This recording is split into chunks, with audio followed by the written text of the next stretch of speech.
Chapter 478. I wouldn't call it craftsmanship. It's just cooked. Hu Xiaoheng picked up the spoon and scooped up a bowl of milky white snake soup. He placed it in front of Gu Yanran. Try it. Gu Yanran's face lit up with joy. She quickly tasted the soup and chewed on it. It tastes even better than it smells. Mr. Hua, you're amazing. Not only are you a major general of the empire at such a young age, but you're also a great cook. She then clicked her tongue. I wonder which girl is so lucky to be able to marry Mr. Hua. Hu Xiaoheng picked up the spoon and scooped himself a bowl of snake soup. He didn't continue Gu Yanran's words and naturally changed the topic. Miss Gu, do you know who the gunmen are? Gu Yanran froze and frowned in thought. My family is actually very low-key in Barbados. I don't know why they have to find my father. She looked at Hu Xiaoheng honestly. Actually, although my father didn't die in the plane crash 7 years ago, he became a vegetable after he was rescued. To be honest, he's no different from a dead person. These gunmen are trying so hard to find him. I don't know why either. Hu Xiaoheng pretended to be deep in thought. Miss Gu, what's your father's name? Did he survive the plane crash? That's a blessing in disguise. The ancients say that those who survive a great disaster are destined for good fortune. Your father will definitely wake up. Gu Yanran and Hu Xiaoheng sat at the dining table together with a bowl of milky white snake soup in front of them. Gu Yanran stirred the soup with a spoon and tasted it. She sighed. Mr. Hua, you saved my life. I won't hide anything from you. My father's name is Gu Xiangwen. Have you heard of the MH210 accident 7 years ago? Hu Xiaoheng nodded. Of course. How many people in this world don't know about it? However, we do know that there were no survivors from the plane crash. May I ask if your father... At that time, the plane crash attracted the attention of the media all over the world. For 2 whole months, almost everyone was guessing where the plane had gone and why the United States, which was said to have a 24-hour global satellite monitoring system, could not find any trace of it.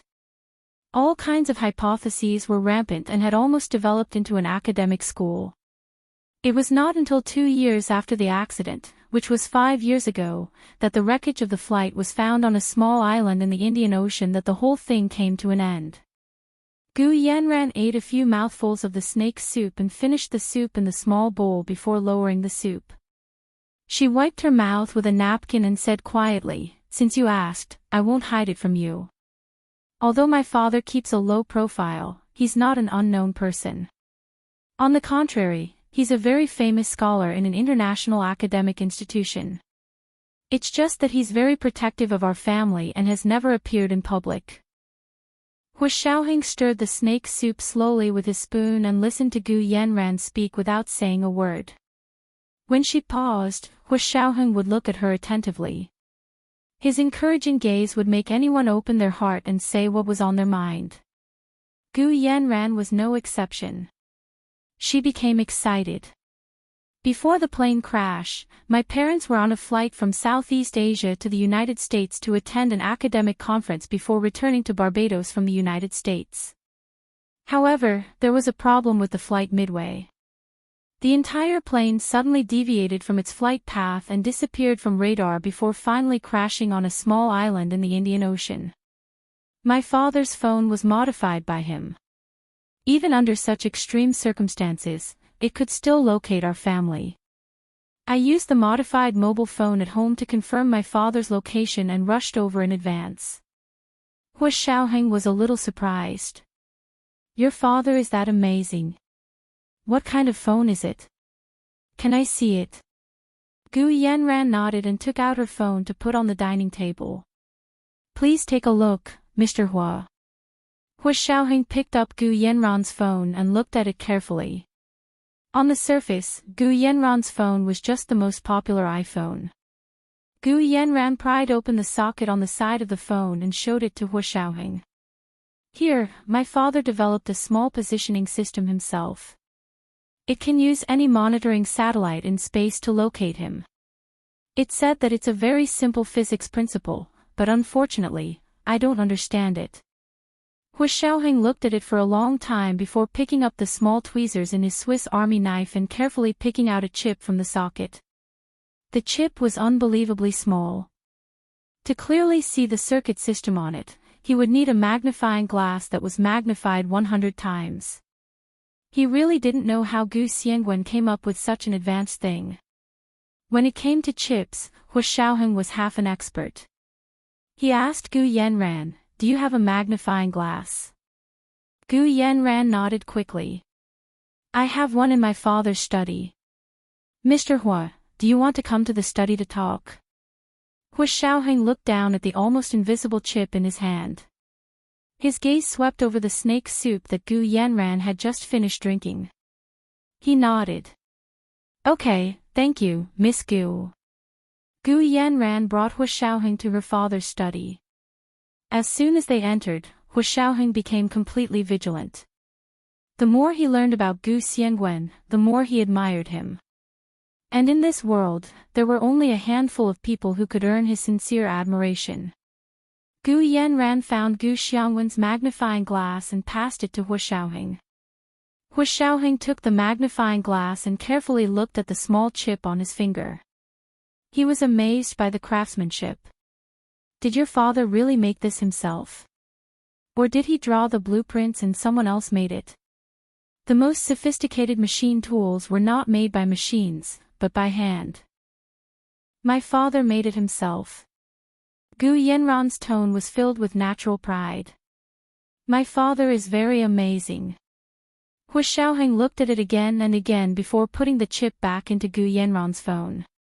He continued to ask, "So you're saying that not long after the accident happened, you used the chip in this phone to determine your father's location?" "Yes, Mr. Hu knows the situation better than I do." The whole world's attention was on the South China Sea, but the direction I determined was the Indian Ocean. Therefore, I didn't want to make it public. The ship and plane I found were all our own. I didn't use a single cent from anyone else.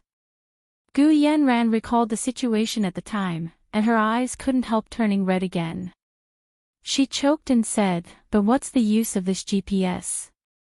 When I found him, he was already unconscious, but he was still hugging his mother's body tightly. Gu Yanran couldn't continue. She quickly covered her mouth with a tissue and sobbed. Hu Xiaoheng didn't say anything. He quietly leaned against the edge of the desk with both hands in his trouser pockets. He waited for Gu Yanran to finish crying before handing her a tissue. "Miss Gu, my condolences. It's already been 7 years. Every day, I think about how good it would be if my parents and sister were still alive." Gu Yanran's tears fell like a broken necklace, and the tip of her nose was red. Hu Xiaoheng smiled noncommittally. He looked down and thought to himself that when he saw Gu Yanran last year, he didn't see how much she missed her family. At that time, the high-spirited Gu Yanran was like the representative of the world's most outstanding women.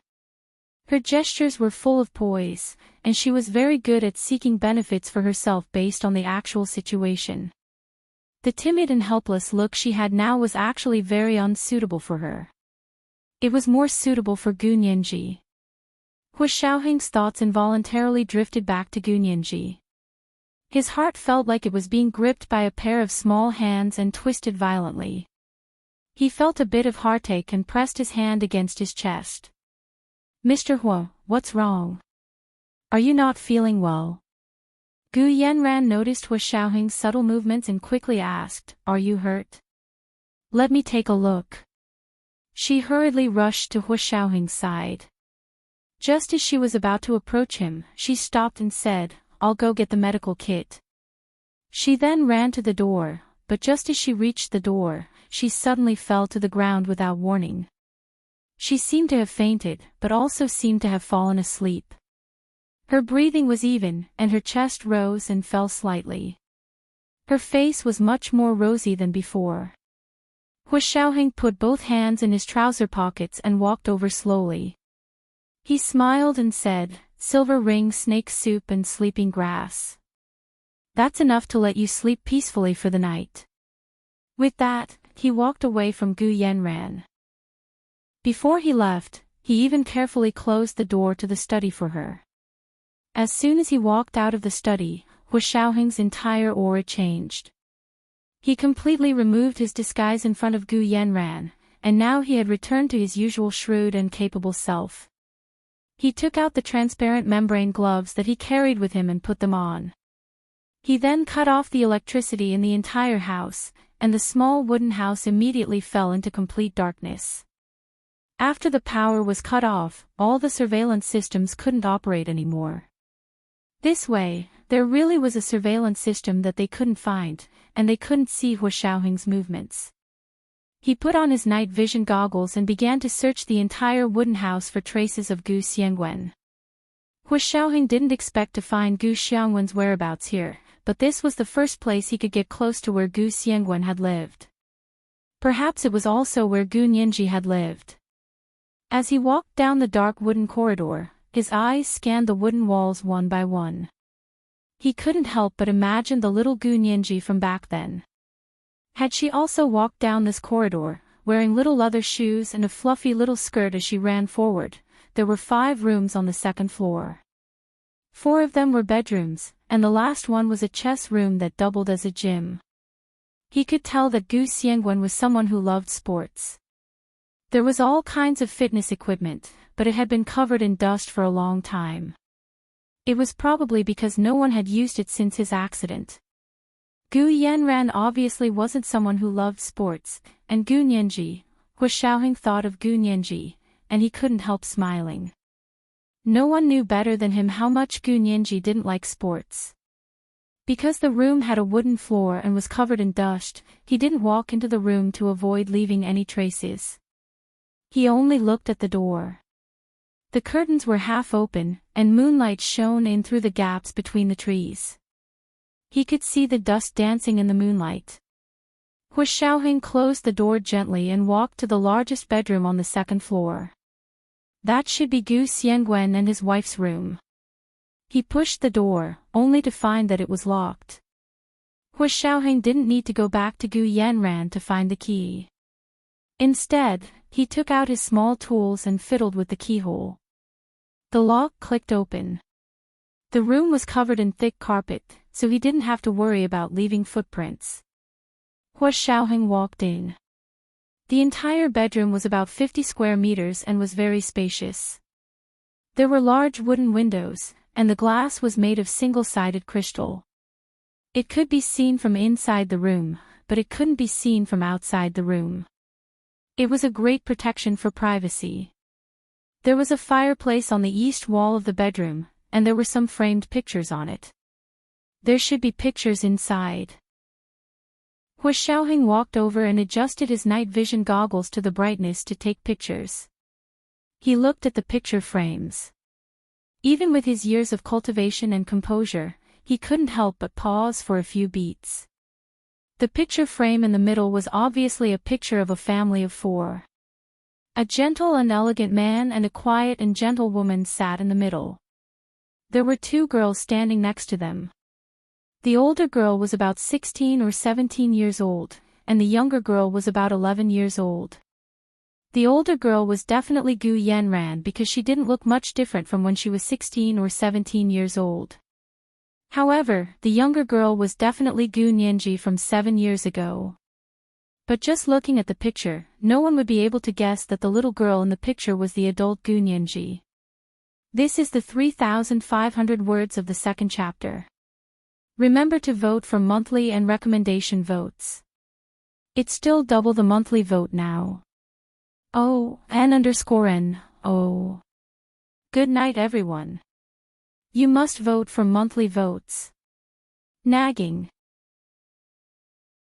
Chapter 479. Hu Xiaoheng quickly aimed his night vision goggles in the direction of the photo frame and snapped a few high-definition photos. He had only heard of the person's name in the past, but now he had a corresponding appearance. Hu Xiaoheng looked at the photo for a long time, as if he wanted to find a similarity between Gu Nianji and her parents from the photo. Unfortunately, they really didn't look much alike. Gu Nianji looked a bit like her mother when she was young. They both had round faces, slender eyes, and curved eyebrows. However, after Gu Nianji grew up, her slender eyes actually grew longer. Her eyes became big, round, and sparkling, just like a manga girl. Her face shape also became a classic oval face. The eyes were the windows to the soul. When the eyes changed, the entire person's aura changed. Gu Nianji's father was very elegant. If one looked closely, they would notice that the expression of father and daughter were quite similar. They seemed to be smiling when they weren't talking, giving people the feeling of a spring breeze. Hu Xiaoheng reached out and took the photo frame down to take a closer look. He then opened the back of the photo frame and took out the photo, turning it around to look at it. This photo was indeed a bit old, and it didn't look fake. The point was, even if it was fake, how could the person who made it know what Gu Nianji looked like when she was only 12 years old 7 years ago? He couldn't tell from her current appearance at all. Hu Xiaoheng verified the authenticity of the photo and carefully put the photo frame back in its original position. He turned around and searched the large bedroom, but he couldn't find any other special traces. Hu Xiaoheng used the camera that came with the night vision goggles to take many more photos before leaving the large bedroom and going to the other rooms. The room directly facing Gu Xiangwen and Gu Nianji's bedroom was obviously Gu Yanran's bedroom. The furnishings inside were high-end and luxurious, but it didn't seem tacky. It was obviously the taste of a girl who grew up in a rich family. Hu Xiaoheng only glanced at the door before closing it and going to the smaller bedroom next to hers. Chapter 480. Hu Xiaoheng gestured with his hand but didn't place it on Gu Yanran's neck. He only smiled and said, "I don't know how to set bones. I only know how to break people's necks." "Miss Gu, are you sure you want me to help you?" Gu Yanran shrank back slightly and looked shocked. "No way. Mr. Hua, you don't look like that kind of person. I'm a soldier, so I don't know how to control my strength. Once I relax on the battlefield, it's a matter of life and death. That's it." Hu Xiaoheng turned around. "Let's go. We only have 3 minutes. There's only 1 minute left." They had to run to the nearby tarmac to get there in 1 minute, and they had to run very fast. Gu Yanran didn't expect Hu Xiaoheng to run so quickly and disappear in the blink of an eye. She couldn't help but smile knowingly. This Major General Hu wasn't young anymore, but he was still shy. Gu Yanran also blushed and held her neck as she chased after him. Thankfully, she changed into comfortable shoes last night. Otherwise, she really wouldn't be able to run fast in her 10-centimeter high heels. If there was anything Gu Yanran regretted in her life, it was that she wasn't very tall. If her face wasn't pretty, she could get plastic surgery. If her breasts were too small, she could get breast implants. However, she was short. Other than wearing 10-centimeter high heels every day, there was no other way. She couldn't cut off her legs and then cut them off, right? Gu Yanran stumbled as she followed Hu Xiaoheng to the nearby tarmac on the beach. She saw a very large helicopter parked there. The propellers were already turning, and the loud roar was deafening. The propellers created a huge air vortex. Gu Yanran's hair was disheveled by the airflow, and she couldn't even open her eyes. However, she still twisted her neck and managed to keep up with Hu Xiaoheng's pace. Hu Xiaoheng had already boarded the helicopter. He peeked his head out from the rope and smiled at her. The handsome young man with 8 snow-white teeth was Zhao Liangzi, whom she had met in the Hua Xia Empire. He was also his personal secretary. Gu Yanran quickly pulled the rope and climbed up. When she reached the cabin door, Zhao Liangzi reached out to her. "Miss Gu, hold my hand." Gu Yanran grabbed his hand and used his strength to get on the helicopter. As soon as she got on, the helicopter shook violently, and then, under the huge airflow caused by the propellers, it slowly took off. After taking off, it circled a few times on the surface of the sea before flying back in the direction it came from. Gu Yanran fell from the jolt, and it took her a lot of effort to slowly get up. Zhao Liangzi noticed her strange posture and asked, "Miss Gu, what's wrong with your neck?" Gu Yanran smiled wryly. "I spent the night on the floor in my father's study and sprained my neck. It's probably a stiff neck."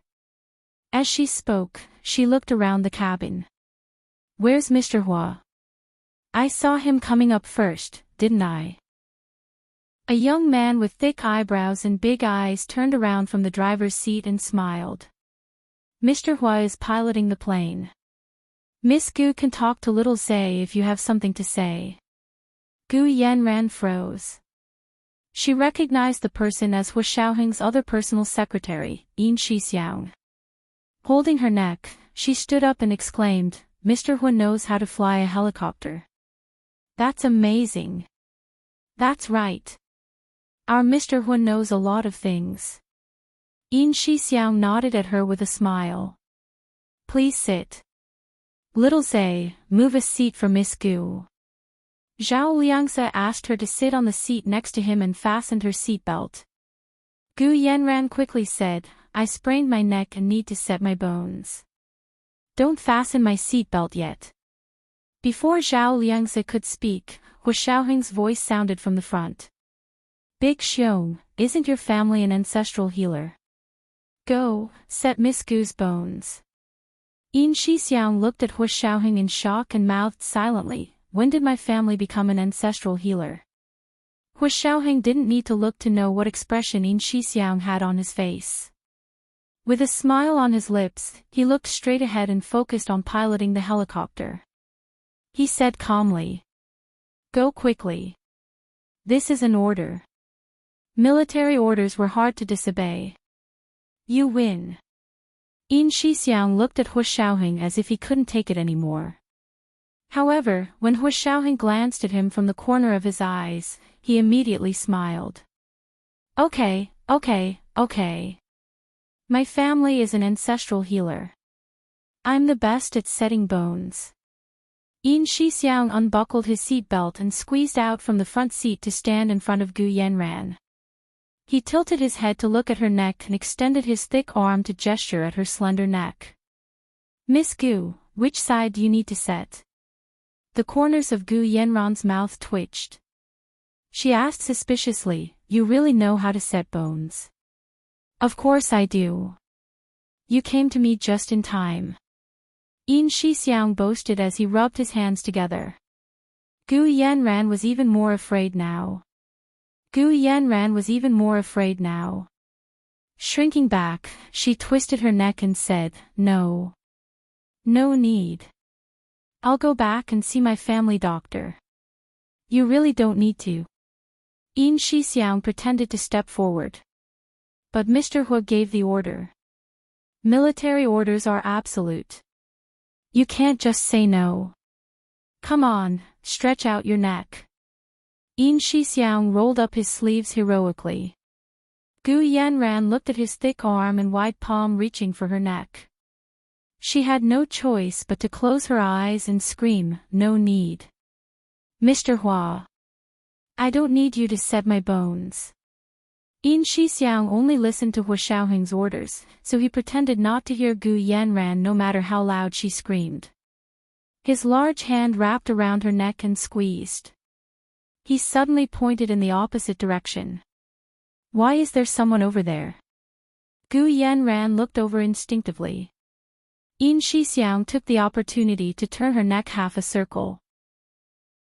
There was a cracking sound, and a sharp pain spread from the top of Gu Yanran's spine to her entire body like an electric current. The pain made her see white light. She screamed and fainted from the pain. Zhao Liangzi crossed his arms and watched Yin Shixiang's tricks. He snickered. "Look at what you're capable of. You made someone faint. Isn't it just a stiff neck? You don't even need to twist your neck." You just need to distract yourself. If you can do it, then you can do it. Don't talk nonsense if you can't do it. Yin Shixiang waved his fist at Zhao Liangze. You didn't say anything earlier, but now you're being sarcastic. It's fine as long as my technique works. Although it's a little painful, it's better than being a beauty with a crooked neck. Don't you think so, Hua Xiao? Hua Xiaoheng was in the front seat, concentrating on operating the helicopter and paying attention to the various data on the dashboard. He didn't pay attention to Yin Shixiang's nonsense at all. Zhao Liangze leaned over to look at Gu Yanran and nodded. This girl really can't take fright. How did she faint? Yin Shixiang shook his hand with a smile and said proudly, my technique of separating tendons and dislocating bones is pretty good, right? The pain can kill a person. In fact, this was a secret torture method developed from the bone-setting technique. Zhao Liangze gasped and quickly moved to the side. He said in surprise, how did Miss Gu offend you? You want to use this technique on her? I don't know any other bone-setting techniques.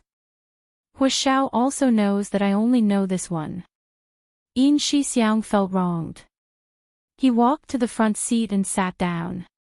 He looked at Hua Xiaoheng and asked, Hua Xiao, I accidentally made Miss Gu faint. You won't blame me, right?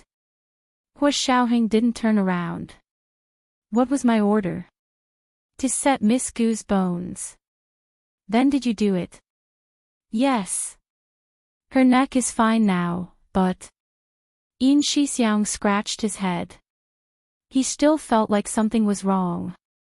Hua Xiaoheng looked at him slowly. How did you become a soldier? As long as you completed your mission and didn't break any laws or regulations, who cares how you completed it? Yin Shixiang understood instantly. Hua Xiao. Following you is my blessing. I want to follow you in my next life, and the life after that. My heart will never change in 3 lifetimes. Yin Shixiang held his heart and exaggeratedly showed off to Hua Xiaoheng. Hua Xiaoheng pulled the lever, and the helicopter immediately spiraled down rapidly. The entire helicopter spun in the air like a top. Yin Shixiang and Zhao Liangze were dizzy from the spinning. They didn't feel well. Their faces paled as they pulled on the rope and yelled, Hua Xiao. What's wrong? Did we run into turbulence? Hua Xiaoheng didn't speak. He focused on the front and finally pulled the lever back after a while. The helicopter returned to normal and stopped spinning. The shore in the distance was faintly discernible. They were about to reach Barbados. Yin Shixiang hugged the trash can and vomited. Hua Xiaoheng turned to look at him. Uncomfortable. Disgusting. Why don't you just give me a quick stab? Yin Shixiang said weakly. The weather at sea is really unpredictable. Yes, I felt the same way when I heard you talking. It has nothing to do with the weather at sea, Hua Xiaoheng said calmly. He even had the time to look back at him. Yin Shixiang completely understood. Hua Xiao was deliberately messing with him. Okay, Hua Xiao, I was just joking. How am I qualified to be with you for 3 lifetimes? Yin Shixiang forced a fawning smile and bowed to Hua Xiaoheng. I said the wrong thing. I said the wrong thing. Zhao Liangze also understood and snickered from the side. He shook his head and shifted his gaze to Gu Yanran. Luckily, Miss Gu fainted. Otherwise, Miss Gu would have thrown up her intestines after that tumble. Hua Xiaoheng still didn't care about Gu Yanran's condition. He said to Zhao Liangze, contact Barbados and tell them we're about to arrive. Have their military and police be on standby. Those shooters still don't have a clue. We can't relax. Yes, Chief. Zhao Liangze answered loudly and immediately contacted the Barbados military. Gu Yanran slowly woke up. The pain in her spine was still lingering. She felt like she was paralyzed, but her neck was fine. It wasn't twisted anymore. Mr. Hua, are we arriving? Gu Yanran asked weakly. I'm very worried about my father's safety. Mr. Hua, can I ask you and your colleagues to help me with something? That depends on what it is and whether I can help, Hu Xiaoheng said calmly. He had actually already guessed what Gu Yanran was going to ask for. It was exactly what he wanted. As expected, Gu Yanran said, "It's my father. I want to ask Mr. Hua and your colleagues to help me protect my father and transfer him safely to the United States. Barbados is no longer safe for him." This was the 3,200 words of the second chapter. Remember to vote monthly and recommendation. It's still double the monthly vote now. Oh, N_N. Oh. Vote if you have the monthly vote. Don't keep it until the end of the month. This month's double is on the 7th day of the month. It's almost over. Chapter 481. Yin Shixiang and Zhao Liangzi didn't say anything. They looked at each other and then at Hu Xiaoheng in unison. Hu Xiaoheng was still focused on controlling the helicopter and preparing to land. Although what Gu Yanran said was exactly what Hu Xiaoheng wanted, he didn't agree immediately. His many years of professional training and work experience had allowed him to grasp the human heart to the acme of perfection. Hu Xiaoheng began to move the landing gear as he said, "Sit tight, we're about to land." The three people in the helicopter hurriedly fastened their seat belts. Not long after, the roar of the helicopter stopped. Hu Xiaoheng unbuckled his seatbelt and walked out of the pilot's seat. He said to the confused passengers on the plane, "We're here. Let's go." Zhao Liangzi had a dreamy expression on his face as he muttered to Yin Shixiang, "Holy shit. Big Xiong, stop praising yourself as an ace pilot. Compared to Hu Xiao, you're just a bastard." "You're the bastard." Yin Shixiang retorted angrily, but when he turned to look at Hu Xiaoheng, his face was full of admiration. "But Hu Xiao, you're too amazing. The angle and strength of the descent were truly amazing. I can't feel anything at all." Both pilots and passengers knew that the hardest part was taking off and landing. The middle part was actually very smooth. Moreover, landing smoothly was more difficult than taking off. Yin Shixiang had always felt that his flying skills were very good, second only to Hu Xiaoheng, the true ace pilot of the Hua Xia Empire. However, in reality, the distance between him and Hu Xiaoheng was as deep as the Mariana Trench. He walked up to Gu Yanran and shook his head seriously. "Miss Gu, I'm here in Barbados for a visit. I have official business. I'm a soldier of the Hua Xia Empire, not a mercenary. I don't accept temporary employment. I sympathize with what happened to your father, but I'm sorry, I can't help you." After saying that, he turned around, opened the door of the helicopter, and jumped down. Gu Yanran was truly stunned this time. She didn't expect Hu Xiaoheng to reject her without hesitation. She had originally thought that Hu Xiaoheng would never reject her proposal, whether it was for business or personal reasons. Could it be that they were all wrong? Gu Yanran frowned. Her eyes followed Hu Xiaoheng's figure as he jumped down. Yin Shixiang and Zhao Liangzi were also surprised. They knew why Hu Xiaoheng had come to Barbados, but years of training had taught them to hide their true emotions. For people in their line of work, they could only let others see what they wanted them to see. If they didn't want others to see it, they couldn't reveal it at all. Otherwise, only death awaited them. Yin Shixiang and Zhao Liangzi laughed and said to Gu Yanran, "Miss Gu, your suggestion is too much. What do you take us for? We are not bodyguards, nor are we mercenaries." With Hu Xiao's status, how could he be someone's personal bodyguard? Who could afford it? Don't you agree? Gu Yanran was taken aback and quickly smiled apologetically. "That's not what I meant. I saw that Mr. Hua is kind-hearted and capable. He was even willing to help me, a person he doesn't know very well, so I was wondering if I could ask him to help my father." Tears streamed down her face as she spoke. She choked out, "I haven't found my sister yet. My father and I depend on each other. I'd rather die than let anything happen to my father." Zhao Liangzi couldn't bear it. He hadn't interacted much with Gu Yanran, so he didn't hate her. Of course, he didn't like her either. He only treated her normally. But this time, he saw a woman who would rather sacrifice her own life than reveal her father's location. He couldn't help but feel some respect for her. He also knew that Gu Nianji might really be Gu Yanran's sister, even though their DNA was different. Zhao Liangzi knew he was soft-hearted, so he didn't say anything more. He turned and jumped off the plane.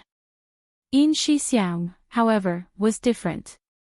He took out a tissue and passed it to Gu Yanran with a smile. "Miss Gu, don't cry. Huashao has state affairs to attend to, so he really can't help you." Gu Yanran accepted the tissue to wipe her tears. Yin Shixiang took the opportunity to brush her back and take away a few strands of her fallen hair. Actually, Gu Yanran's hair was disheveled this time. Her long hair draped messily behind her, and there were plenty of strands that fell.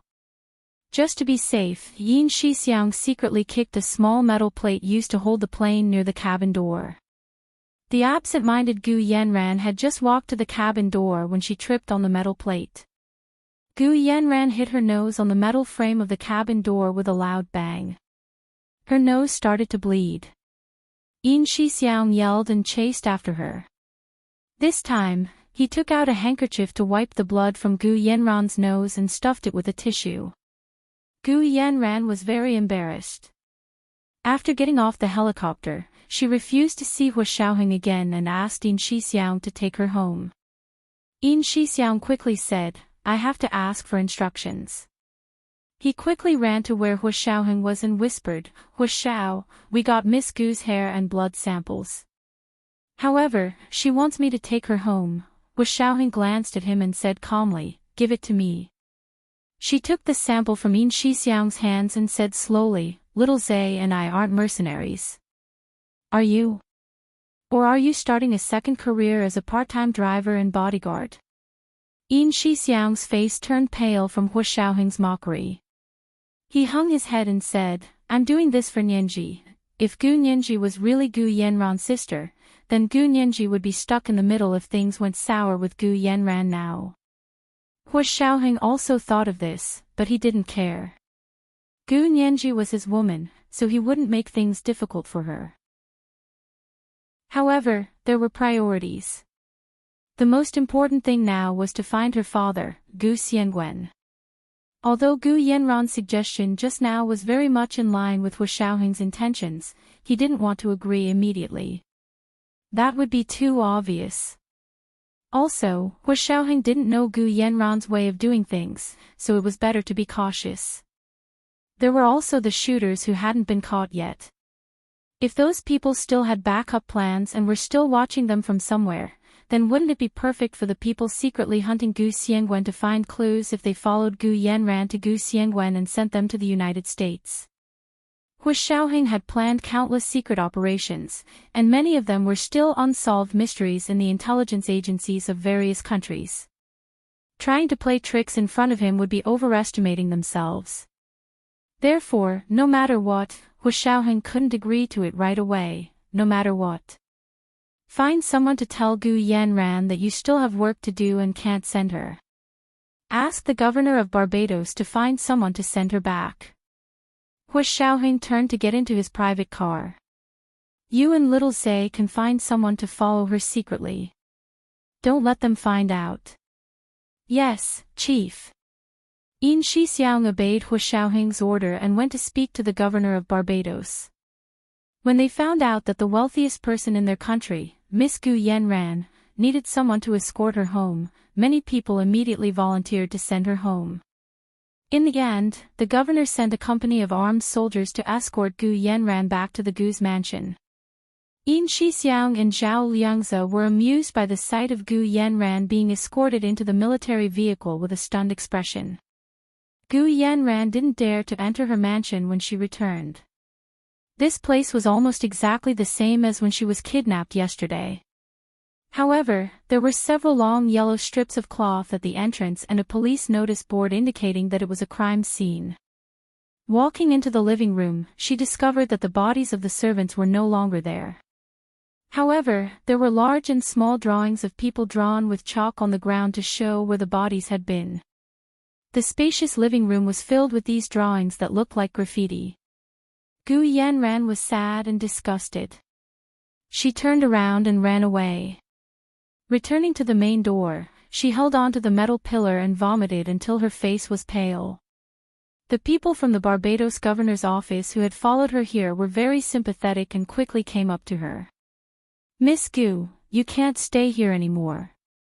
Why don't you stay at the governor's office for a few days? Our governor will be very happy to give you protection." Gu Yanran held onto the pillar and vomited for a long time before feeling better. She shook her head. "No, I'll stay at a hotel." There were only a few five-star hotels in Barbados, and they were all assets of the Gus. The people from the governor's office knew about this and stopped trying to persuade her. They immediately sent her away. Coincidentally, as soon as she walked into the hotel lobby, she saw Hua Xiaoheng, Yin Shixiang, and Zhao Liangzi coming down from the hotel in their regular clothes. This is the first update. Just like yesterday, come to see the big chapter at 7 p.m. I'll update the two updates together. Remember to vote for the monthly and recommendation votes. It's still double the monthly vote now. Oh, N_N. Oh. Fine, the monthly vote ranking dropped by one more place. There's only one more day before the double vote ends. Everyone, hurry up and vote. Chapter 482. Oh. Miss Gu, why are you here again? Yin Shixiang greeted her curiously. Are you here to see a friend? Gu Yanran shook her head with a wry smile. I can't live in my house anymore. She started crying again. Zhao Liangzi quickly pulled Yin Shixiang away and whispered in his ear, "You're having a good time being a third wheel. Miss Gu isn't talking to you, okay? Why isn't she talking to me? I was the one who asked her first." Yin Shixiang was very unhappy. Why can't she greet me? How lowly do you think I am? It's not that I think you're lowly, but you're *king lad. You have a glib tongue, but I think you have 8 out of 9 opened orifices and still have one left. Zhao Liangzi glared at Yin Shixiang in exasperation. Go to the side and don't interrupt. Yin Shixiang snorted and also glared at Zhao Liangzi. I wonder who has 8 out of 9 opened orifices and still has one left. Little Zay, I'm much better at reading Mr. Hua's mood than you are. But forget it, it's not good for us to interfere. Let's just watch for now. With that, the two of them crossed their arms and stood behind Hua Xiaoheng on guard, looking like standard bodyguards. Hua Xiaoheng put his hands in his trouser pockets and stood leisurely in front of the crying Gu Yanran. His expression was calm as he quietly watched her cry like a pear blossom in the rain. When the guests in the hotel lobby saw this, they almost imagined a melodramatic drama of A Man's Heart of Steel. Hua Xiaoheng looked around and reached out to help Gu Yanran. Miss Gu, let's talk over there. Gu Yanran nodded and used a handkerchief to wipe her nose before following Hua Xiaoheng to the cafe next to the hotel lobby. It was a cafe that only VIP guests could enter. It was set up in a relatively independent area to pay attention to the privacy of the guests. The two of them sat down behind an exquisite rockery. There was an exquisitely arranged and hidden booth there. The waitress in the cafe respectfully served Gu Yanran the best coffee in the hotel. She spoke to Gu Yanran carefully, almost as if she was kneeling in worship. Miss Gu, my condolences. Gu Yanran's tears started flowing again. She took the waitress's hand and placed a large US dollar bill in her hand as a tip. The chambermaid was both moved and grieved, and left with a complicated expression. Hu Xiaoheng fiddled with the coffee cup in front of him but had no intention of drinking. He asked calmly, "Miss Gu, what happened to your family? Weren't those gunmen all killed? Everyone in my family died. It was like a nightmare." Gu Yanran's eyes were red from crying. "You don't know how cruel that scene was. The people who had been with you for more than 10 years were suddenly gone. All that was left in the living room were the portraits of them lying in the last position. I couldn't stand it. I couldn't stand it when I saw that scene. I can't live in that house anymore. I want to sell it." Hu Xiaoheng was expressionless. He silently passed a tissue to Gu Yanran. "Miss Gu, since there were such murders there, would it be possible to sell it if you wanted to sell it?" Hu Xiaoheng was actually just saying it casually, but it seemed to remind Gu Yanran. She nodded immediately. "Mr. Hua is right. It's not fair to sell this house to others. Forget it, I won't sell it. I plan to tear it down and build a theme park here. I'll open it to all Barbados citizens for free." Hu Xiaoheng looked at Gu Yanran in surprise. He leaned back in the booth and tapped his fingers on the dark green marble countertop. "You don't have to do that, right? It's a house that your family lived in for so many years." Hu Xiaoheng paused before asking, "How long has your family lived there?" Gu Yanran looked down and wiped her tears with a tissue. She sobbed a few times to slowly calm herself down. She reached for the coffee cup and took a sip. The warm, silky coffee slid down her throat and soothed Gu Yanran's panic from the past day and night. She looked up and bit her lip to quickly glance at Hu Xiaoheng. She saw that he was looking at her intently. His inky black eyes shone with a deep, warm light. Gu Yanran suddenly felt very safe. It was the first time she felt completely relaxed by Hu Xiaoheng's side.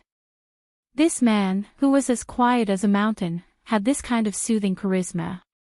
But it was a pity, Gu Yanran sighed deeply in her heart. She didn't want to beat around the bush with Hu Xiaoheng anymore. "Mr. Hua, I'll be honest with you."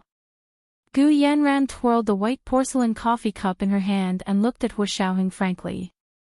She recovered her previous imposing manner. "You came to Barbados for my father, Gu Xiangwen, didn't you? I don't understand. My father is in danger now. Why aren't you willing to help?" Hu Xiaoheng didn't expect Gu Yanran to have the guts to tell him his motive. He wouldn't admit it. "Miss Gu, where did that come from?" Hu Xiaoheng objected calmly. "I came to Barbados for a military visit. It has nothing to do with your father." "Oh. Is that so?" Gu Yanran smiled, her eyes as clear as water. "Aren't you suspecting that Gu Nianji is my biological sister and my father's biological daughter?" Hu Xiaoheng's heart skipped a beat, but he quickly calmed down. He couldn't be led around by her. "How can you say that? Although you both share the same surname, how can I determine that she's your biological sister just based on that? Your father's biological daughter. Isn't that too much of a joke?" Hu Xiaoheng crossed his legs calmly and clasped his hands together on his knees. He smiled at Gu Yanran with an ambiguous smile. Gu Yanran looked at Hu Xiaoheng's calm and masculine posture and handsome face. She sighed inwardly. It wasn't easy to meet a man who was so compatible with her. Unfortunately, she was one step too late.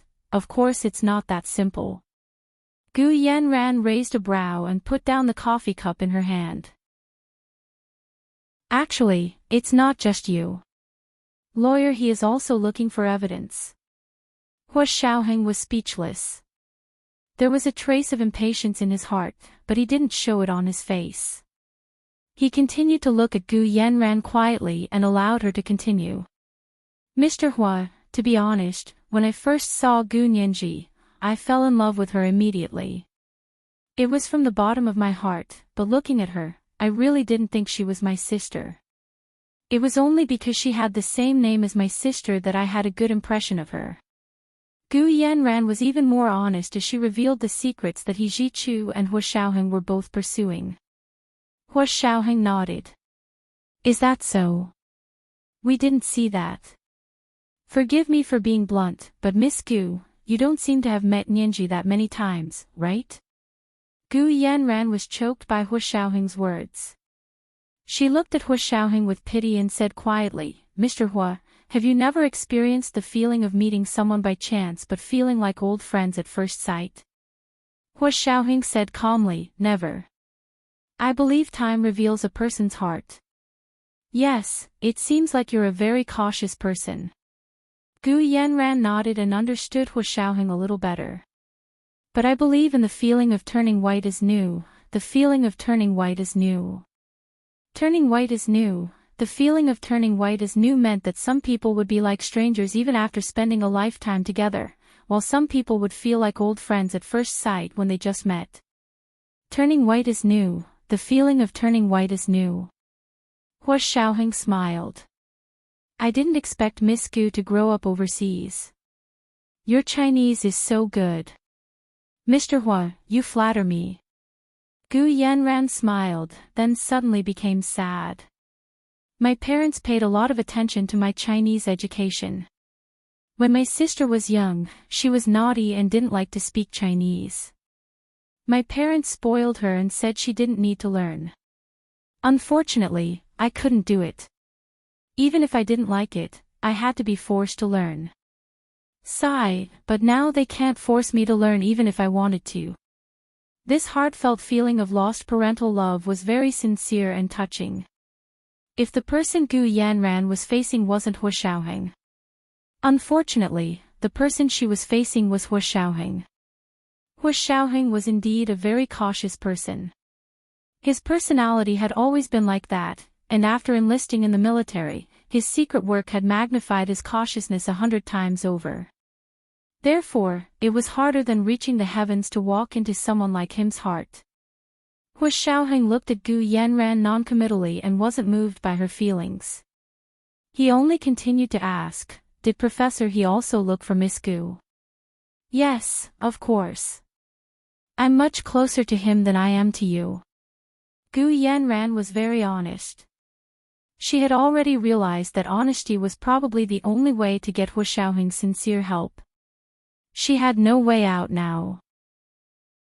If Hua Xiaoheng didn't help her and her father, she felt that she might be buried in Barbados for the rest of her life. I heard Professor He mention that Miss Gu is a big client of his law firm. Hua Xiaoheng nodded. But why did he ask you about Nianji? I don't know why, but he asked me for the contact information of my sister's family doctor and dentist since she was young. I think they've been contacted by now. Gu Yanran glanced at Hua Xiaoheng with a smile and looked away to the floor-to-ceiling window beside the booth. Opposite the floor-to-ceiling window was a man-made tropical rainforest lake. The view was wide and beautiful, and she could even see colorful tropical birds flying in the forest. Her mood soared like that of a gorgeous tropical bird. Hua Xiaoheng looked down at the untouched coffee in front of him and pondered the matter. He Jichu must have asked for the contact information of Gu Yanran's sister's family doctor and dentist when she was young to verify Gu Nianji's identity. But wasn't he very clear about Gu Nianji's background? Why did he want to verify it? Hua Xiaoheng keenly sensed that there must be something he didn't know, but he didn't want to speculate. He planned to call Gu Nianji and ask when he had time. Gu Yanran saw that Hua Xiaoheng had obviously fallen silent.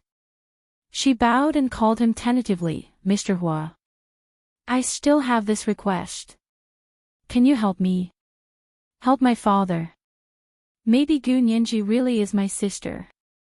Then if you help my father, you'll be helping her father, right? This was the second installment of 3,000 words. Remember to cast your monthly votes and recommendation votes. It's still double the monthly votes now. Oh, N_N. Oh. There's only one more day before the double pay ends. My dear friends, hurry up and cast your monthly votes. Don't force me to make a big move and ask for votes alone. Chapter 483. Hearing Gu Yanran's words, Hu Xiaoheng's heart sank. Even Gu Yanran knew to use Gu Nianji to convince him.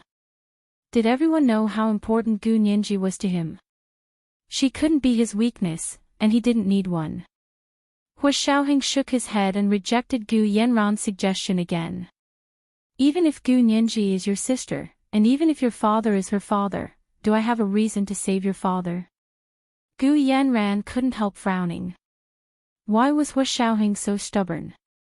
He refused to help no matter what. Did she really overestimate Gu Nianji's importance to Hu Xiaoheng? Thinking of this, her gloomy mood suddenly lightened a little. Although she was still frowning, her tone was a little cheerful. She blinked and pursed her lips. 2 deep dimples appeared on her cheeks. Mr. Hu, just treat it as helping a friend. Are you not even willing to help? This is a matter of life and death. You're a soldier. Shouldn't soldiers save lives? Hu Xiaoheng smiled.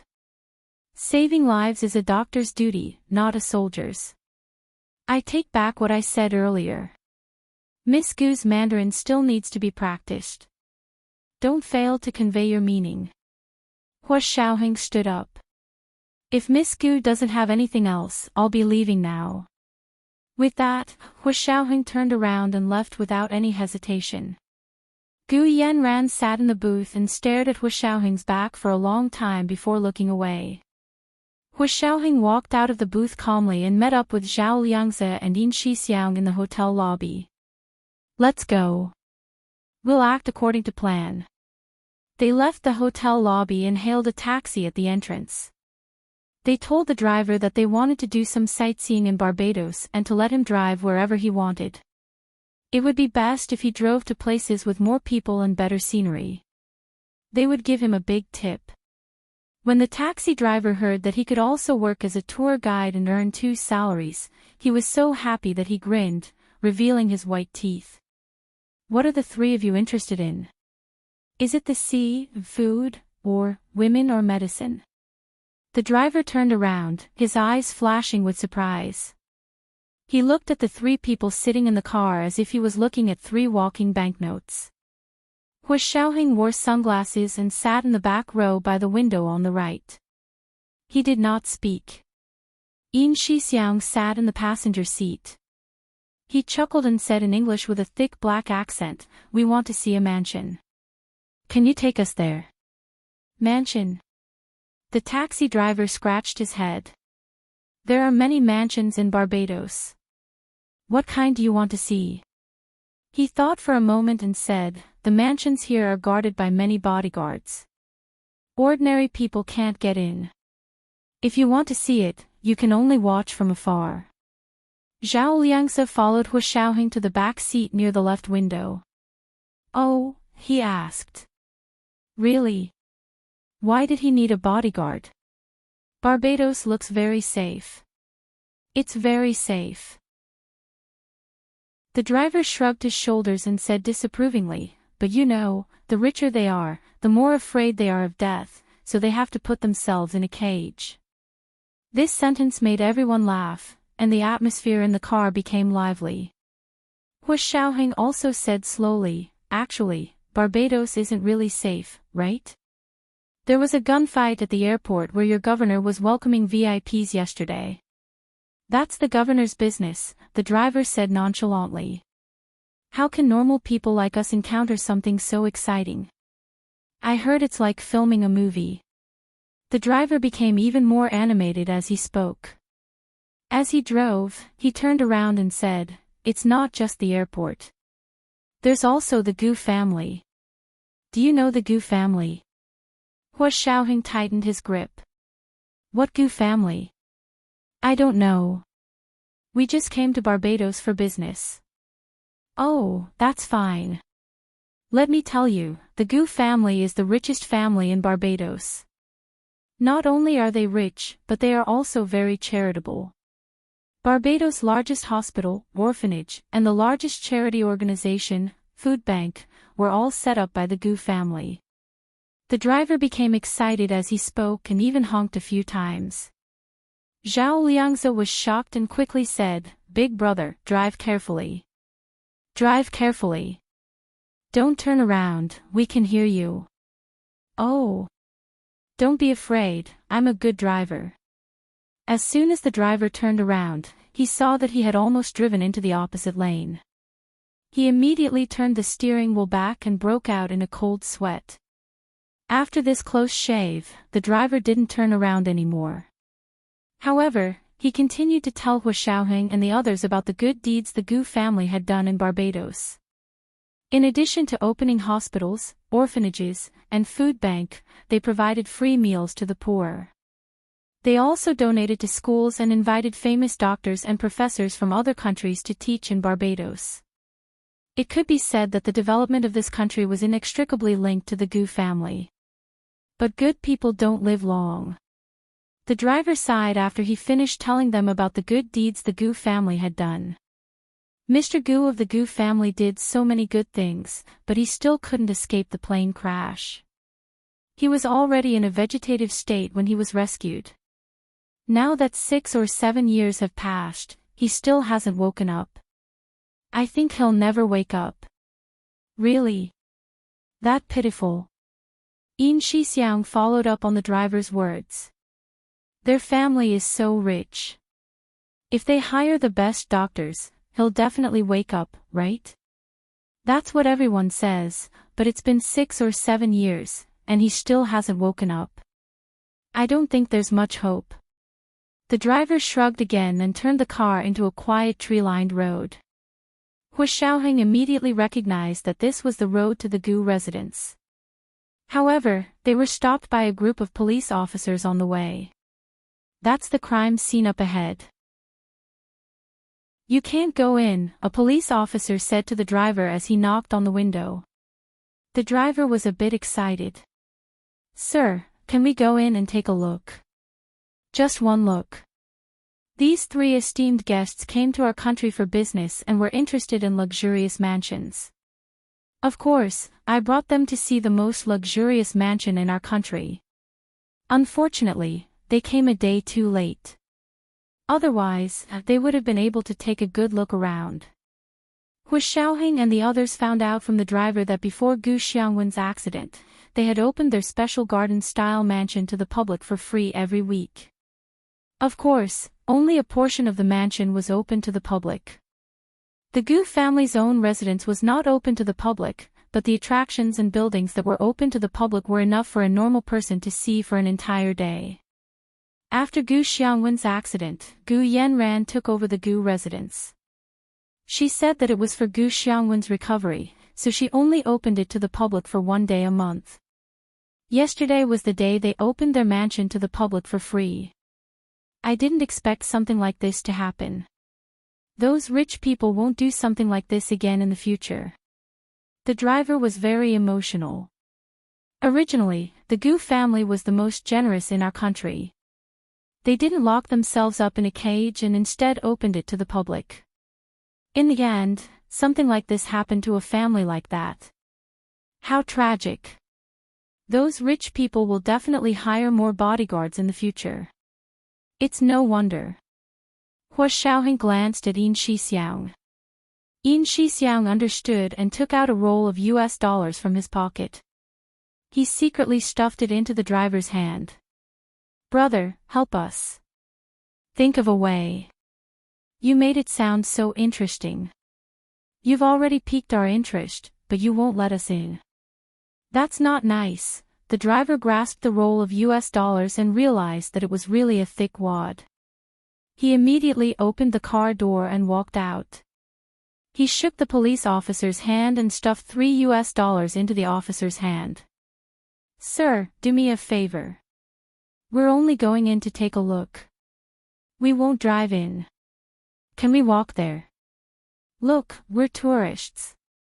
This is also to increase the country's income. If Mr. Gu knew, he wouldn't refuse. The police officer quickly glanced at the US dollars in his hand and realized that it was as much as half a month's salary. He immediately stuffed it into his trouser pocket and turned to look. Then you guys go and come back quickly. I'll stay here. What's your number? I'll call you when it's time to let you guys out. No problem. No problem. The driver nodded and agreed. He went back to open the car door and said to the three people inside, "Come out quickly. That gentleman was kind enough to let us in for a look. We have to go and come back quickly." Hu Xiaoheng nodded and got out of the car with Yin Shixiang and Zhao Liangze. They pretended not to see the police officer. The police officer also looked up at the sky and pretended not to see the three of them. They allowed the taxi driver to lead them to the Gu residence. Hu Xiaoheng had chased after the masked gunman yesterday. He had been very nervous along the way and didn't take a good look at the scenery along the way. This time, he was here specifically for sightseeing, so he looked around carefully. "Hu Xiao, I finally understand why the Gu's island isn't shown on the map." Zhao Liangze lowered his head to show Hu Xiaoheng his equipment. Gu Xiangguan must have installed anti-satellite detection interference equipment on his island. There's one here too, but it's not very dense. It can only interfere with short-range radio calls. It can't interfere with satellites. Hu Xiaoheng had long suspected this was the reason.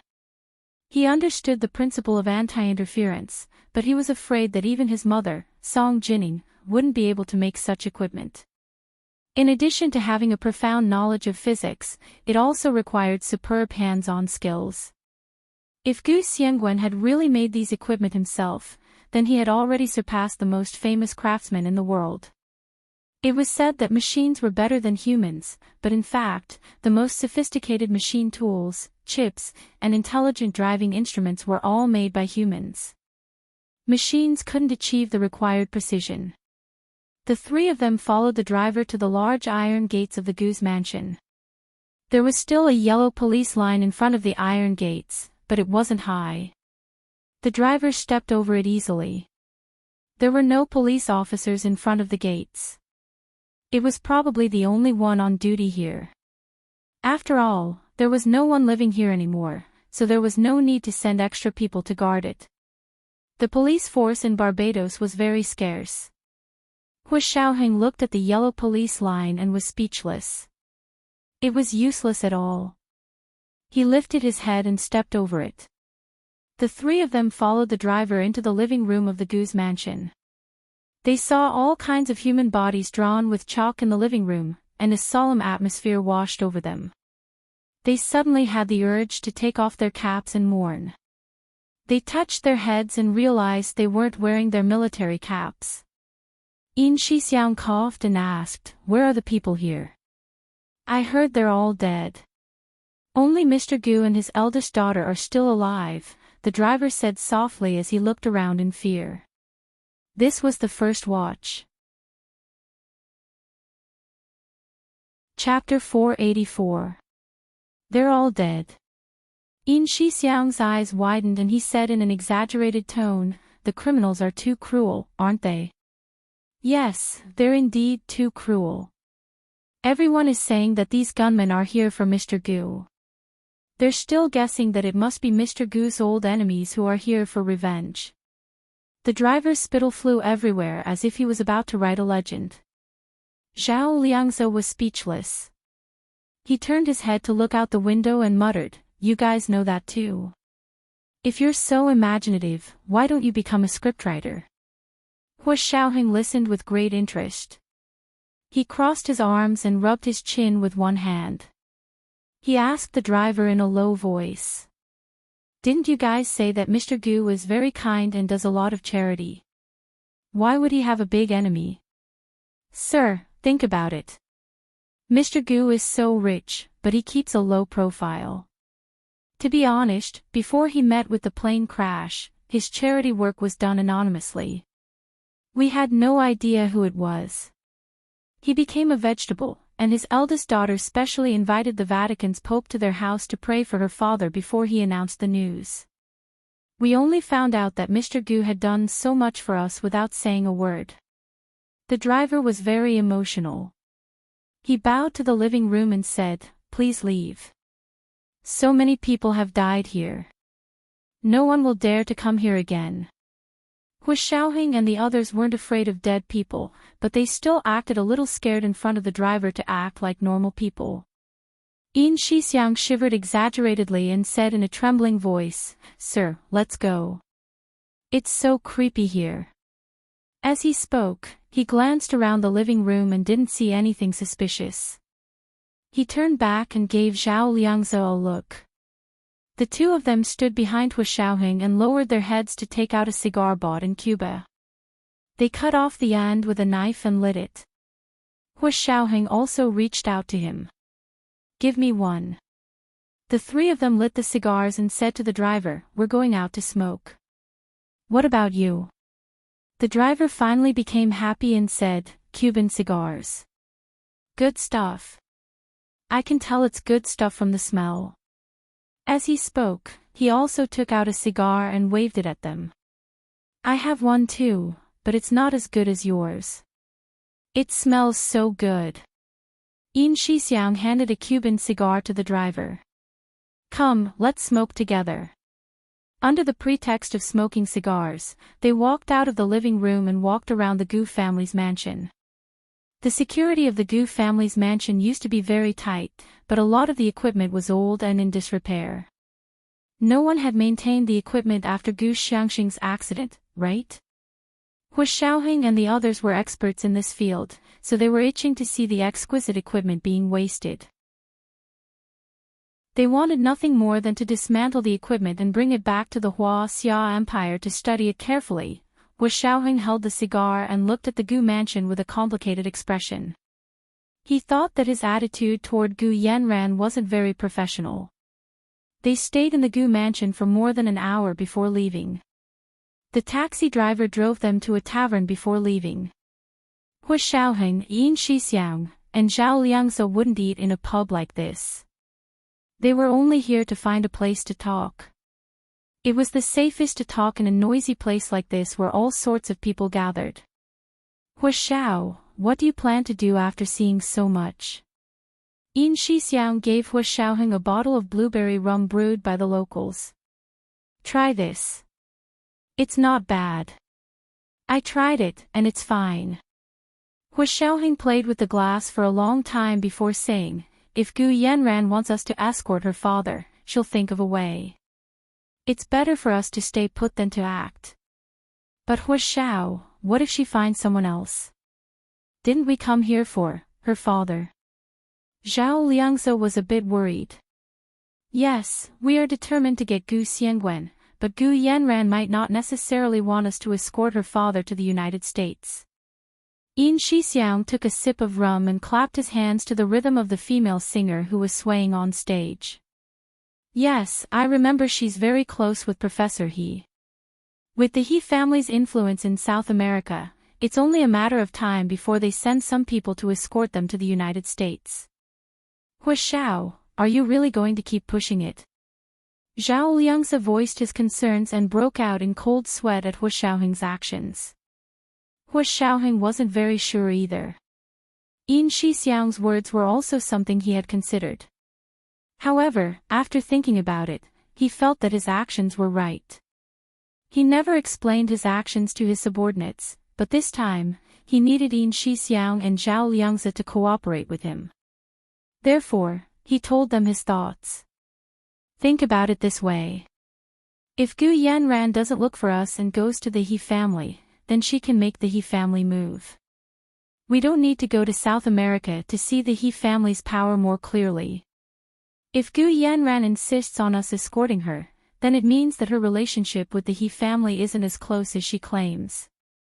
Or, the He family and the Gu family might even have conflicts, so she can't completely entrust the He family to control." Hu Xiaoheng wrote a few words on the table with wine and quickly crossed it off. Yin Shixiang and Zhao Liangzhe finally understood what Hu Xiaoheng meant. They smiled sheepishly. "Hu Xiao, you don't have to explain. We were wrong this time. Actually, we also crossed the line. It's okay. The situation can change very quickly in the outside world. We need to work together and not blindly follow orders. Hua Xiaoheng comforted his subordinates. Okay, remember, we are soldiers of the Huaxia Empire, not mercenaries. We can't accept Gu Yanran's suggestion. However, we can't let go of the Gu family either. We have to continue observing them from the shadows. The three of them drank for a while before leaving to return to the hotel they were staying at. In the evening, they sat in the private car sent by the governor of Barbados and went to the governor's office as guests. That night, the governor's office of Barbados had prepared a banquet for them.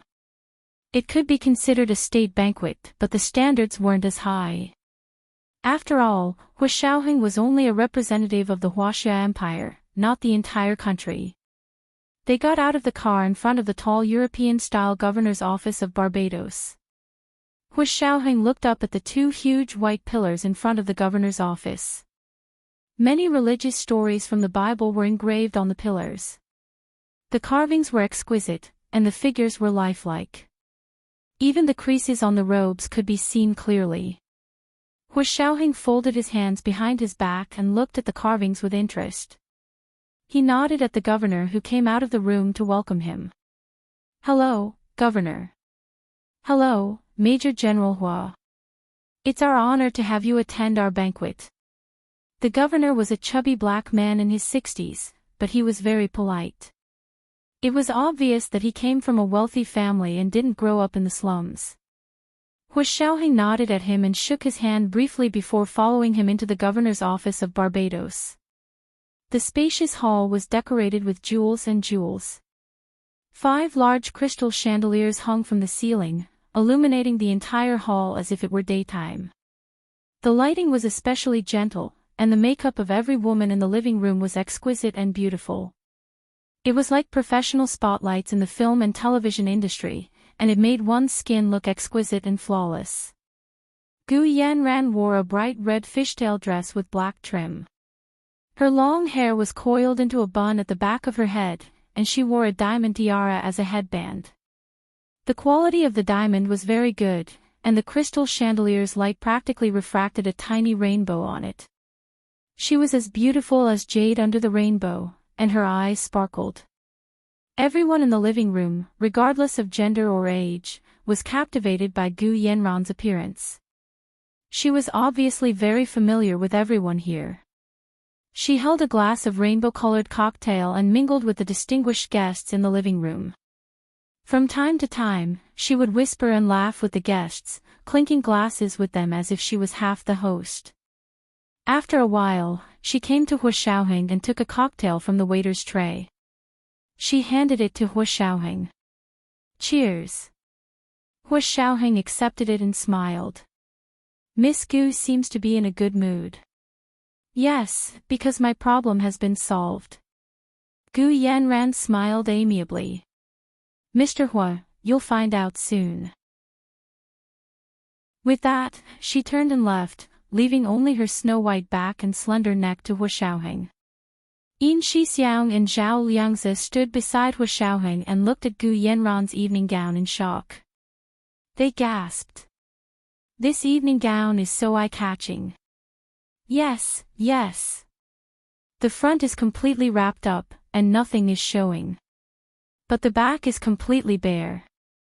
Zhao Liangzi couldn't help but take a few photos of Gu Yanran. Hua Xiaoheng looked at Gu Yanran's back and frowned. He quickly looked away and walked to the window. He connected the Bluetooth headset and called Gu Nianji. It was 6 or 7 in the morning in the Huaxia Empire. Gu Nianji had just woken up and went to the bathroom to wash up. When she came out, she saw that she had missed Hua Xiaoheng's call. Annoyed, she quickly called back. Hua Xiaoheng guessed that Gu Nianji must have gone to wash up or eat breakfast when no one picked up. So he wasn't surprised when Gu Nianji called back after a while. Hua Xiao, is that you? Gu Nianji's surprised voice sounded from Hua Xiaoheng's Bluetooth headset. She was very close to his eardrums, and it felt like a pair of soft hands caressing his ears. His earlobes gradually turned red. Yes, Nianji. Are you up? Hua Xiaoheng walked to the sofa by the window and crossed his legs. His eyes were still scanning the guests in the living room. He stared at each person.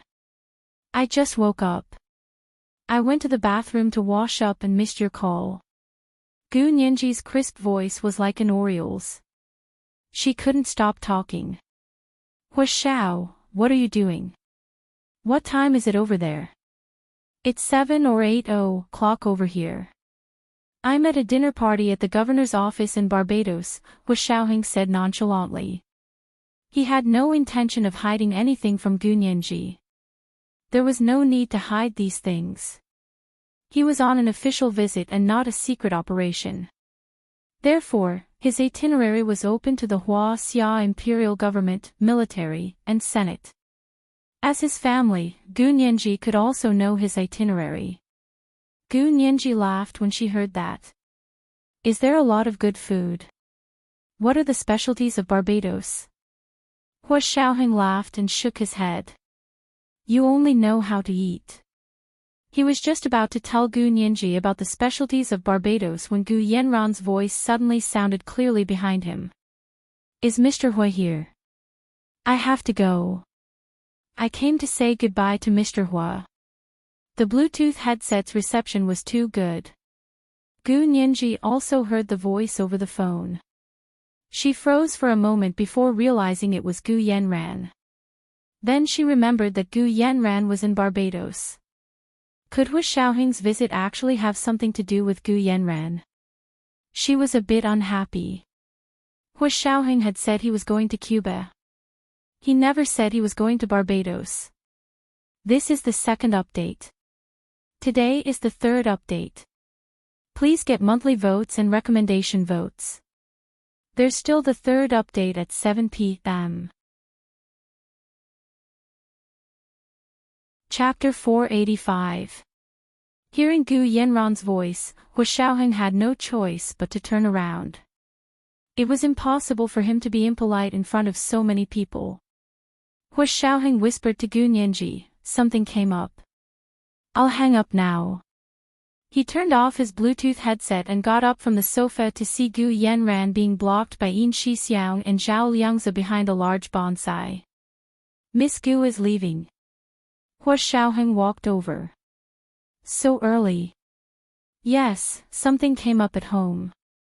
My father will be going to the United States soon. I'll send him back before coming back to organize the funeral for our old servants. Gu Yanran's expression turned serious. Our family suffered a great loss this time. I'll make them pay for every single one of their lives. Then Miss Gu, do you know who sent the gunman? Hua Xiaoheng put his hands in the pockets of his tuxedo and looked at Gu Yanran intently. If you don't know who the mastermind is, you won't be safe anywhere. Gu Yanran smiled bitterly. If we can't even be safe in the United States, I think we can only wait to die. Actually, in theory, everyone is waiting to die from the moment they are born, so Miss Gu doesn't have to feel too sad. Yin Shixiang joked around to lighten the mood. The corners of Gu Yanran's mouth twitched again. Turning to face Hua Xiaoheng, she lifted the hem of her dress and gave a Western-style bow. Mr. Hua, until we meet again. With that, she turned to leave, leaving behind a snow-white silhouette. Hua Xiaoheng looked at Gu Yanran thoughtfully as she walked out of the governor's office and gave Yin Shixiang a look. Yin Shixiang nodded knowingly and left as well. After they left, Hua Xiaoheng returned to his seat and continued to call Gu Nianji. Gu Nianji was sitting on her bed in her dorm, hugging her legs and looking very tired. Ma Qiqi called out from outside the door. Nianji. It's time for breakfast. There's fresh meat dumplings and mixed grain porridge that you like. I specially went to the porridge store outside to buy them for you. Gu Nianji felt hungry as soon as she heard Ma Qiqi's voice. She heaved a long sigh of relief and hit her head. She cursed herself for not having eaten her fill. Why was she so bloated? She had just gotten off the bed when she heard her phone ring again. She quickly took it and unlocked it. Hua Xiao. Seeing that it was getting late, Hu Xiaoheng hurriedly said, Nianji, did you know that Professor He was looking for Gu Yanran? Gu Nianji was originally a little unhappy, but when Hu Xiaoheng asked about it, she immediately calmed down and answered honestly, I did. Why didn't you tell me? Hu Xiaoheng's voice deepened. How many times have I told you to tell me anything? Don't hide it from me. Do you remember? Gu Nianji felt very wronged. She leaned against the wall with her phone in her hand and whispered. Didn't you guys test my DNA with hers? There's no connection at all. So when Professor He asked Gu Yanran for the contact information of her family doctor and dentist, I thought it was unnecessary and fruitless, so I didn't mention it. There was no point in telling him anyway. Besides, was she really going to tell him everything that happened in her life, no matter how big or small? Wouldn't he annoy her to death? Hu Xiaoheng thought about it and felt that what Gu Nianji said made sense. However, the relationship between He Zhichu and Gu Yanran, as well as the relationship between the He's and Gu's, was the focus of their investigation. Therefore, it was better to tell him everything related to that. But he couldn't explain it clearly to Gu Nianji. So after thinking about it, Hu Xiaoheng decided not to continue talking about it. His voice became gentle. Nianji, did you miss me when I wasn't around for a few days? Gu Nianji's heart was suddenly filled with sweetness. She whispered, yes. I missed you every day. I missed you all the time. She then asked Hu Xiaoheng, what about you? Did you miss me? What do you think? When they were on the Gu's island, Hu Xiaoheng's heart softened whenever he thought of Gu Nianji. That feeling was too foreign to him, who was cold and stern. His first reaction was to suppress that softness. Later on, he slowly accepted that it was a feeling that belonged to him and Gu Nianji. The corners of Gu Nianji's mouth curled up. She began to say coyly, I don't know. I want you to tell me. I want you to tell me. Her drawn-out voice turned in a circle. It was like a silk thread wrapping around his heart again and again. Hu Xiaoheng grunted and said calmly, I'm going over there to toast the governor. You're about to start class, right? Gu Nianji could only give up. She quickly said, then take care. She then said reluctantly, I'll wait for you to come back. Okay, good girl. Through the phone, thousands of mountains and rivers, across the ocean, Gu Nianji seemed to feel the warmth of Hu Xiaoheng's large hand caressing the top of her head. She narrowed her eyes. All the blood that filled her chest slowly flowed back to her limbs.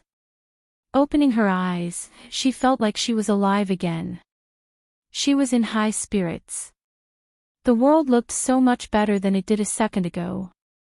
Opening the room door, she saw the dining table in the living room filled with breakfast. She took a deep breath. This must be the taste of happiness. Hu Xiaoheng and the others only left the banquet at the governor's residence late at night. As soon as they returned to the hotel, Hu Xiaoheng received a call. He immediately understood why Gu Yanran was so confident. The call was from the highest commander of the Huaxia Empire's army, General Ji. The first thing he said was, Xiaoheng, the military has given you a mission. You're responsible for escorting Gu Yanran's father, Gu Xiangwen, to the United States. You have to ensure his safety. There can be no mistakes. Hu Xiaoheng was speechless. What was going on? General Ji saw that Hu Xiaoheng didn't speak for a long time and knew he was upset. Gu Yanran had already asked someone to tell him about the previous incident. She had even sent a big gift to the Huaxia Empire's army. The new laser-guided weapon was known as the satellite killer. The Huaxia Empire had been developing it themselves, but they hadn't had a breakthrough in accuracy until Gu Yanran had emailed them a blueprint model that perfectly solved their technical problems.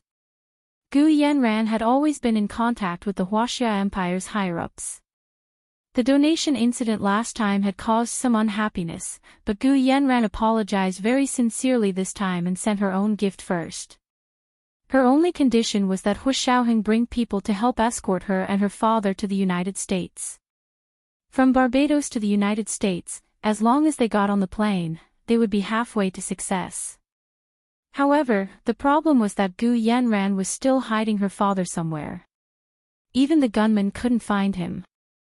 Hu Xiaoheng asked General Ji calmly, "Do you know that she's being hunted?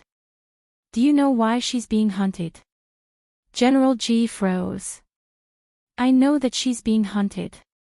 Otherwise, she wouldn't have asked for your help. Xiaoheng, this isn't right. Since she has a favor to ask from us, how can you leave her be?" Hu Xiaoheng wanted to say that he had his own plans, but the involvement of the military higher-ups had obviously disrupted his plans. He couldn't ask them to listen to his commands. After a moment of silence, Hu Xiaoheng nodded. "Okay, I can escort her, but she can't go to the United States. She has to come to the Huaxia Empire." This is the third update. Today is the third update. I'm asking for monthly votes and recommendation votes. Today is the last day of double voting, so please vote if you can. Thank you. Chapter 486. General Ji burst into hearty laughter and nodded repeatedly. As expected of Xiaoheng. "You won't lose anything. You're exactly what I thought." Hu Xiaoheng was speechless. "Xiaoheng, did you think I'd make a losing deal? Since Gu Yanran asked us to help, we can't just do whatever she says. That's what I told her too. If she comes to our country, I'll let you personally escort her. If she goes to the United States, let her look for the American CIA," General Ji said happily. "I just wanted to test you just now. Now that you suddenly mentioned going to Barbados and caused such a big commotion, the old men in the country are very unhappy. But as long as you can bring Gu Xiangwen back, everything that happened in the past will be written off. They can't be more than happy." Hu Xiaoheng's lips twitched. "General Ji, why beat around the bush with me? I'm not beating around the bush with you." General Ji stopped smiling. "Someone is already saying that you're going to Barbados because of Gu Yanran and that you're acting with her, is that so?" Hu Xiaoheng calmed down. He would be surprised if no one tried to sabotage him later on. "Then do you believe me or not, General Ji?" Actually, the fact that General Ji was testing him showed many problems. It was because of Gu Nianji before, and now it was because of Gu Yanran. The two of them might even be sisters. If things went south, Hu Xiaoheng might lose his reputation and career. He was groomed by General Ji. Of course, General Ji didn't want to see his right-hand man make a mistake because of women. But he had to be careful. There were too many young men who made a mistake because of women. Otherwise, why would there be an old saying that a hero's home was the home of a woman? General Ji understood what Hu Xiaoheng was implying. He sighed. "It's not that I don't trust you, but trust needs to be accumulated through experience. After this incident, my trust in you will naturally increase. I hope you won't let down the trust the country and its people have in you and bring Gu Xiangwen back." "But General Ji, even if Gu Xiangwen comes to our country, he might not be of much use." Hu Xiaoheng vaguely felt that the people in the military were overestimating Gu Xiangwen. Although Gu Xiangwen was very powerful, he was now in a vegetative state and had been in a coma for 7 years. The chances of him waking up in the future were too low. Otherwise, with the Gu family's wealth and He family's connections, and the best doctors and medical equipment in the world, why hadn't Gu Xiangwen woken up yet? "I know. Let's get it back first." General Ji ordered, "You have to be careful abroad. I think there's something fishy about the gunman who suddenly appeared in the Gu family. Have you caught him?" "No, they're all dead." Hu Xiaoheng shook his head. "But if we want to bring Gu Xiangwen back to the country, these gunmen will probably appear again. I request the military to give us more support and convenience." Otherwise, the three of us from the Special Operations Forces won't be able to complete this mission. This was because he was not traveling as the commander of the Special Operations Forces, but as the Deputy Secretary General of the Supreme Military Council. Therefore, the people from the Special Operations Forces only brought his two personal secretaries, Yin Shixiang and Zhao Liangze. Okay, I approve this. Get the Standing Committee of the Supreme Military Council to stamp it immediately. I'll send it to your email when it's done. General Ji agreed without hesitation and immediately got his secretary to prepare. Hu Xiaoheng put down the phone and looked at the night sky outside the window. Although it was very late, he didn't feel sleepy at all. He began to plan the operation. If he wanted to bring Gu Xiangwen back in a vegetative state, he needed to think of a way to distract the gunman. Create a diversion. Or a substitute. He thought about it for a while and finally decided the root of the problem was with Gu Yanran. If he didn't know the cause and effect of the gunman, he wouldn't be able to come up with a foolproof plan. Therefore, he still had to make a trip to Gu Yanran. Was this the reason why Gu Yanran was so confident tonight? Hu Xiaoheng smiled faintly and turned off the lights to sleep. It was noon in the capital of the Huaxia Empire. The sun was shining brightly, and there wasn't a single cloud in the blue sky.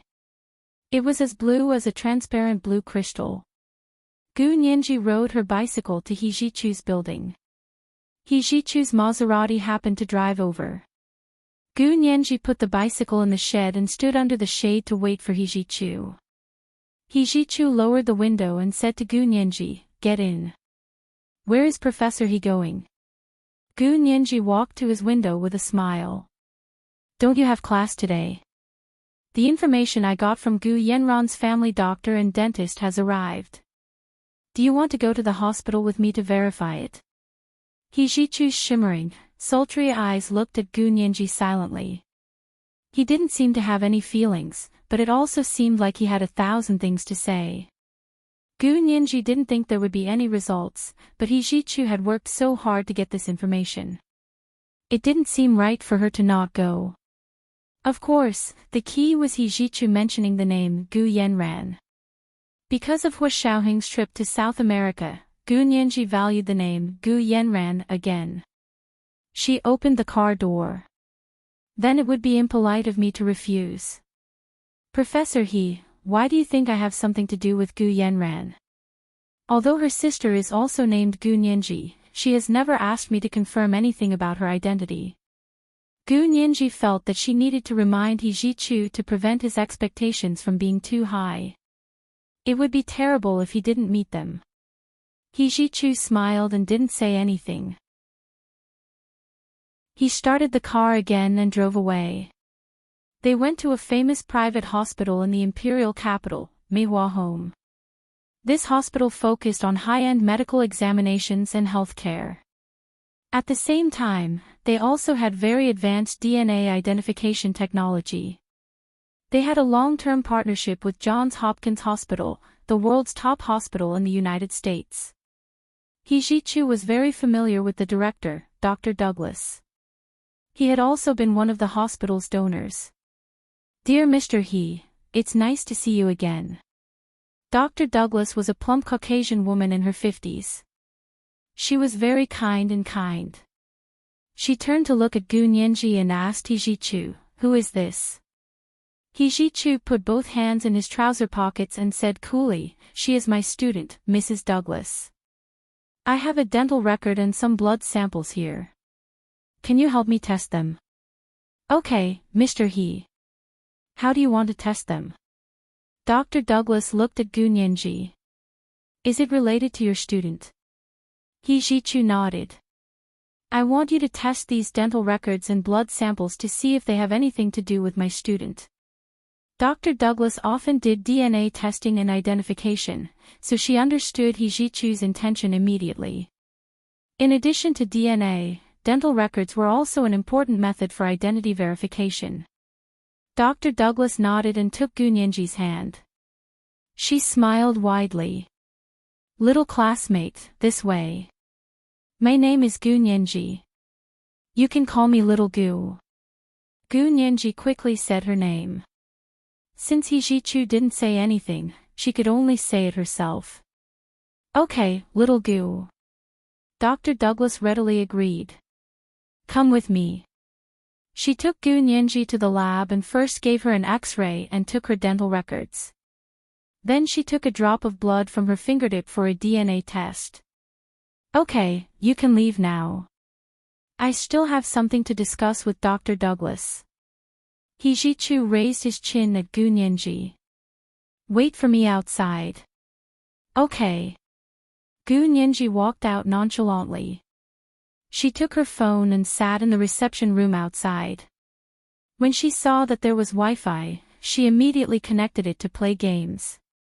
In Dr. Douglas's office, He Jichu sat in front of her and said sternly, Dr. Douglas, I chose your hospital for this test because I value your hospital's guarantee of absolute privacy. Dr. Douglas immediately said, I understand, Mr. He. All the records here will be returned to you after the test, including Miss Gu's blood sample and dental records. It was easy talking to someone who understood. He Jichu chose Dr. Douglas because he knew that she was only good at DNA testing and identification, but her medical skills were average. He didn't need to worry about her finding out anything. Thank you for your understanding, Dr. Douglas. I hope you can keep this a secret. He Jichu pushed a confidentiality agreement over. Sign this and everything will be fine. Dr. Douglas glanced at the agreement and couldn't help but say, the compensation for breach of contract is astronomical. Mr. He, do you not trust me that much? I trust you. Otherwise, I wouldn't have brought her here for the test. There are so many hospitals and clinics in the world, but I only chose yours. This is enough to show my trust. But trust is one thing, it's better to go through legal procedures. I'm sure you understand that. As long as you don't reveal my students' privacy, there won't be any problems. He Jichu spoke with such certainty that Dr. Douglas was completely confused. She signed the confidentiality agreement without even realizing it. She smiled wryly and said, since you're so cautious, I can't take any risks. How about this? You wait here and watch me do the tests until the results come out. How about that? Normally, this kind of test was done by the lab staff, but He Jichu was so cautious and Dr. Douglas personally signed the confidentiality agreement. She really couldn't take any risks. This was also He Jichu's original intention. He wouldn't be at ease until he saw it with his own eyes. Of course, no problem. How long will it take? I'll do it myself and make sure all the equipment is in place. It'll take about 6 hours. Dr. Douglas looked at the clock on the wall.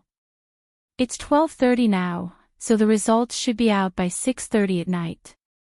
What she needed to do was verify that the blood sample and dental records He Jichu brought were the same person as Gu Nianji.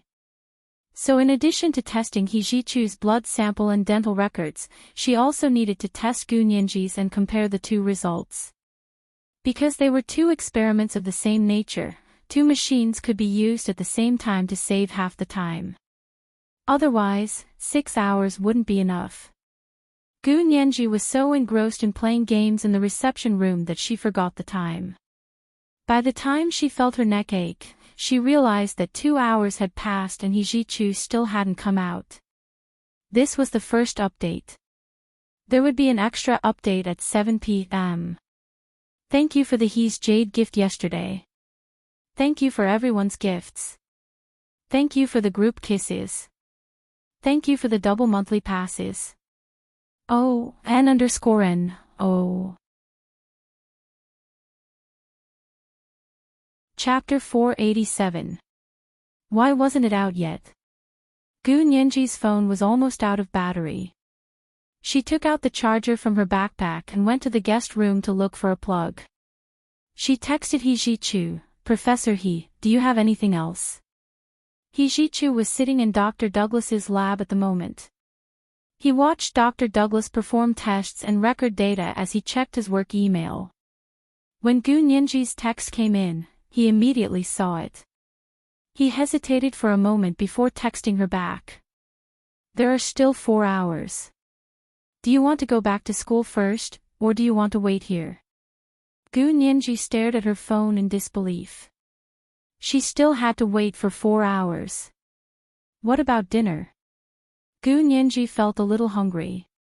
She paced around the guest room and thought that if she went back to school now, she would be delayed for an hour. She would have to take a public bus and transfer to the subway to get back to school. If she had to come back, it would only take 2 hours to go back and forth. What was the point of going through all that trouble? She didn't want to go back to school or stay there. She opened the search function on her phone and saw a Starbucks nearby. She texted He Jichu, Professor He, I'm going out for a walk. I'll be back in 4 hours, okay? Where are you going? He Jichu was unhappy and changed his mind. He continued texting her, come in and see how Dr. Douglas performs the tests. You saw it with your own eyes, so you won't doubt it, right? Gu Nianji was speechless at He Jichu's stubbornness, but she couldn't think of any other reason to refute him. Also, He Jichu's caution made her curious. Was there really something between her and Gu Yanran that couldn't be told? But if that was the case, why did Gu Yanran act like she didn't know her? If Gu Nianji really was her sister and had only been lost when she was 12, then how could Gu Yanran not recognize her? She didn't go missing when she was a baby. Gu Nianji pouted and sent a simple text, okay. Come to Dr. Douglas's lab. He Jichu texted back. Gu Nianji arrived at Dr. Douglas's lab and knocked on the door. He Jichu got up to open the door for her and stepped aside to let her in. After Gu Nianji entered, she walked to Dr. Douglas's side and watched her perform the tests. She liked it very much and was very interested in it. She even asked all sorts of questions while Dr. Douglas was waiting for the data. Gu Nianji didn't major in science at university, but that didn't stop her from being interested in it. She also had excellent hands-on skills. After watching from the side for a while, she was able to help Dr. Douglas with some simple experiments. Little Gu, you really are a genius. Dr. Douglas was pleasantly surprised and said with a smile, there's a white coat over there.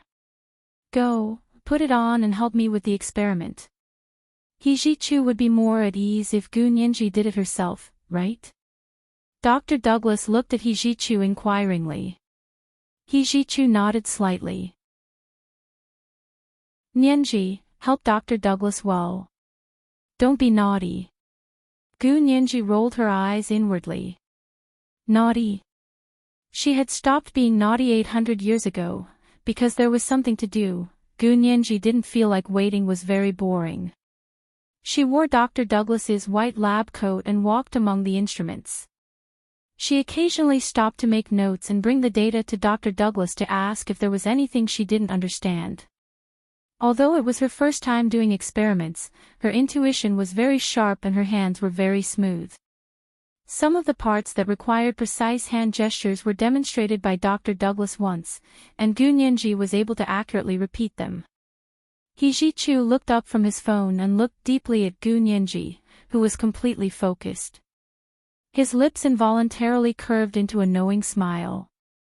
This Nianji was his Nianji. At 5:00 in the afternoon, the afterglow of the setting sun shone through the snow-white windows of the laboratory. Gu Nianji put the last test tube into the DNA PCR and clapped her hands. Dr. Douglas, is there anything else? It's all done.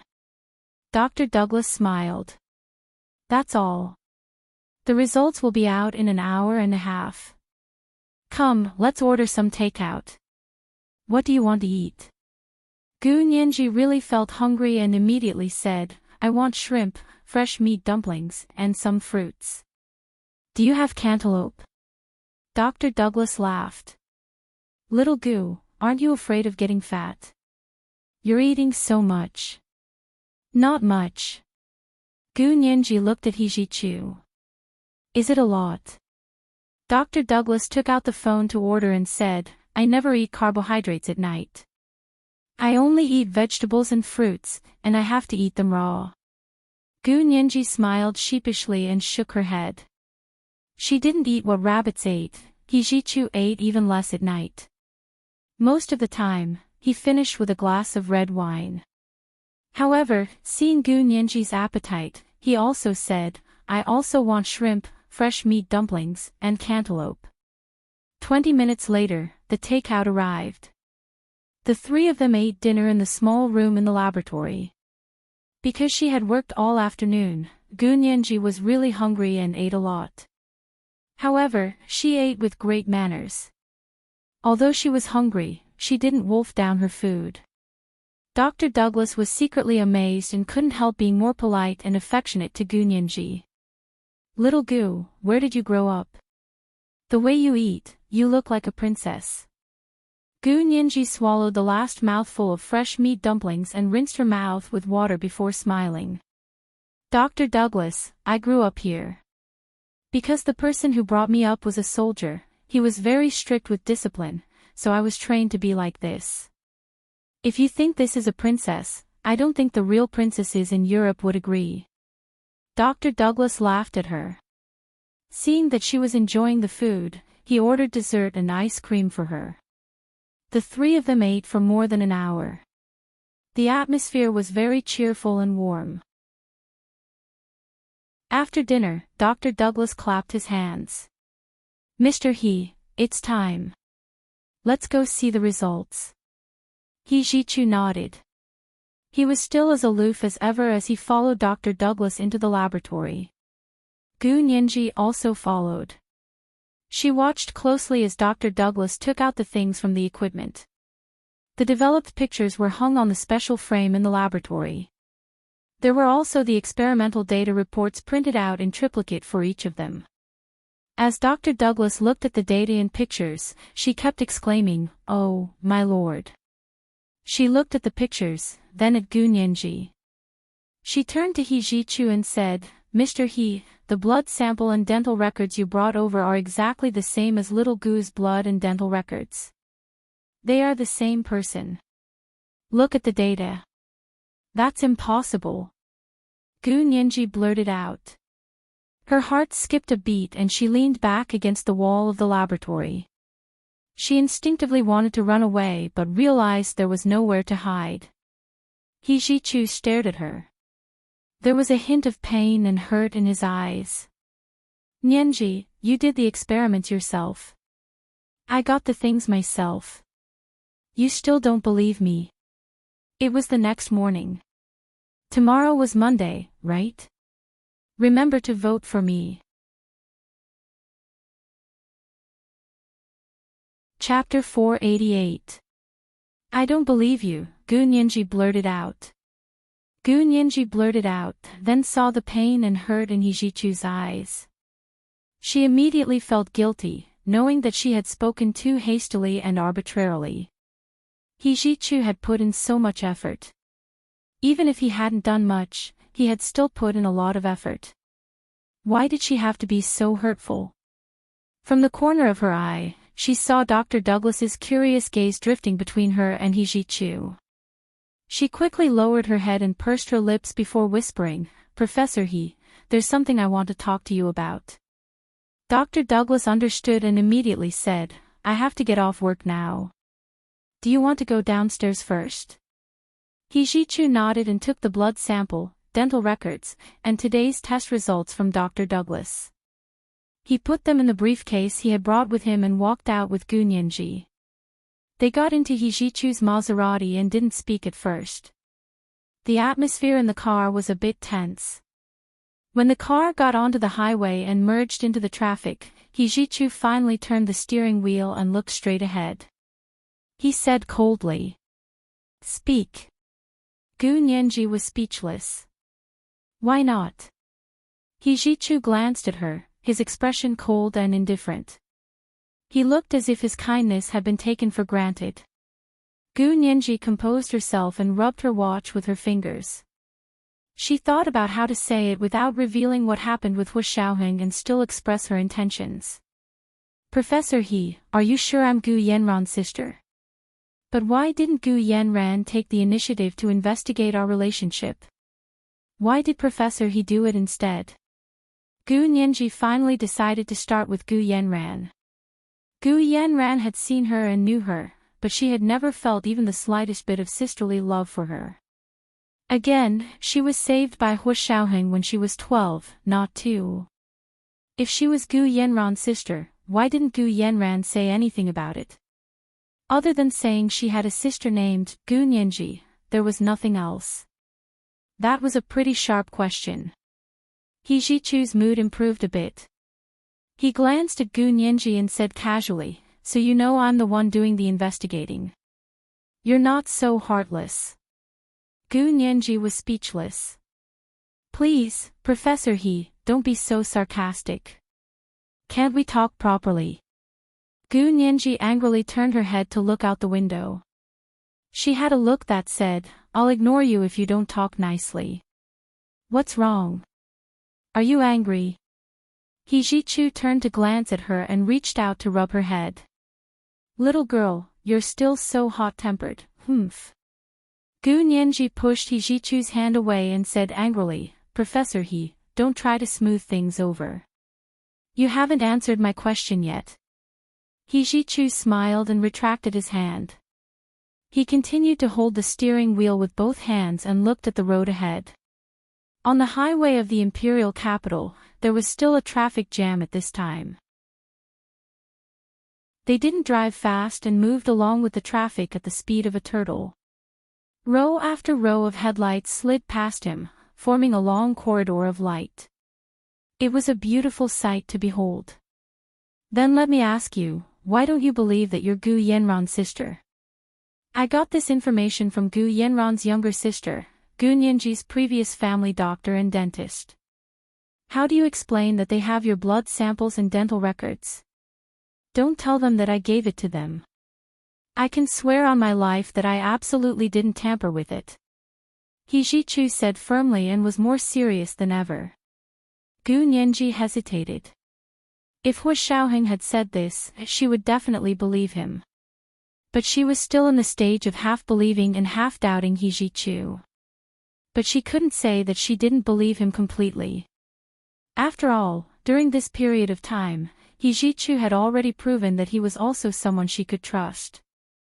It wasn't easy to build the foundation of trust, but it only took one thing, one sentence, and one opportunity to destroy it.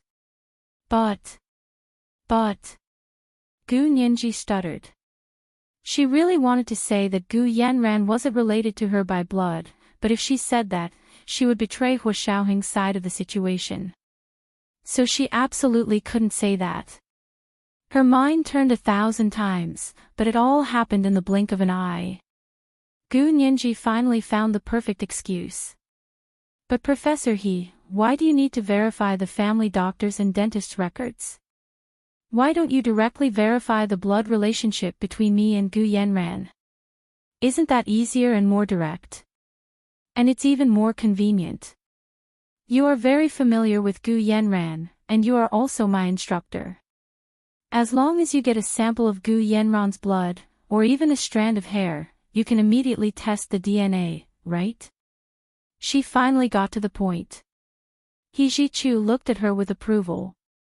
His fingers lightly tapped on the steering wheel.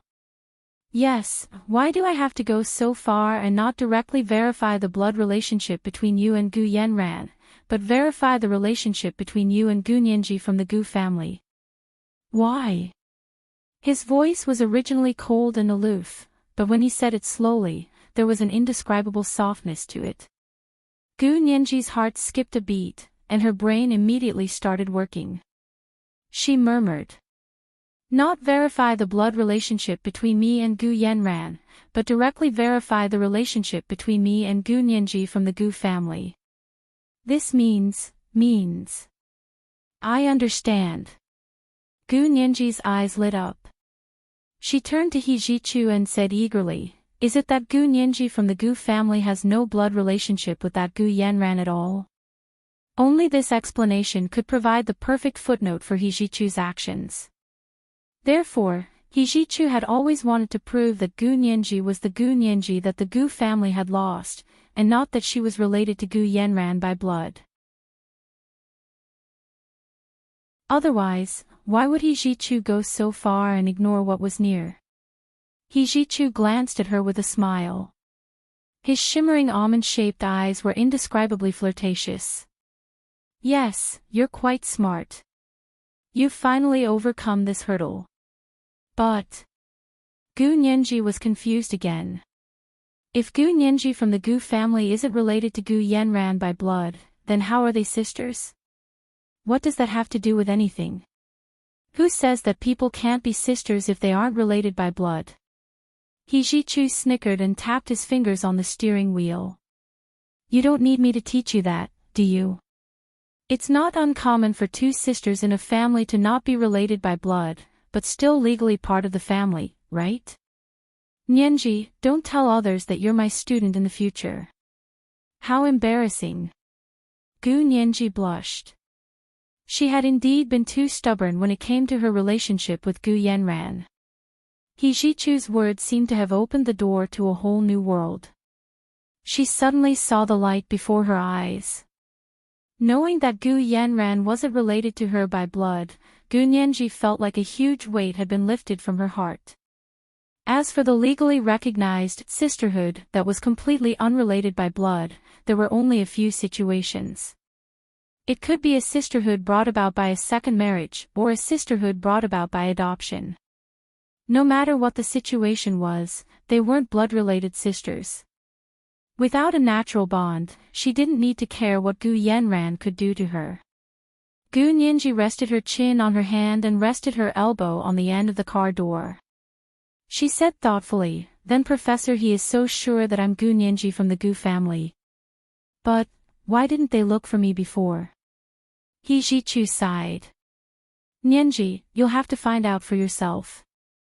I don't want to do this kind of useless work. You won't believe me anyway."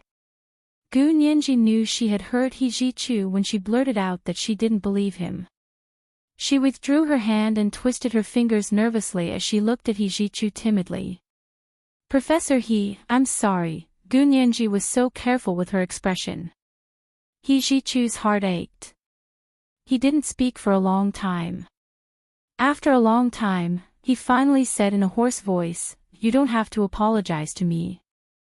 Think carefully about what you want to do. Do you believe this evidence?" Gu Nianji looked down. Her fingers rubbed the watch Hu Xiaoheng had given her again. She couldn't come to a conclusion at the moment. She still had to talk to Hu Xiaoheng about this. The direction Hu Xiaoheng and his team had been looking in didn't seem right. They had verified that Gu Nianji and Gu Yanran weren't blood-related, so they assumed that she wasn't a member of the Gu family. They didn't continue investigating Gu Yanran. However, He Jichu had found another way. He had started with Gu Nianji's childhood medical records and dentistry to find out that the Gu Nianji from the Gu family in Barbados was the same person as the Gu Nianji from the Huaxia Empire. If she really was that Gu Nianji, then how did she come from a small Central American country like Barbados to the Huaxia Empire? Did she come alone, or did she come with someone else? These things lingered in her mind like nodes in a fog. She just had to wait for the fog to dissipate for the nodes to connect. He Jichu didn't say anything else. He drove in silence all the way back to the university and dropped Gu Nianji off at her dorm. "Nianji, I'll give you a day off tomorrow. Go through this information and slowly digest it." He Jichu's voice softened. "But you can't be sad for more than a day. It's already in the past. There's no point in looking into the past. What's important is how you choose in the future." Gu Nianji nodded and hugged the things He Jichu gave her. She couldn't wait to return to the dorm and contact Hu Xiaoheng immediately. She had so much to say to him. He Jichu sighed as he watched Gu Nianji hurriedly run into the dormitory building. He leaned against the steering wheel and stared fixedly in the direction Gu Nianji ran off to. He stared fixedly for a long time before starting the car and driving away. Gu Nianji slammed open the dorm door and saw that Machichi wasn't in the room. She had probably gone to study. She sighed in relief. Right now, she really didn't want to talk to anyone but Hu Xiaoheng. Gu Nianji entered her room and locked it. She took out her phone and dialed Hu Xiaoheng's personal number. It rang a few times, but no one picked up. What's going on? Gu Nianji looked at her watch. It should be past 7 in the morning in Barbados. According to Hu Xiaoheng's daily routine, he should be up already. Gu Nianji had no choice but to call Zhao Liangzi. Zhao Liangzi quickly picked up and asked in a brisk voice, Nianji, why are you looking for your brother Zai? Gu Nianji didn't have time to joke with him and immediately said, Brother Zai, where's Hu Xiao? I have something really important to talk to him about. Hu Xiao. Hu Xiao went out. Zhao Liangzi was grinning from ear to ear. What is it?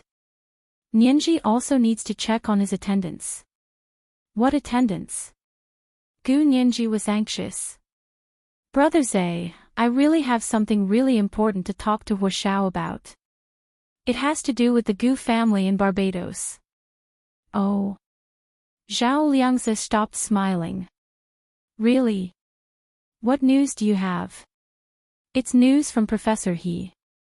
Gu Nianji didn't say much to Zhao Liangzi. Hurry and get Hu Xiao on the phone.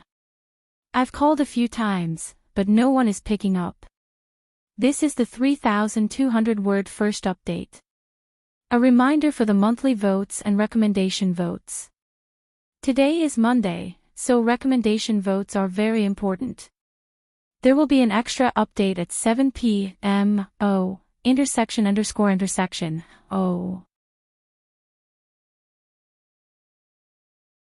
Chapter 489. Teaching her how to be a good person, 3K3, Professor He told you. Zhao Liangzi grew serious. Are you sure? Does it really have something to do with the Gus in Barbados? Can he be trusted? They had deep suspicions about He Jichu, but they didn't let Gu Nianji know. Gu Nianji wasn't one of them, so there was a lot of information they couldn't reveal to her. Gu Nianji closed her eyes and said slowly, I can definitely trust him. Brother Zai, can I speak to Hu Xiao now? There was already a hint of impatience in her voice. She really wasn't in the mood to joke around with Zhao Liangzi right now. She couldn't wait to share the truth she had been pursuing for 6 or 7 years with Hu Xiaoheng. She also wanted to hear his opinions. Zhao Liangzi sensed Gu Nianji's impatience and was a bit surprised. It seemed like the problem was really serious.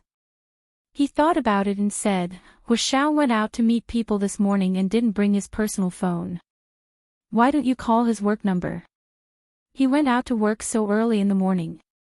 Gu Nianji's eyes widened in shock. It's only a little past 7 in the morning over there, right? Hu Xiao isn't even at the military base. Why would he wake up so early to go to work? Zhao Liangzi chuckled. It's to accommodate Miss Gu's schedule. Hu Xiao made an appointment to meet with her yesterday to discuss some business. Miss Gu said she's only free during her morning run and morning tea, so Hu Xiao went to see her early in the morning. Gu Nianji furrowed her brows and muttered, is running time and drinking morning tea time for business? He's so arrogant. Nianji, what are you talking about? Zhao Liangzi couldn't tell Gu Yanran what was going on with her. The military had already gotten involved, so it had changed from a private matter to a business matter. Gu Nianji sighed softly and pushed away the unhappiness in her chest. She said to Zhao Liangzi, then I'll call Hu Xiao's work number. Zhao Liangzi knew Gu Nianji was very sensible and would never call Hu Xiao's work number without their permission unless it was absolutely necessary. Zhao Liangzi couldn't bear to see her being so obedient. He hesitated for a moment before whispering to her, Mr. Hua has a very troublesome matter to deal with right now. Nianji, bear with it. If there's anything you can't handle, tell your brother Zai and brother Xiong. We'll definitely be able to help you. Gu Nianji smiled and walked to the dormitory window to look at the night view of the campus. She tried to calm her nerves. Brother Zhe, I will not cause you any trouble. I know that Hu Xiao went to Barbados and met Gu Yanran. This matter is closely related to the Gu family and Gu Yanran. She didn't mention that it was closely related to her, because Zhao Liangzi had already hinted that she probably had some personal matters that she couldn't deal with, which was why she was looking for Hu Xiaoheng. She didn't want him to misunderstand more. Yes, I understand. Zhao Liangzi hung up and poured himself a cup of coffee uneasily. He said to Yin Shixiang, who was taking notes on the computer, Nianji called Hu Xiao urgently just now. She said it had something to do with the Gus. Do you think Professor He really told her something? Ah. Professor He. Yin Shixiang turned around in surprise and stood up from his computer. Are you sure? Did Nianji say anything? She didn't go into details. She just wanted to see Hu Xiao. Zhao Liangzi hit his forehead with his fist. I have a feeling that something big is about to happen. Let's wait and see. Yin Shixiang said calmly, let's just do our jobs. If there are any bigger changes, it's not something we can control. Yeah, I'm just too concerned. Zhao Liangzi finished his coffee in one gulp and returned to his computer to work. Only work could calm him down. At the same time, in another seaside villa of the Gus, Gu Yanran was wearing a snow-white tennis shirt and a similarly snow-white cotton headband around her forehead. She was wearing dark blue tennis shoes and was sitting in the flowers on her balcony eating breakfast. In the distance was the azure Caribbean Sea, and there were seabirds circling in the blue sky. Because it was far away, the noise of the waves couldn't be heard at all. She could only see the beauty and majesty of the sea. Hu Xiaoheng wore a pair of sunglasses and crossed his arms as he stood on the balcony and gazed into the distance. He couldn't stop praising the beautiful scenery. Miss Gu really knows how to enjoy life. This villa is surrounded by mountains and green water. The distant sea breeze is blocked by the mountains over there and the moisture from the sea is filtered. It's indeed a great place for a family vacation. Hu Xiao really knows how to appreciate things. Gu Yanran elegantly used a silver knife and fork to take a bite of bacon. She paired it with a few fresh red grapes from her vineyard and ate it with relish. Hu Xiao, don't you want to eat some? Although Hu Xiaoheng didn't care, there was no trace of impatience in his eyes. He said calmly, no need. I had breakfast this morning and am already very full. What a pity. I even specially prepared some breakfast for Hu Xiao. Gu Yanran shook her head regretfully. This Kobe steak is only medium rare and melts in your mouth. Hu Xiao really doesn't want to try it.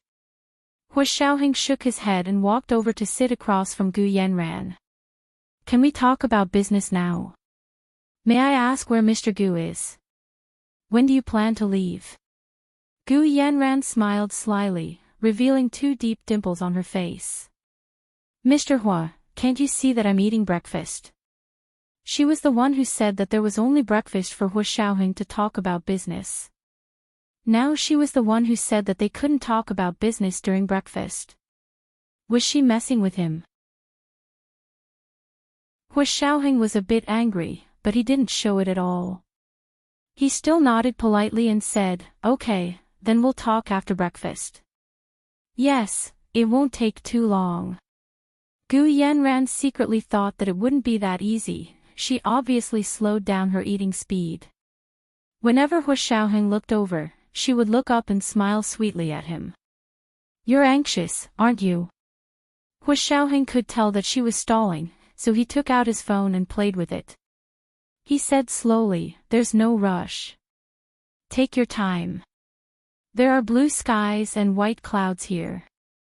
The sea breeze and waves are so nice. I can take my time to enjoy the scenery. He had a carefree expression on his face, and even his tone had some of the playboy aura of the imperial capital's officials. Gu Yanran was very surprised by Hu Xiaoheng's behavior. She glanced at him and slowly finished the bacon before starting to eat the porridge. Just when they were at a stalemate, Hu Xiaoheng's phone rang. His heart skipped a beat. This was his work phone. Who would be calling at a time like this? But he could use this call as an excuse to leave for a while. Hu Xiaoheng unlocked the phone and saw that it was Gu Nianji's number. He was even more surprised, but he still stood up and said to Gu Yanran, "Excuse me, I have to take this call." Take it. It's fine. I haven't finished my breakfast yet." Gu Yanran winked at him and smiled happily. Gu Yanran truly felt that she had vented her anger to be able to make Hu Xiaoheng, who had been so harsh to her a few days ago, behave like this. She had never met a man who completely ignored her in her entire life, but he just happened to be so right up her alley. Hu Xiaoheng walked to the balcony where he had been standing and answered the call. "What's wrong?" Something big must have happened to Gu Nianji for him to call his work phone at this time. Gu Nianji heard Hu Xiaoheng's tone and knew there was someone next to him. She immediately remembered that it was probably Gu Yanran. Her voice was much quieter. "Hu Xiao, is it convenient to talk? It's very important. Otherwise, I wouldn't be calling your number at this time. I've called your private number many times, but no one picked up." Hu Xiaoheng put one hand in his trouser pocket and stood on the balcony with his side facing Gu Yanran. His voice wasn't loud, but it wasn't soft either. His tone was very normal. "Yeah, go ahead." Gu Nianji took a deep breath and recounted what had happened that afternoon. Finally, she said. "At 6:30 p.m., just half an hour ago, I received the results. It proves that Gu Nianji and I from the Gu family in Barbados are the same person." Hu Xiaoheng was shocked by this news. Although he remained expressionless, his heart was in turmoil.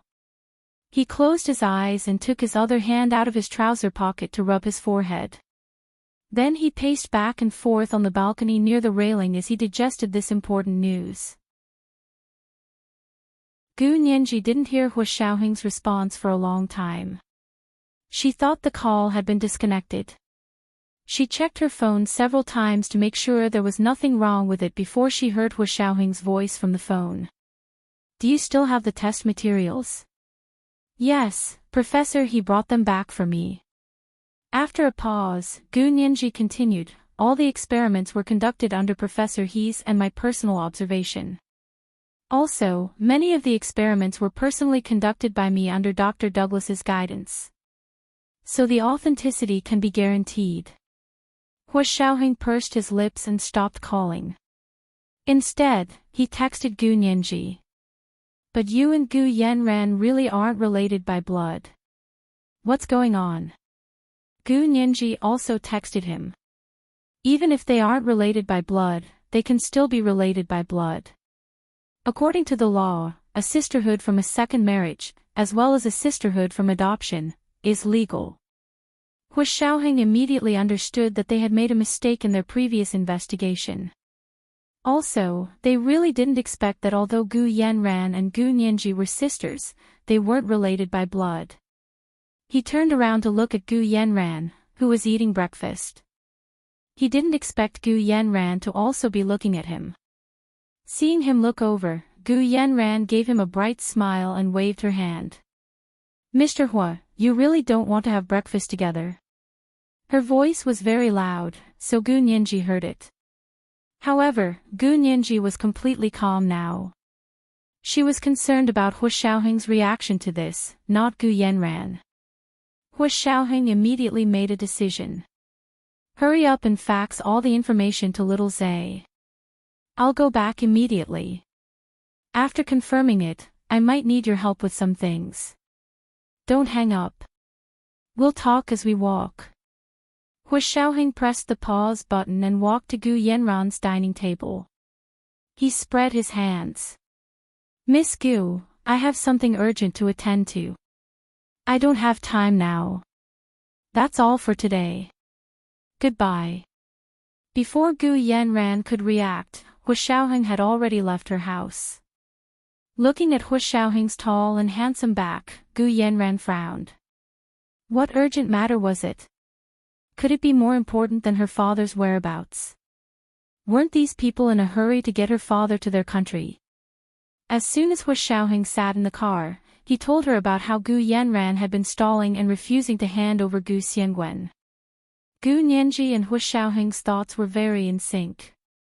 She immediately reacted and said anxiously, "What does she want?" "Hu Xiao, let me go. I'll ask her for my father's whereabouts. If she dares to refuse, I'll teach her a lesson." This is the first chapter of 3,300 words. A reminder for the monthly votes and recommendation votes. Today is Monday, so recommendation votes are very important. Today is a big chapter. Oh, intersection. Oh. Chapter 490. Their hearts are connected, begging for monthly votes. Gu Nianji's resolute tone made Hu Xiaoheng feel better. If Gu Nianji's identity was confirmed to be the Gu from the Gu family in Barbados who had disappeared 7 years ago, then Gu Nianji would have every reason to ask Gu Yanran to tell her the whereabouts of her father, Gu Xiangwen. Gu Yanran obviously didn't want to go to the Hua Xia Empire, so Gu Nianji could stall the Hua Xia Imperial military, but not Gu Nianji. Of course, the prerequisite was that Gu Nianji had to prove her identity. This was the set of data that He Zhichu had helped her obtain, as well as the identification done by Dr. Douglas. Even if it was taken to the FBI, it could be used as evidence to prove her identity. Hu Xiaoheng's problem in Barbados was easily solved. He held the phone to his ear and didn't speak for a while. He looked out at the tropical scenery outside the car. Greenery was everywhere, and when he looked up, he could see the bright sun. His hard and solemn heart was melted by the sun outside the car, and a feeling of fullness and warmth spread outwards. It was just like the day Gu Nianji had forced him to eat a piece of sweet pastry. He didn't like it, but after she stuffed it in his mouth, he felt the sweetness seep into his heart. Gu Nianji waited for a long time but didn't hear Hu Xiaoheng's reply. She thought he didn't agree and was worried that his pride was hurt, so she quickly said, "Hu Xiao, you don't want me to help you. But this matter is also related to me, so I'm not helping you. I'm actually helping myself." Her thoughtful words made Hu Xiaoheng feel even more warm. He even felt sorry for Gu Nianji's careful consideration. He wouldn't admit that he actually liked Gu Nianji's stubbornness. Unfortunately, he hadn't seen it since she became sensible.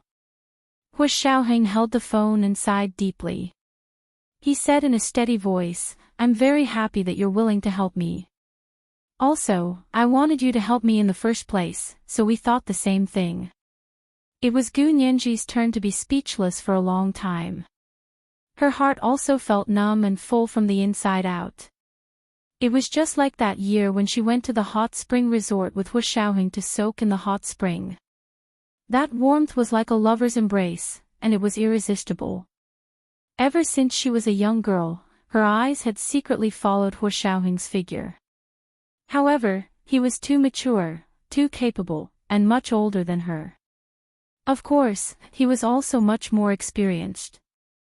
He had always been someone she looked up to. Even after they got together, she was still trembling with fear, worried that she wasn't good enough for him. This was the first time she felt that their hearts were connected, the beauty of two hearts as one. Gu Nianji felt that the side of her face that was close to the phone was so hot that it was about to ignite. She was afraid that she would burn if a single spark landed on it. People say that if you give them a little sunshine, they will shine, but if you give them a little spark, they will burn. Gu Nianji unconsciously looked up and saw the mirror in front of her. She also saw the girl smiling foolishly in the mirror. She couldn't help but burst out laughing and lay on the table, her shoulders shaking. The corners of Hu Xiaoheng's mouth curled up when he heard her laugh. He asked gently, "What are you laughing at?" "I'm laughing at myself." Gu Nianji stopped laughing and didn't dare to look at the mirror again. She was also glad that Hu Xiaoheng wasn't by her side right now. He didn't need to see her silly expression. Otherwise, it would ruin her image. She hoped that in Hu Xiaoheng's heart, she would always be the smart and flawless Gu Nianji. However, Hu Xiaoheng understood and refused to let her go. He chuckled lowly and said, "Turn on the video call." Oh. Gu Nianji's smile froze on her face. Why? I haven't washed my face yet. I haven't dressed up yet. I just came back from outside, and I'm covered in dust. No. Don't turn on the video call. I want to see you. Hu Xiaoheng's voice was low and gentle like never before. Yin Shixiang and Zhao Liangzi, who were sitting in the front seat, felt the hairs on the back of their necks stand up. They resisted the urge to turn around to see if the chief had been replaced in the back seat. Gu Nianji couldn't resist Hu Xiaoheng's tone at all. She thought that Hu Xiaoheng must have cursed her. She turned on the video call on her phone as if possessed and pointed it at herself. She even forgot to turn on the photo. Hu Xiaoheng propped one arm on the back window and held his phone with the other. He lowered his eyes to look at the screen and saw a beautiful girl trying her best to hold back a smile, but two faint dimples appeared on both sides of her cute, curvy lips. This was Nianji. His Nianji. Hu Xiaoheng's thumb fondly stroked the phone screen as if caressing her cheek. Pretty girl. Hu Xiaoheng sent a text over. Gu Nianji was so happy that she laughed out loud. Her clear and melodious laughter was very infectious. Yin Shixiang and Zhao Liangzi couldn't help smiling when they heard it. They turned around to look at Hu Xiaoheng. Hu Xiaoheng stopped smiling and ended the video call. He continued to call Gu Nianji. Go fax the information now. I want it when I get to the hotel. Can you do that? Yes. Gu Nianji saw that the video was suddenly cut off and Hu Xiaoheng's voice had returned to his usual unhurried tone. She knew that there was an outsider present. She also stopped smiling and promised Hu Xiaoheng seriously. Okay, then hurry up. Hu Xiaoheng hung up and put his phone away as if nothing had happened. He said to the driver in front, "Please hurry up. I'm in a hurry." Yin Shixiang and Zhao Liangzi, who were sitting in the front, finally sat up straight and began to prepare. When they returned to the hotel, Zhao Liangzi had just set up the encrypted fax receiver when he received the data from Gu Nianji. Zhao Liangzi quickly sent it to the cloud system for Hu Xiaoheng to log in and take a look. Hu Xiaoheng looked at it for a full 2 hours before he finished reading all the information and data. Of course, he read it more carefully. He specifically looked up the terms and terms he didn't understand. He tried to understand all the relevant professional terms in the shortest time possible. Hu Xiao, is Nianji really from the Gu family of Barbados? Yin Shixiang propped both hands on the desk in front of Hu Xiaoheng and asked in shock, "But we checked last time. She and Gu Yanran's DNA is not related by blood. Who said only related by blood can be legally recognized as sisters?" Hu Xiaoheng smiled faintly and repeated Gu Nianji's words. "We don't need to prove that she and Gu Yanran are biological sisters. We only need to prove that she is Gu Nianji from the Gu family of Barbados." Yin Shixiang and Zhao Liangzi thought about it for a while before they understood this complicated point of view. They nodded vigorously and said repeatedly, "Hu Xiao is so smart. How did you think of this? We were really too stubborn before." "It wasn't me." Hu Xiaoheng ignored his subordinate's flattery. "It was Nianji who thought of it. Of course, she thought of it under Professor He's suggestion." "Oh. Professor He again. He clearly knew all this. Why didn't he just tell us?" Yin Shixiang was furious and slammed the desk. "Look at how many twists and turns we took. How many twists and turns we took. How is this twists and turns? The path to finding the truth has always been complicated. Hua Xiaoheng disagreed. Also, how can we trust He Jichu's words without reservation? We still need to verify it step by step, so we still have to do what needs to be done and walk the path that needs to be taken. Whether it's a straight path or a crooked one, it's best if we can reach the same destination in the end. Roger, Chief. Yin Shixiang and Zhao Liangzi said loudly in understanding. But Hua Xiao, this proof is enough for us. But can Barbados restore Gu Nianji's identity just like that? Zhao Liangzi printed out the data and passed it to Hua Xiaoheng. What else do we need to do? Hua Xiaoheng leaned back in the leather chair behind the desk and propped his chin up with one hand. He considered it for a while before saying, I'm afraid Nianji has to be present herself for this. Let Nianji come to Barbados. Good idea. Yin Shixiang clapped his hands. We need to catch Gu Yanran off guard. This woman doesn't want to go to our country. She only wants to go to America. We can't let her find another chance to delay. Yes, as long as Nianji's identity is proven, Gu Yanran can't make decisions for Gu Xiangwen alone.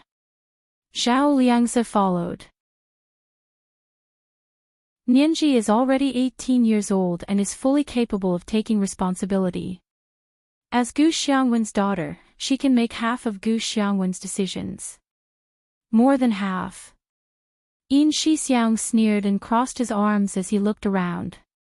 Don't forget, Nianji isn't related to Gu Yanran by blood. So it's not certain who's really Gu Xiangwen's daughter. There's no need to doubt that. Zhao Liangzi thought about it. Although Gu Yanran isn't related to Nianji by blood, she should still be legally related to Nianji. I'll say this first, they don't need to be related by blood to be legally related to each other. That's not the same. Yin Shixiang objected. Let me ask you, if two daughters, one is biological and the other isn't, who do you think has the right to speak about Gu Xiangwen, regardless of adoption or other in-laws? Hua Xiaoheng looked down and thought about it for a while before giving instructions. Little Zhe, quickly contact the Hua Xia Empire and ask them to arrange for Nianji to come to Barbados. Remember, use the fastest speed. It's... Hua Xiaoheng looked at his watch. It's 9:30 in the morning in Barbados, so it should be 9:30 in the evening in our country. I want to see Gu Nianji at the Barbados airport at 9 o'clock tonight in Barbados, which is 9 o'clock tomorrow morning in our country. Send my message back without missing a single word. Tell them this is a military order, and if they're late, they'll be punished by military law.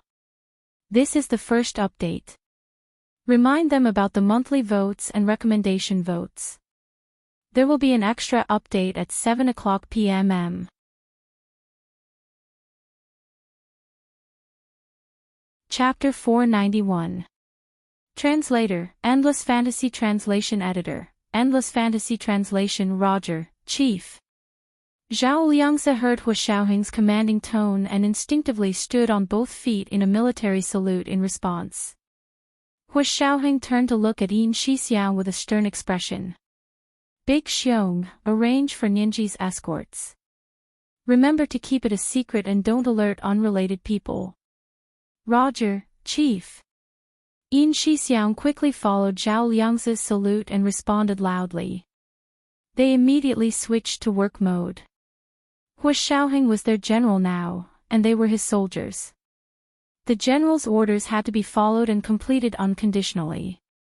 If they couldn't complete it, they would be punished according to military law.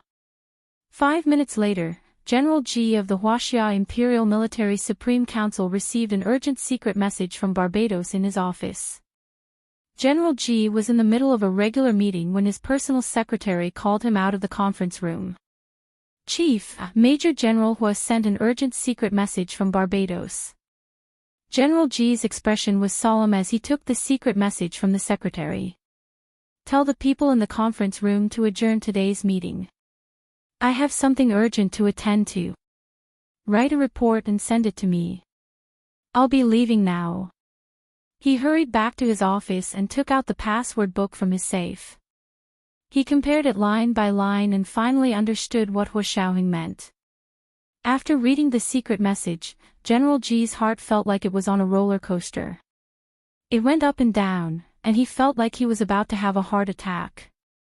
Clutching his chest, he leaned back on the sofa and thought quietly for a while. He was very emotional. He didn't expect Gu Nianji to be Gu Xiangwen's daughter. He didn't expect she wasn't related to Gu Yanran at all. They were desperate for talent from Gu Xiangwen, but Gu Yanran was unwilling to fully cooperate with them. They could only feign civility with Gu Yanran and make concessions again and again, hoping that Gu Yanran would bring Gu Xiangwen to the Hua Xia Empire to settle down. But if it was proven that Gu Nianji was Gu Xiangwen's youngest daughter, then what else did they have to worry about? With Hua Xiaoheng's influence on Gu Nianji, she would probably agree even if he asked her to give Gu Xiangwen to the military. General Ji rubbed his chin and suddenly smiled. Originally, he had never agreed to Hua Xiaoheng and Gu Nianji being together, but if Gu Nianji's father was Gu Xiangwen, then what was there to stop them? People like them only cared about profit. In the face of greater profit, anyone who dared to oppose would be a threat to the ultimate national interests of the Hua Xia Empire. He didn't even need to do anything, the higher-ups in the military would tear them apart. The corners of General Ji's mouth curled up as he thought about it. He immediately made a decision and ordered the relevant departments to quickly process the paperwork for Gu Nianji so that she could go to Barbados as soon as possible. The Hua Xia Empire and Barbados had a mutual visa waiver agreement, so Gu Nianji only needed to bring her passport and buy a plane ticket. At 10 p.m., Gu Nianji had just finished washing up and was about to go to bed when Yin Shixiang called. "Nianji, get up now and get ready to board the plane. I've already sent someone to bring your passport to the airport gate. You only need to bring your small bag. You don't need to bring any luggage. Hua Xiao has already ordered people to buy daily necessities and clothes from Europe. Your new luggage should be here by the time you arrive in Barbados." Yin Shixiang explained everything clearly in a tone that left no room for discussion. He then asked her, "Did you hear that? This is Hua Xiao's order. Military orders must be obeyed." Gu Nianji had been with Hua Xiaoheng for 6 years, so she knew this very well. She immediately sat up in bed and said nervously, "I heard that. I'll get up now and go to the airport." "Who's waiting for me at the airport?" "You'll know when you get there." Yin Shixiang didn't say anything else. "The plane will take off in 30 minutes. Gu Nianji couldn't help but wail, 30 minutes. "It'll take me 30 minutes to get to the airport. Fan Jian is already waiting for you downstairs. He has 20 minutes to take you to the airport. If he doesn't make it, he'll be breaking military law." Yin Shixiang's voice was cold and bleak. It was a far cry from his usual cheerful tone. Gu Nianji became even more nervous from his tone, but she knew the severity of the situation. She didn't complain and quickly hung up to get out of bed to get dressed. She carried her small backpack and only packed her wallet and keys. Gu Nianji opened the door and left the dormitory without even saying goodbye to Ma Qiqi. When she sat in Fan Jian's private car downstairs, she sent He Zhichu and Ma Qiqi a text message.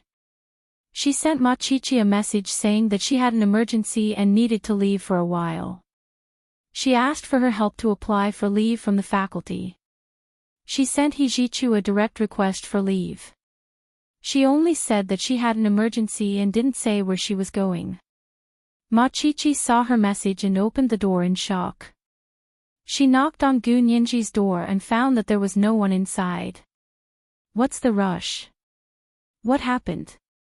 Ma Qiqi was very worried about Gu Nianji, but she didn't pursue the matter. She only texted her back. "Have a safe trip. Come back soon."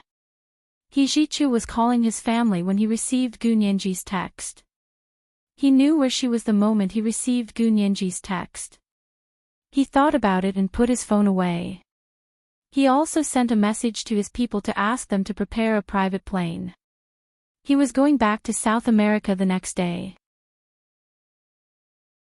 It only took Gu Nianji 20 minutes to get to the airport in Fan Jian's car. The people waiting for her at the gate were the military doctors she knew, Yi Zidan and Qin Lai. Brother Qin. Dr. Yi. You're going to Barbados too. Gu Nianji was very surprised but also very happy. It was great that the people following her weren't strangers. Qin Lai nodded with a smile. I had no choice. I was dragged out of bed in the middle of the night because of Hua Xiao. He looked at Yi Zidan again. Dr. Yi, are you tired?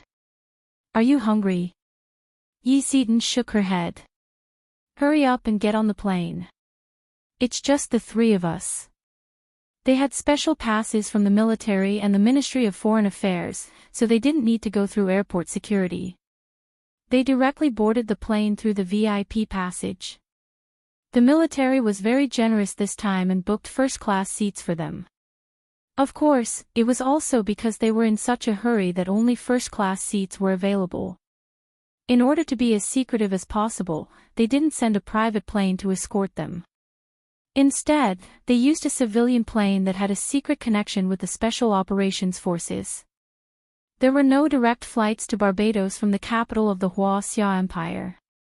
Just like Hua Xiaoheng's previous trip, they took a flight to Barbados via Cuba. Gu Nianji, Qin Lai, and Yi Zidan got off the plane at 9:00 p.m. sharp in Barbados, which was also 9:00 a.m. the next day in the Hua Xia Empire. Hua Xiaoheng, Yin Shixiang, and Zhao Liangzi didn't show up at the airport. Gu Nianji and the others found a taxi and went directly to the Hua Xia Empire's consulate in Barbados. They didn't check into a local hotel. Hua Xiaoheng and the others waited at the consulate. Miss Gu, Mr. Qin, Miss Yi, this way please. The consulate staff smiled and led the three of them to the entrance of a conference room. The door to the conference room opened from the inside. Hua Xiaoheng, Yin Shixiang, and Zhao Liangzi stood in the conference room with their hands folded behind their backs. They looked at the three of them calmly. Hua Xiao. Gu Nianji beamed and quickly walked over to him. I finally get to see you. Hua Xiaoheng took her hand and looked at it. You've lost weight. Was the flight tiring? No, not at all.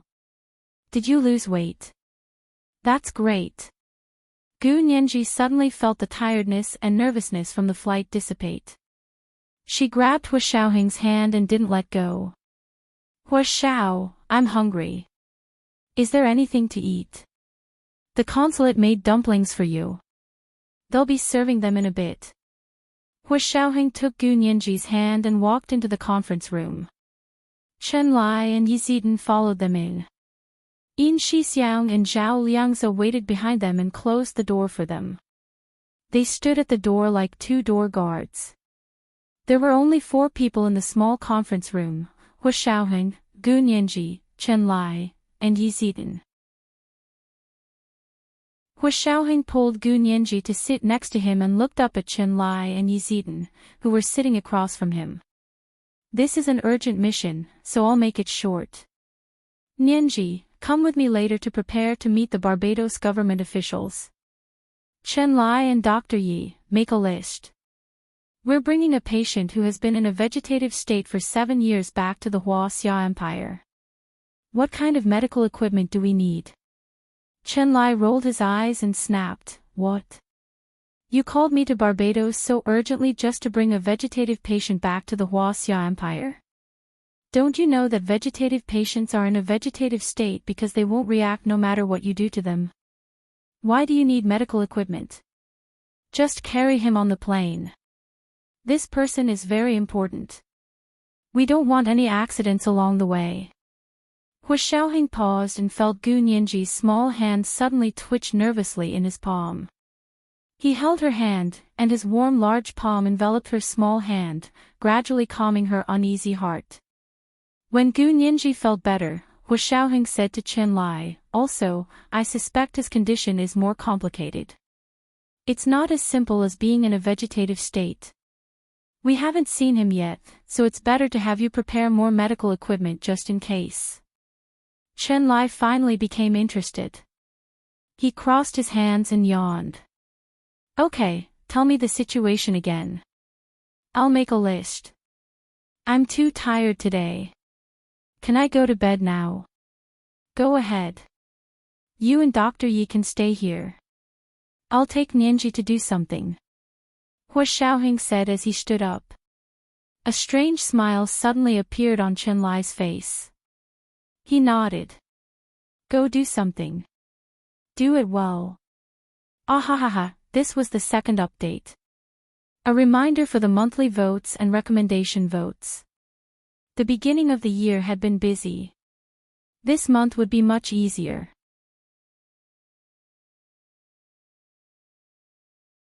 Chapter 492. We're going on official business, not private business, Hua Xiaoheng retorted instinctively. Chen Lai laughed so hard that he almost choked. He leaned on the table and said loudly, No one said you were going on private business. Why are you in such a hurry? Her other hand reflexively clenched into a fist. She wanted nothing more than to punch Chen Lai's smirking face. Gu Nianji looked at Chen Lai in confusion, then at Hua Xiaoheng. She asked curiously, Brother Chen, we're going to work. Why are you laughing? I'm not going to explain it to you. Hurry up and go work for Hua Xiao. Chen Lai winked at Gu Nianji and pouted towards the door. Let's go. Ignore him. Hua Xiaoheng's face darkened as he grabbed Gu Nianji's hand tightly and pulled her out of the small conference room without looking back. Hey! Don't walk so fast. There's still time to do something. You can do it a few more times. Ahahaha. Chen Lai's cheerful laughter stopped abruptly when he saw Yi Zidan's disapproving gaze. Lil Yi, I was just joking with them. Chen Lai scratched his head awkwardly, not knowing where to look. Yi Zidan shook her head and said softly, Dr. Chen, Nianji is still young. How can you make such a joke in front of her? It was just a spur of the moment. Chen Lai's back was covered in sweat. He couldn't help but feel nervous in front of Yi Zidan. He had really forgotten himself just now. I was just trying to liven up the atmosphere, nothing else. Yi Zidan saw that Chen Lai was blushing, so she didn't scold him anymore. She thoughtfully changed the topic. Dr. Chen, are you hungry? Hua Xiao had dumplings earlier. Oh, yes, dumplings. There are dumplings. I'm really hungry. Chen Lai wiped the sweat off his forehead with a handkerchief and hurriedly walked to the door. He said to Yin Shixiang, who was standing there, Big Xiong, do you have dumplings here? Won't Hua Xiao and Nianji have dumplings before going out? They still have something to do. The dumplings are ready. Please follow me. Yin Shixiang led Yi Zidan and Chen Lai to the consulate's cafeteria and asked the chef on duty to make dumplings for them. Holding Gu Nianji's hand, Hua Xiaoheng walked out of the consulate. Outside the door, the night was in full swing. The starry sky shone brightly, and the faint sound of waves could be heard. The air was humid from the sea, and the melodious chirping of nightingales could be heard from time to time, adding to the quietness of the night. The two of them held hands as they walked along the brightly lit embassy street in Barbados at night. The gentle breeze blew on their faces, making them feel warm and moist, just like lovers who were deeply in love with each other. It was no wonder that people in the tropics were so passionate. It was because this kind of weather was suitable for love 365 days a year. Gu Nianji glanced at Hua Xiaoheng with a smile and looked at his flawless profile. She only hoped that they would continue like this and never see an end. Unfortunately, this was just a thought. Not long after, they walked out of the embassy district and arrived at the Barbados government office. It was indeed a very small country. Even if all the government departments were gathered together, it wouldn't be as big as a government in a first-tier city in the Huaxia Empire. Hua Xiaoheng led her to stand in front of a white building and said quietly, "This is the Ministry of Internal Affairs of Barbados. We need their help to restore your identity." Gu Nianji looked at the ordinary building curiously. "It's that small?" "Yeah, it's very small. There are only about 600 people in the Barbados National Defense Force, so a few gunmen can really start a coup here." Hua Xiaoheng smiled. "We still don't have any leads on those gunmen. If you restore your identity, you'll probably become their target too. Are you afraid?" "Of course not." Gu Nianji shook her head. "What do I have to be afraid of when I'm with you?" Hua Xiaoheng held her hand with a smile on his lips and looked up at the building with her. "I brought you here tonight because I wanted to keep your identity a secret for a while. I wanted to wait and see how things would develop, and then strike later to gain the upper hand. Also, when we go in later, don't say you lost your memory, okay?" Gu Nianji nodded. "I understand. Do you want to go in?" Hua Xiaoheng took out his phone and called the person he contacted in the Barbados government. Hua Xiaoheng said a string of standard British English, and Gu Nianji was intoxicated. She looked at Hua Xiaoheng with a smile and gently snuggled up to him. Hua Xiaoheng put an arm around her waist and said a few more words on the phone before saying to Gu Nianji, "Okay, let's go in." Soon after, the door to the Ministry of Internal Affairs opened from the inside, and a middle-aged black man received them. They sat down inside and Hua Xiaoheng handed over Gu Nianji's identification documents. The middle-aged black man hurriedly looked through the documents and kept exclaiming, "My God," as he read. When he was done, he looked at Gu Nianji with surprise and asked very patiently, "Dear Sirius, do you still remember me? I even carried you when you were young." He then said to Hua Xiaoheng, "Mr. Gu is a great man. He helped me and my family. If he hadn't sponsored me to go to university in the United States, I wouldn't be here as a high-ranking government official. He changed my life, and I'm very happy to have the opportunity to repay his kindness." Gu Nianji's heart skipped a beat. Was Sirius her English name? Literally, Sirius was the epithet, Queen of the Night, Queen of the Night. It wasn't a common name. Gu Yanran's English name was Jasmine, a very common female name. It meant Jasmine. Hua Xiaoheng smiled and looked at Gu Nianji as he said to the middle-aged black man, "Mr. Mike, do you still remember her?"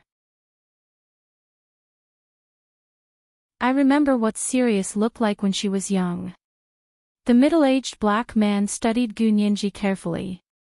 "I have to say, she's completely different from now.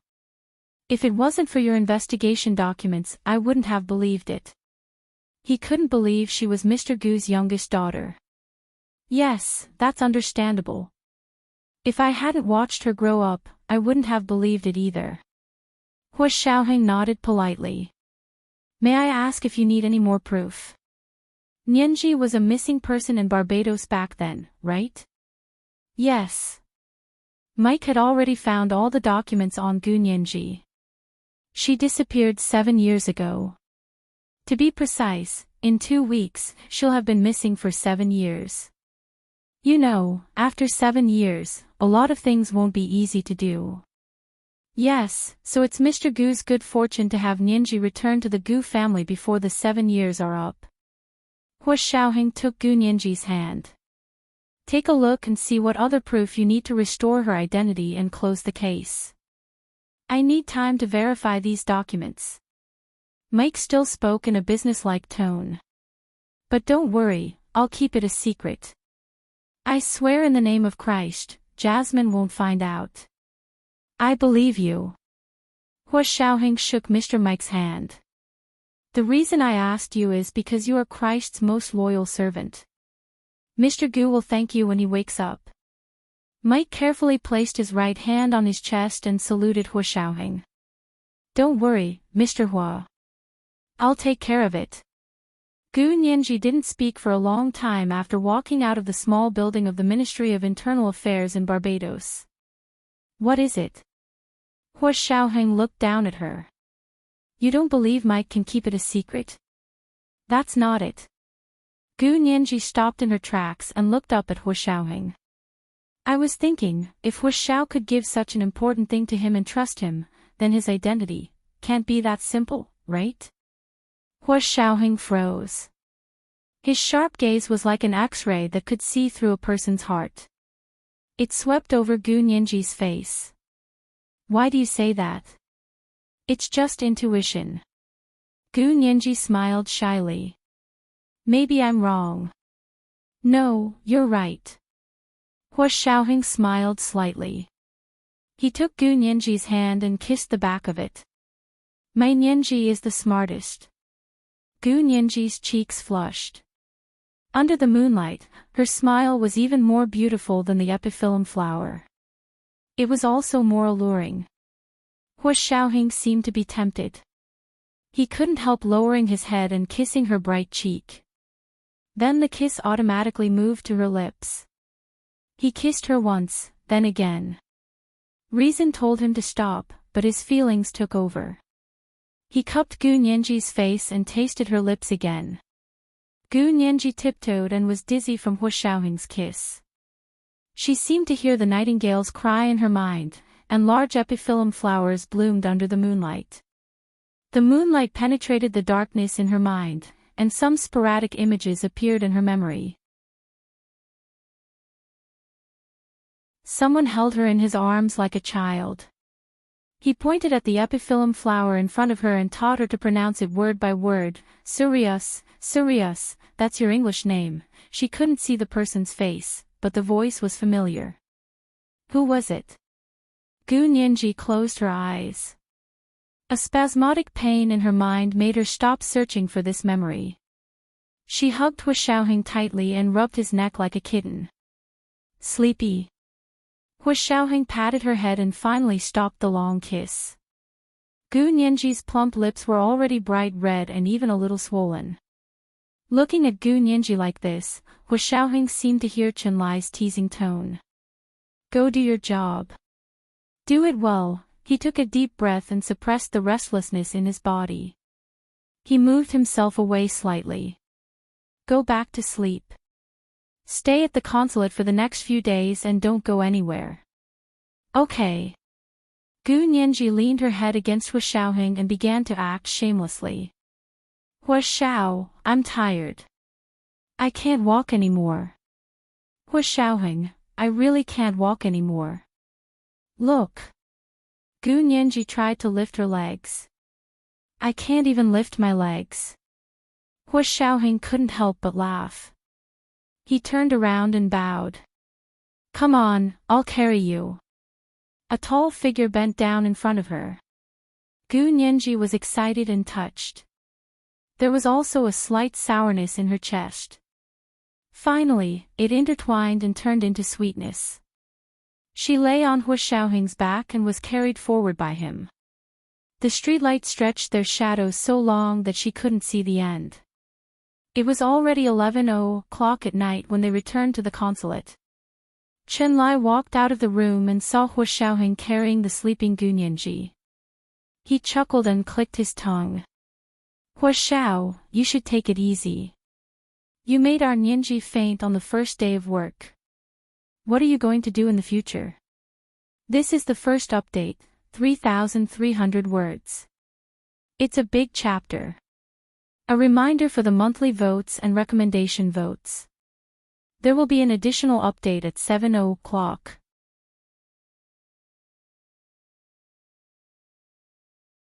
Chapter 493. Hu Xiaoheng glanced at Chenlai and suddenly said to someone behind him, Dr. Yi, come help me take Nianji to her room. Chenlai trembled in fear.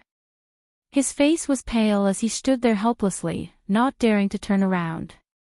He was as stiff as a marionette as he stood in front of his door, watching Hu Xiaoheng slowly walk past him with a smile on his lips.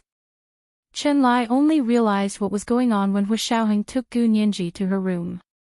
He whipped his head around, but Yi Zidan was nowhere to be seen. Hu Xiaoheng was just messing with him. Chenlai burped in anger and rushed to Gu Nianji's room. He raised his fist to slam the door, but remembered that Yi Zidan's room was right next to Gu Nianji's. He immediately stopped. Unwilling to give up, he crossed his arms and angrily leaned against the wall in front of Gu Nianji's room, waiting for Hu Xiaoheng to come out. Hu Xiaoheng gently placed the sleeping Gu Nianji on the large, spacious bed. The weather in Barbados was hot, and most rooms were air-conditioned, so it was cool at night. Hu Xiaoheng wiped the sweat from Gu Nianji's forehead and pulled a thin silk blanket over her before leaving the room. He didn't need to turn around to know that Qinlai was leaning against the wall with a gloomy expression. Hu Xiaoheng put his hands in his trouser pockets and said calmly, "Are you saying that only the governor can set things on fire, but not the common people? How would I dare?" Qinlai felt wronged. "I'm a common person, and you're the governor. You can set things on fire, but I can't, okay? Fine, then let's call it even for today." Hu Xiaoheng turned around, his expression serious. "Qinlai, this is really important. Don't take it lightly. Anything can happen, and a gunman could come after you at any time. It's that serious." "Who is that person?" Qinlai's interest was piqued. "Why so cautious? Aren't you sleepy?" Hu Xiaoheng looked at his watch. "It's already very late. Let's talk tomorrow." "Come on. You got me interested and didn't finish the conversation. Do you think I can fall asleep?" Qinlai grumbled unhappily, but he remembered that Gu Nianji and Yi Zidan were sleeping in the next room, so he didn't yell too loudly. Hu Xiaoheng nodded. "Okay, since you don't want to sleep, come with me. I'll show you something." Hu Xiaoheng brought Qinlai back to his room and showed him the documents as he said, "This is your mission this time. You're to bring Gu Xiangwen back to the country as a healthcare doctor." It took Qinlai a moment to react. Gu Xiangwen. Was it that Gu Xiangwen? You finally found him. But didn't you say he was in a vegetative state? How did he become a vegetable? Apparently, he was on MH210 7 years ago. Hu Xiaoheng said in a low voice. He crossed his arms and paced around the room, combing through all the clues. "At the time, I heard that everyone else had died except for him. He was saved by his daughter, Gu Yanran, but he never woke up." Wait. Qinlai was confused. How could his daughter be Gu Yanran? Wasn't it Nianji? Didn't you always say that Nianji's father's name was Gu Xiangwen? Yes, Nianji's father is indeed Gu Xiangwen. He's also Gu Yanran's father. Hu Xiaoheng stopped walking and looked at Qinlai's flushed face. He couldn't help laughing. "You're surprised too. Gu Yanran isn't related to Gu Nianji by blood, but she's Gu Xiangwen's daughter." Then Nianji. Qinlai frowned, his round eyes squinting into a line. "You don't understand." Hu Xiaoheng shook his head in amusement. "Forget it, I won't make things difficult for you. There are also sisters who aren't related by blood. You'll understand once you think about it." Qinlai had a sudden realization. One of them isn't their biological daughter. So that's how it is. As expected, the person involved can't see clearly. Actually, it wasn't that the person involved couldn't see clearly, because Gu Nianji's situation was rather special. She had lost her memories before she was 12 years old, so the only way to prove her identity was to verify her DNA. If the DNA didn't match, who could prove that two unrelated people had a sister relationship out of thin air? Now that He Zhichu had stepped up to help them, they had more clues about Gu Nianji's background. Hu Xiaoheng walked to the sofa opposite Qinlai and sat down. With one hand on his knee, he continued to tell Qinlai about Gu Xiangwen's situation. "The day I arrived in Barbados, the Gu residence was robbed by gunmen. The goal was to force Gu Yanran to reveal Gu Xiangwen's whereabouts. But Gu Yanran would rather die than say anything. Later, I chased after her and rescued her. She then decided to send her father to the United States." "To the United States? Not to our country?" Chen Lai sat up straight. Why are you beating around the bush? I'm not beating around the bush. It's a bit complicated. Anyway, the military agreed to help her, but the condition was to send Gu Xiangwen to the Hua Xia Empire, not the United States. Hua Xiaoheng sighed. In the end, although Gu Yanran agreed to the military's condition, she wasn't very willing. She's been slacking. I had no choice but to ask Nianji to come over. I also asked you to come, just in case. Chen Lai finally understood the ins and outs of the matter. He propped his head on his hand and thought about it quietly for a while. He extended a finger and shook it. Then it looks like we need to prepare a few more sets of equipment and bring more people to be safe. Yeah, I'll entrust this to you. I'll be responsible for finding the person and bringing him here. I'll also be on guard along the way. You'll be responsible for making sure the patient's condition doesn't worsen on the way. It's best if you can think of a way to wake him up. Hua Xiaoheng had high hopes for Chen Lai and looked at him steadily. Chen Lai nodded quickly. Of course, I'll think of a way. Don't worry, but the most important thing right now is to find the person, right? Yeah. Hua Xiaoheng crossed his arms and leaned back on the sofa. Barbados is such a small place. Where could Gu Yanran hide people? He asked in confusion. Even the local gunmen can't find him. You're not familiar with the place, so it'll be even more difficult. Chen Lai spread his hands. Why don't we just wait here? I'll push Gu Yanran again tomorrow. If she still refuses, then I won't hold back. Hua Xiaoheng was a very mobile person. He had 2 or even 3 backup plans. He just had to see what Gu Yanran wanted to do. Gu Yanran was driving from the city to her villa in the suburbs. Her phone suddenly rang. She put on her Bluetooth headset and answered softly. It's you. What's wrong? You haven't left yet. There was a moment of silence on the other end. Yanran, I'm afraid I've really dragged you down this time. What's wrong? Gu Yanran's hand paused. She was going to step on the brake, but she stepped on the accelerator instead. Thankfully, there weren't many people on the road. Otherwise, she would have rear-ended the car in front of her. Hua Xiaoheng and the others are still investigating my whereabouts. I just received news that they've been investigating Yamaguchi-gumi in Japan. The voice sounded gloomy and unhappy.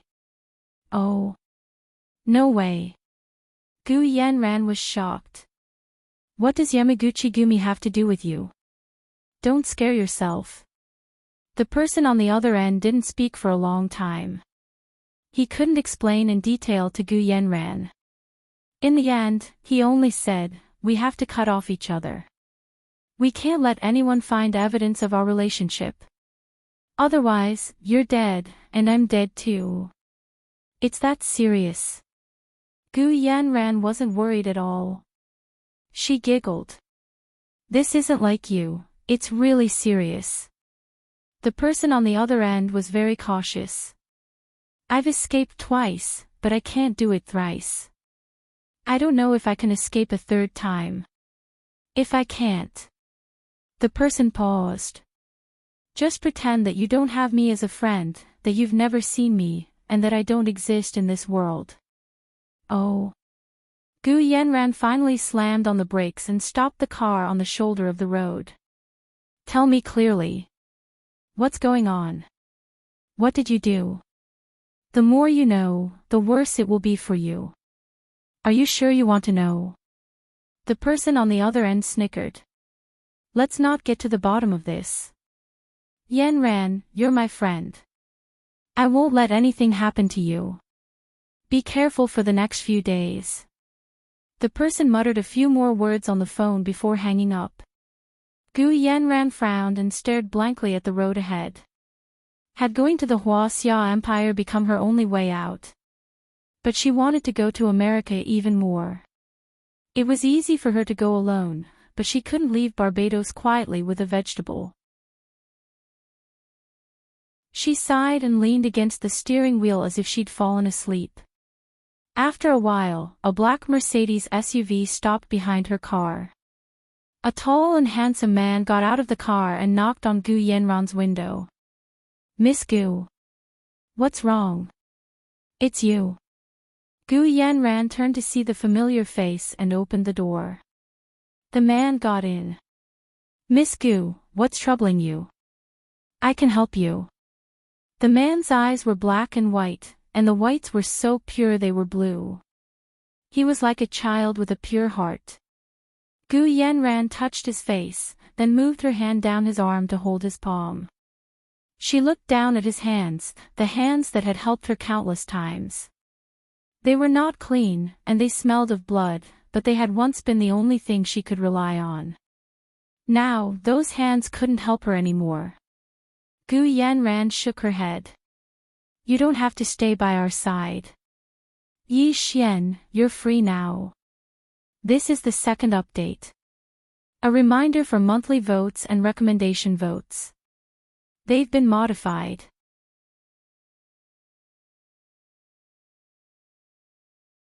Chapter 494. Freedom. The man named Yi Xian seemed to scoff at the term. "Miss, you forgot again. Uncle Gu didn't sponsor the orphans in the orphanage to restrict our personal freedom. We were never not free." "Really?" Gu Yenran smiled tiredly. She didn't have the energy to argue with him anymore. Turning her head to look out the window, she said dryly, "I was wrong, okay? I'm very tired. I don't want to argue today." "No one wants to argue with you." Yi Xian leaned over to look at Gu Yenran's face. She was indeed a bit tired. He nudged her. "Sit there. I'll drive." Gu Yenran looked back and saw Yi Xian's SUV behind the car. She pouted. "What about your car? Leave it there. I'll get someone to tow it when I get back." Gu Yenran really didn't have the energy to drive anymore. She moved to the passenger seat and curled up in the soft seat. Biting her nails, she spaced out.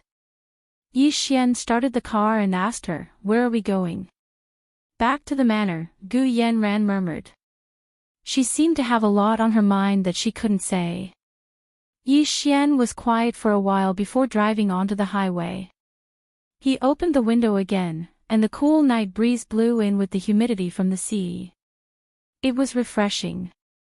Gu Yenran closed her eyes and said, "I'm going to sleep for a while. Remember to wake me up when we arrive." "Okay." Yi Xian agreed sullenly and drove all the way back to the Gus Manor in the suburbs. The road was very smooth. There was almost no traffic, so it took less than 15 minutes to reach the entrance of the manor. Yi Xian got out first and opened the door. Standing to the side, he said like a doorman, "Miss, we're here." Gu Yenran's eyes fluttered. Her long eyelashes fluttered as she slowly opened her eyes. She was confused for a moment until she saw the towering iron gate, the bright streetlight in front of the gate, and the tall figure under the streetlight. She was dazed for a moment and murmured, "Why aren't you him? Missy?" Yi Xian frowned and bent over to hold her arm in the car. "Wake up. We're here." Gu Yenran woke up and followed Yi Xian's grip out of the car. Rubbing her sleepy eyes, she said, "Thank you. I'm going back now. What about you? Do you want to stay here for the night?"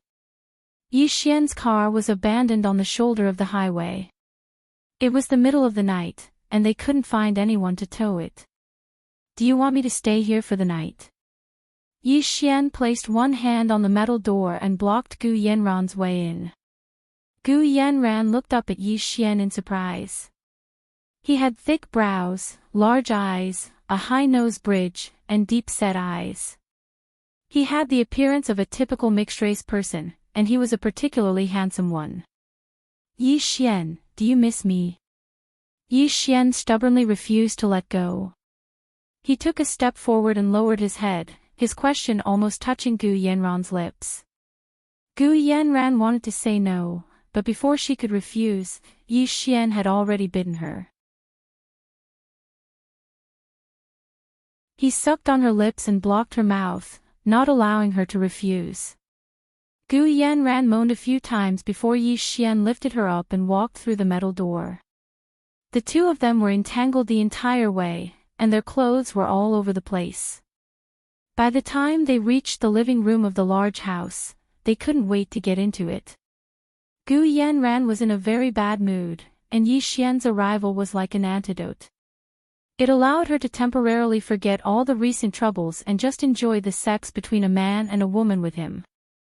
After they were done, she only wrapped a towel around herself and went to the bathroom to take a shower. Looking at her messy appearance in the bathroom mirror, she shook her head and went straight to the shower to wash up. After showering, she came out of the bathroom to see that Yi Xian had also finished showering. He had changed into his pajamas and was leaning against her bed reading a magazine. It was a fashion magazine that Gu Yanran had casually tossed on the bedside table to kill time before going to bed. Yi Xian wasn't at all interested in what these women were reading, but it seemed rather awkward not to have something in his hands at a time like this. Gu Yanran sat in front of the vanity and took the hairdryer to dry her hair. Yi Xian put down the magazine and hugged his head with both hands as he watched her dress up. After applying night cream, Gu Yanran walked to the bed in her pajamas and said to Yi Xian, "Xian, tonight is the last night. Let's break up." Break up? Yi Xian couldn't help but snicker again. Were we ever together before? Gu Yanran didn't speak and looked down at him, the corners of her lips gradually pursed. "There's no point in you looking at me like this." Yi Xian sat up on the bed. "I won't leave you. From the day you saved me, I swore that my life was yours and that I would only recognize you in this lifetime." "Xian, we were still young at that time," Gu Yanran said in a daze. Sitting on the bed, she pulled Yi Xian's hand to her cheek. "You and I also had a good time, so let's part on good terms. I will get married in the future and have my own family and husband. He won't be happy that I have a male confidant like you. I don't care if he's happy or not." Yi Xian looked at Gu Yanran in a daze. "When I was in boarding school in the United States, my happiest time every week for 10 years was reading the emails you wrote to me.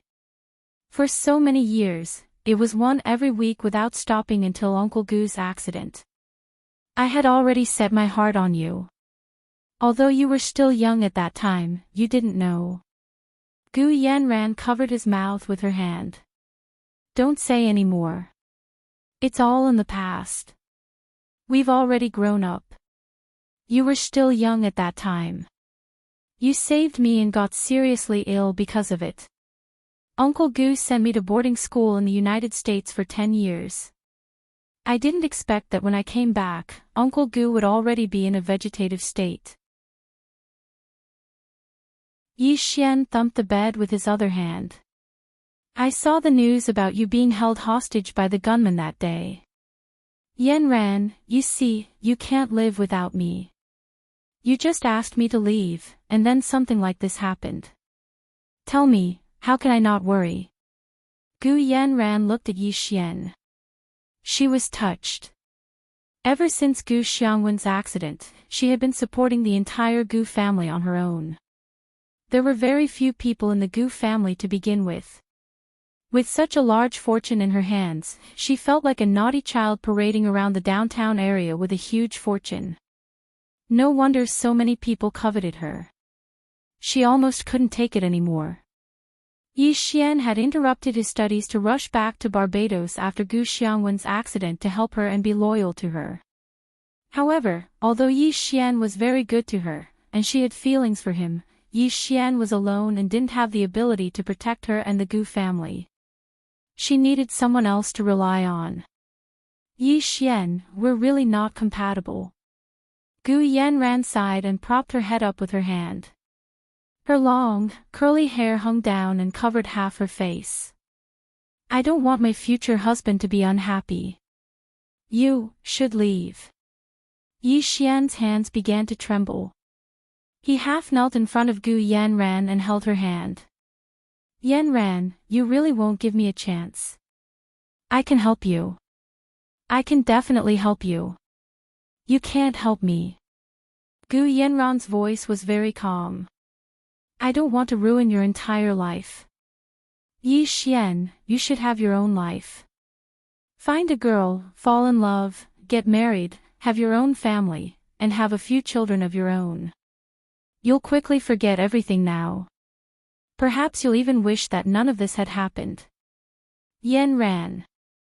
Yi Xian, we're really not compatible.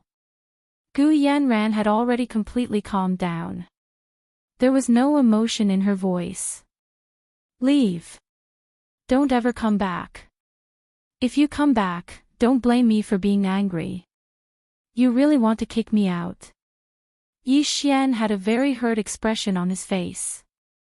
He slowly stood up and looked down at Gu Yanran, who hadn't said a word, anticipating her reaction. Gu Yanran's expression didn't change.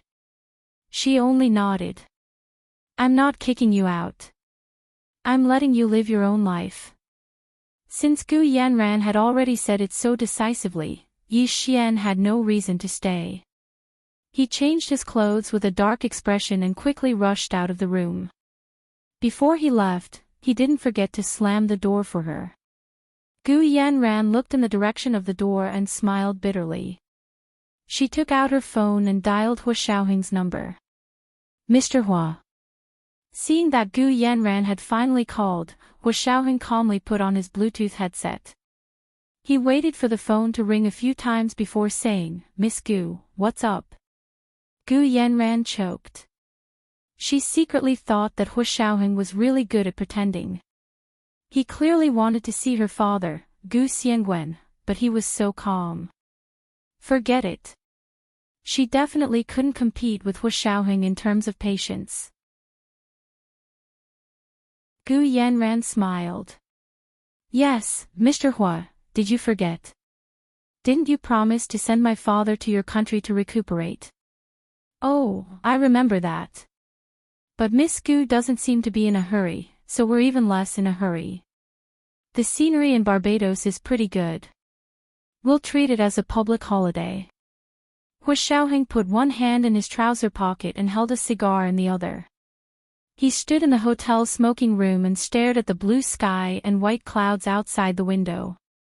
Mr. Mike had just given him confirmation that Gu Nianji's identity was completely legal and would soon be restored as a Barbados citizen. Barbados was a British Commonwealth country, so Gu Nianji automatically had British Commonwealth citizen status. But this way, her Huaxia Empire citizenship would be invalid. But Hua Xiaoheng wasn't worried. After returning to the empire, he would help Gu Nianji apply for Huaxia Empire citizenship, which meant she would become a Huaxia Empire citizen. Before all the citizenship procedures were completed, Hua Xiaoheng still had to hide this from Gu Yanran. He wanted to see what she had up her sleeve. As expected, Gu Yanran became uncertain from Hua Xiaoheng's words. She finally said, Mr. Hua, don't be angry. I didn't mean to delay it. You also know that there are still gunmen on the run. I don't dare to reveal my father's location too quickly. Hua Xiaoheng snorted in his heart. His voice was extremely low. Let's not talk about the past. Let us see your father as soon as possible, then we can discuss how to bring him on the plane. Gu Yanran nodded. It's already very late. If Mr. Hua is free, come to the Mandala Manor in the suburbs at 8:00 tomorrow morning. This is also our Gu family's property. You can find it on the map. This is the first update of 3,000 words. A reminder for monthly votes and recommendation votes. There will be an additional update at 7:00.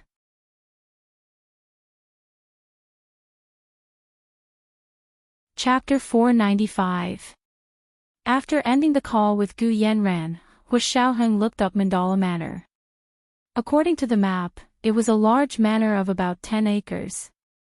There weren't many houses in the garden, only one main building and 3 or 4 other smaller buildings. Other than that, there were trees everywhere, and it was near the mountains and the sea. It was a good location. Big Xiong, prepare the car.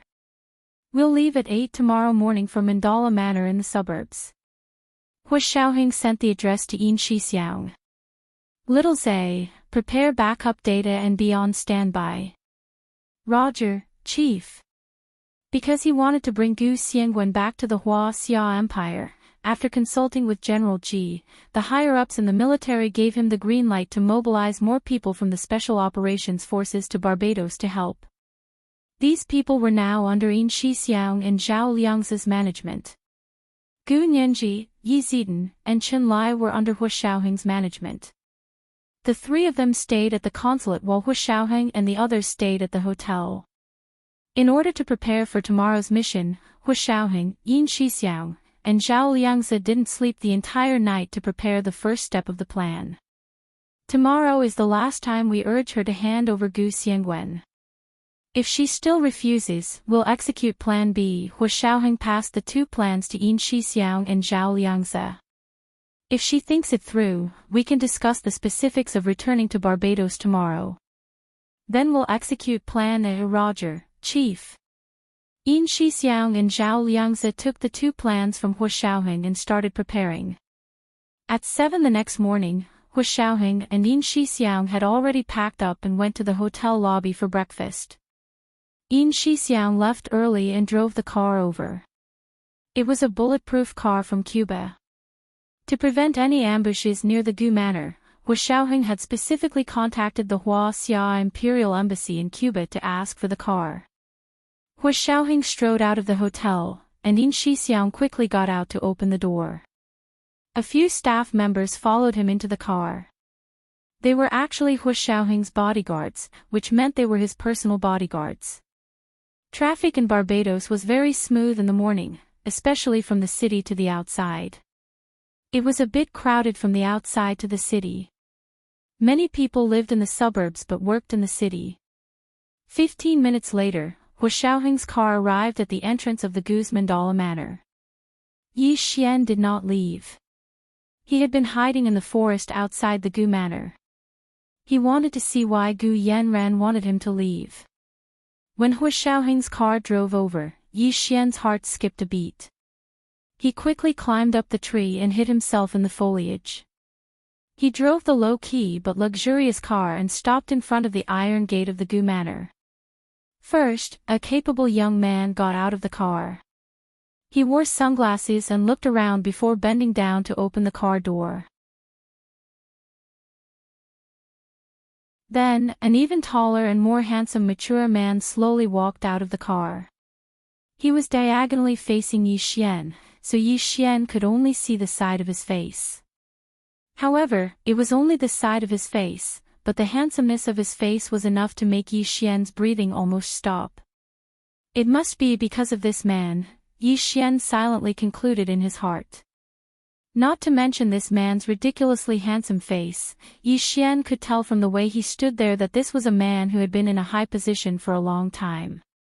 He had the aura of a person of high status and power. This kind of aura set them apart from normal people. When people saw them, they couldn't help but submit and listen to them. Yi Xian's eyes revealed a trace of animalistic ferocity. Was it because of this man that Miss Gu didn't want him anymore?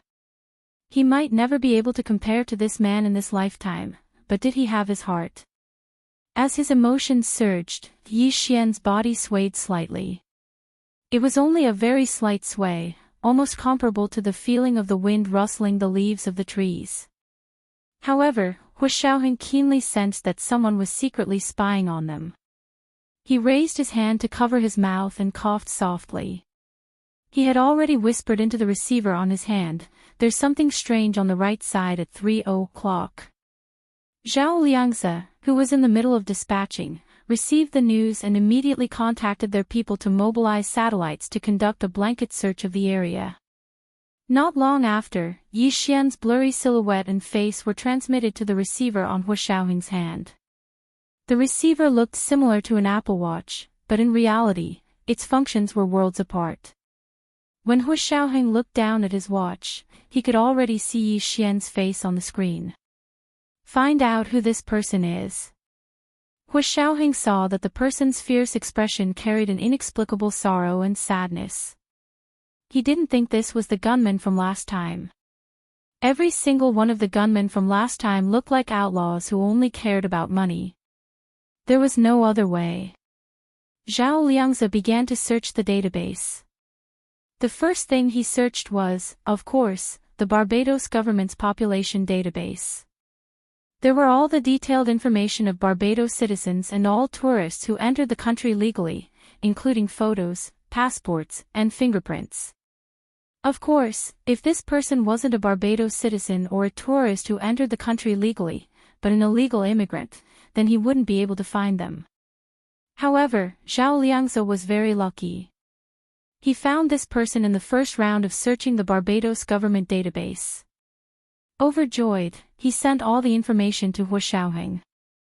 By the time Hu Xiaoheng walked from the iron gate to the entrance of the Mandala Manor house, he had already gotten most of Yi Xian's information. So this person was an orphan that Gu Xiangwen had sponsored back then.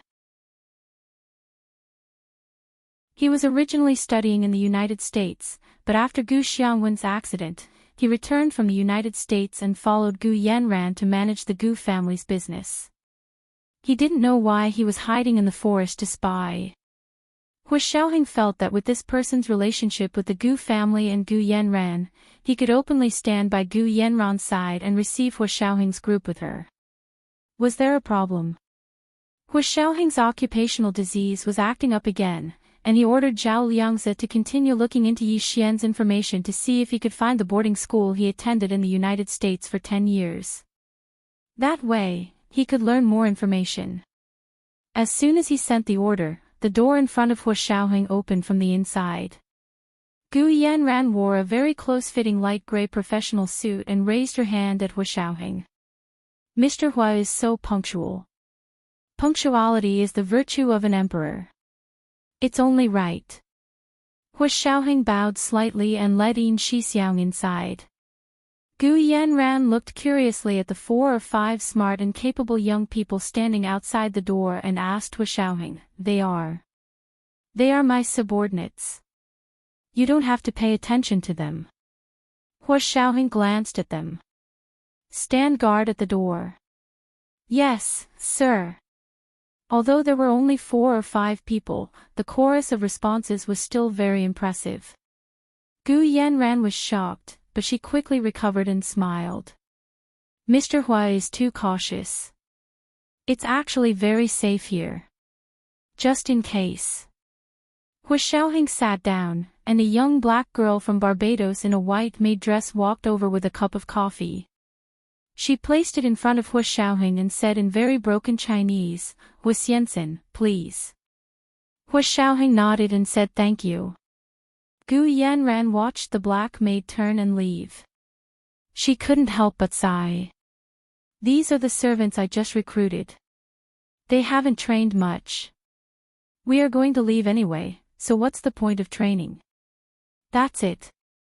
What happened to your previous servants? They're all dead. They were all killed by the gunman that day. They were all old servants who had been with the Gu family for more than 20 years. Some of them have been serving the Gu family for more than 20 years, and they're gone just like that. I'm very sorry to their families. I just prepared a large sum of compensation money yesterday and sent it to the servants' families.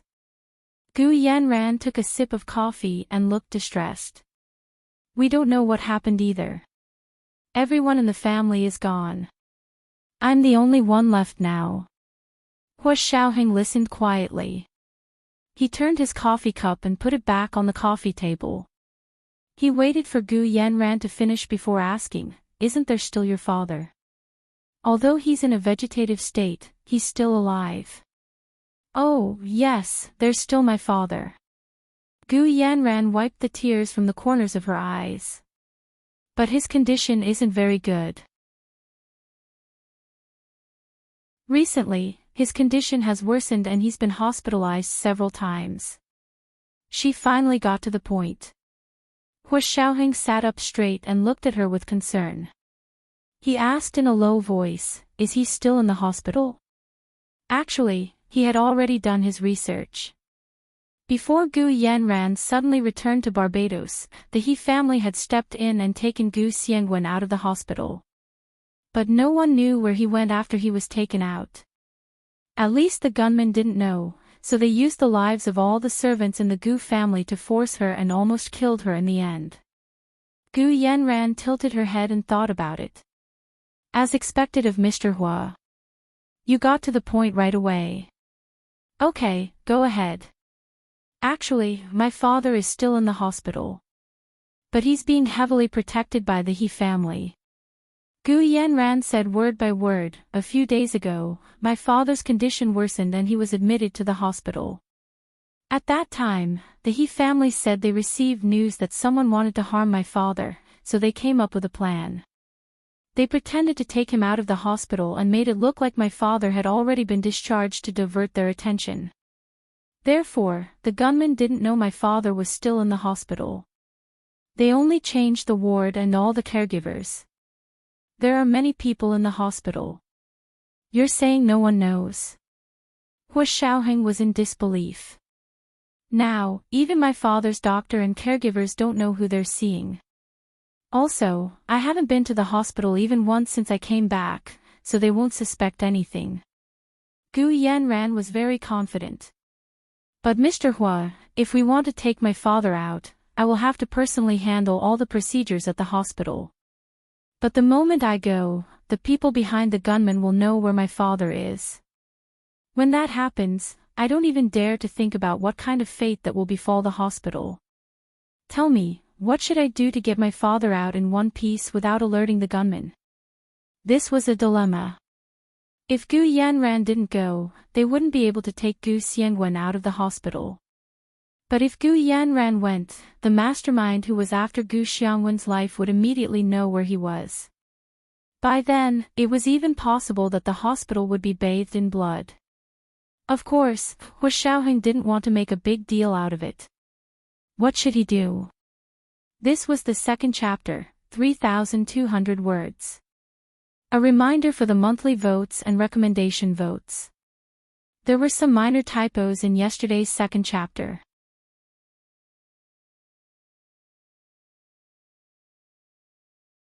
Chapter 496. The hospital must see you in person before letting him go. Hua Xiaoheng was only troubled for a moment. He quickly composed himself and began to question Gu Yanran. Then wouldn't they know who the patient is? Didn't you just say that they don't know who their patient is? Gu Yanran frowned at Hua Xiaoheng. She seemed to take a while to understand what he was trying to say. It's like this. The doctors and nurses in the hospital really don't know who the patient is right now. But to discharge the patient, it requires a very complete procedure. When I sent my father to the hospital, I chose the highest level of discharge rules. Gu Yanran explained the hospital's rules and regulations to Hua Xiaoheng in detail. The highest level requires immediate family to be present in person to discharge the patient. Mr. Hua, you know who the immediate family members are, right? It has to be children, parents, or husband and wife. These three are the immediate family members. So that's how it is. Hua Xiaoheng's heart instantly relaxed, but he still asked calmly, must immediate family members be present in person? Not even a power of attorney with a lawyer's guarantee. If the power of attorney worked, Gu Yanran wouldn't have to go to the hospital herself. That way, she wouldn't attract the attention of the gunmen. Of course not. Gu Yanran wagged her finger proudly. If the power of attorney worked, then it wouldn't be called the highest level of discharge rules. That's one level lower. In other words, other than immediate family members being present in person, there's no other way to discharge your father. Hua Xiaoheng repeated what Gu Yanran said. Yes, Mr. Hua is right. Right now, my father and I are the only immediate family members in the Gu family. So, this is really difficult to do. Gu Yanran spread her hands, her expression extremely helpless. How about this? If Mr. Hu can help us catch the person behind the gunman, I'll immediately discharge my father from the hospital and settle down in your country with him. What do you think? So in the end, Hu Xiaoheng still needed to help her catch the person first before he could enjoy the benefits that Gu Xiangwen could bring. However, Hu Xiaoheng's desire to find Gu Xiangwen was completely different from the Huaxia military. He didn't care much about the benefits that Gu Xiangwen could bring after waking up, because he knew that it couldn't be forced. No one knew if Gu Xiangwen would be willing to cooperate with them after he woke up, and they would not force him to do anything for them. Therefore, this attraction was not enough for him. A large part of the reason he was trying so hard to find Gu Xiangwen was because of Gu Nianji. He wanted her to have a clear identity. However, Hu Xiaoheng didn't want Gu Yanran to know about this. Therefore, he pretended to be interested and thought about it. This is a very important matter. We don't have any leads on the shooters. It's not impossible to arrest them, but we don't know how long it'll take. May I ask if you won't go to the hospital to see your father even once during this time? In other words, it's fine if you don't want to pick up your father, but can you let us go take a look first? When buying things, one had to compare 3 different shops. Moreover, they had saved a living person. How could they not let others take a look? Gu Yanran understood what Hu Xiaoheng meant. She also knew that if she didn't give him some benefits, he wouldn't work for her properly. That's not a problem. I can arrange a time for Mr. Hu to personally go to the hospital to see my father at the time and place I specified. Gu Yanran agreed quickly and extended her hand to Hu Xiaoheng. Happy working with you.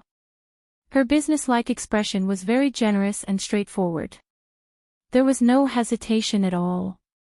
It was as if the previous delay was just an illusion. Hu Xiaoheng smiled and stood up to shake Gu Yanran's hand. Happy working with you.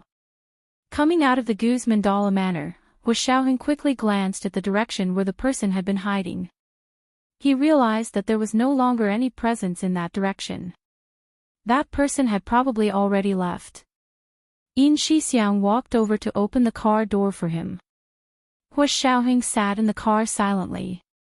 His private car quickly left the Gu's mandala manor and returned to the Huaxia Imperial Consulate in Barbados. When Hu Xiaoheng arrived at Gu Nianji's room, she was still sleeping. She was hugging the blanket and lying on the bed alone. She didn't sleep well, and one of her long legs was stretched out and curled up on top of the blanket. It was white like a tender lotus root. Hu Xiaoheng gulped and walked over to pull the blanket over Gu Nianji. Gu Nianji woke up alertly and half opened her eyes to see that it was Hu Xiaoheng. She immediately relaxed and hugged Hu Xiaoheng's waist. Snuggling against his side, she closed her eyes again. Hu Xiaoheng knew that she was already awake. However, she had a habit of lying in bed for a while after waking up. Hu Xiaoheng sat down by her bed and crossed his arms to think about the day's situation. On the way back, Gu Yanran had already sent him the time and location. It was set for 8 in the morning 3 days later. It wasn't too early or too late. He could use the special pass Gu Yanran had given him to visit Gu Xiangwen at the hospital.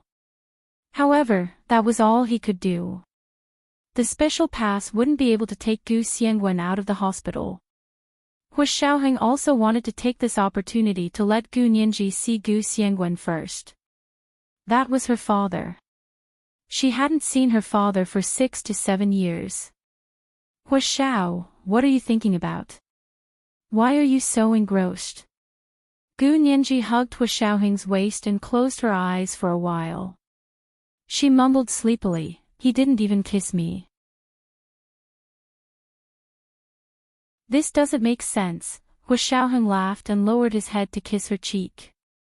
Since you're awake, get up. Don't laze in bed outside. Then he raised his hand and gently patted Gu Nianji's butt through the blanket. Domestic violence. Domestic violence. Gu Nianji whispered as she arched her body unwillingly. The thin silk fabric of the air conditioner rippled and made one's imagination run wild. She wanted nothing more than to remove the blankets and see the scenery inside. This is domestic violence. Hu Xiaoheng wrapped the blanket around Gu Nianji and scooped her up. He held her in his arms and pretended to throw her on the floor. Do you want to try real domestic violence? No. No. Hu Xiao, do me a favor and let me go. Gu Nianji giggled and finally opened her starry eyes. She gave Hu Xiaoheng a big smile, then hugged his neck and kissed both his cheeks. Okay, since it's your first offense, I'll let you go today. If you do it again in the future, you'll be punished for both offenses. Hu Xiaoheng whispered in Gu Nianji's ear. His hot breath ignited a ball of fire at her ear. The heat spread from her ear to her entire body in an instant. It was so stimulating that even the tips of her feet curled up. Gu Nianji made muffled sounds like a kitten's, but before she could argue, Hu Xiaoheng kissed her on the lips. It was a long morning kiss. Gu Nianji finally got out of bed with satisfaction.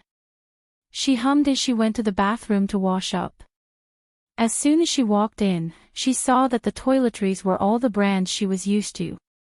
Even the towels were the same. She felt even more touched. Needless to say, Hu Xiaoheng must have asked someone to prepare these things for her. Because of this, she took a longer time in the bathroom to fully enjoy Hu Xiaoheng's thoughtful arrangements. If she didn't wash up properly, she would be letting down all the body wash, soap, and shampoo that came from overseas. Hu Xiaoheng looked at his watch. Gu Nianji had been in the bathroom for almost an hour. That long? Did she fall asleep in the bathtub? Hu Xiaoheng stood up and went to Gu Nianji's bathroom to knock on the door. Nianji. After a while, Gu Nianji finally turned off the tap and wiped her body with a towel. She changed into a bathrobe and wrapped a towel around her head before opening the bathroom door. Hu Xiaoheng stood at the door and looked her up and down with his arms crossed. You showered. What took you so long? I had to shower properly. I'm all smelly after taking such a long flight. Gu Nianji wrinkled her little nose. Luckily, Hu Xiao arranged it well. It's all my usual toiletries. Otherwise, I wouldn't be used to it. Yeah. Hu Xiaoheng waved his hand nonchalantly. Come out after you shower. I still have something to tell you. Because this matter required Gu Nianji's presence, Hu Xiaoheng included her in the work plan. This was also with the permission of the Huaxia Empire's Supreme Military Council. Otherwise, he wouldn't have revealed the plan to Gu Nianji. Then Hu Xiao can go out first. I'll come out after I clean up. Gu Nianji quickly went to find clothes to change into. Hu Xiaoheng did have something to do, so he raised his hand to look at his watch again. Your clothes are in the suitcase by the bed. They were just delivered yesterday. Remember to pick a few more mature ones. Make sure your makeup is more mature too. Gu Nianji nodded. She had just found the suitcase when she heard the door open. She turned to see that Hu Xiaoheng had already left. She had indeed spent too much time in the bathroom just now. Gu Nianji shook her head with some regret, but when she saw the suitcase full of new clothes, she cheered up again. She opened the suitcase and poured the clothes onto the bed. She tried them on one by one and even broke her usual routine by mixing and matching. She tried them on for another half an hour. When she finished dressing and walked out of the room, she saw Yin Shixiang squatting in front of her door, planting mushrooms.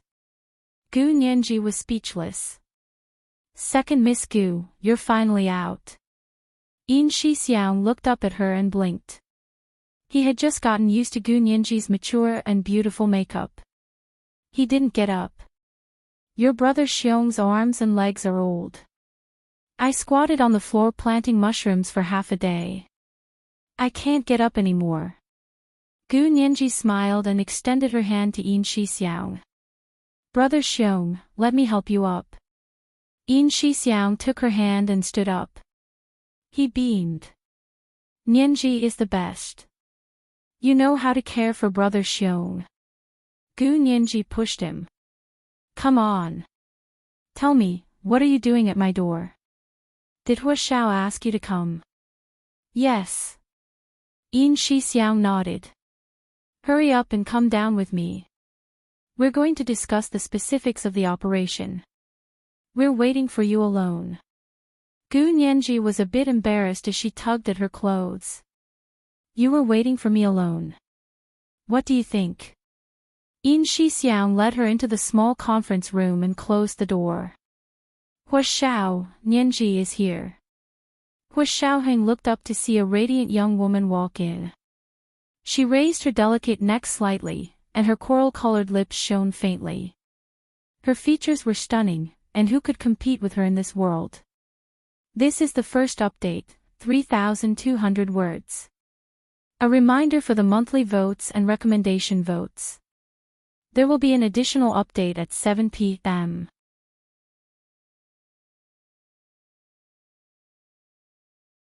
Chapter 497. So this was what Gu Nianji looked like when she dressed up maturely. Her smoky eyeshadow made her big eyes even more mysterious and alluring.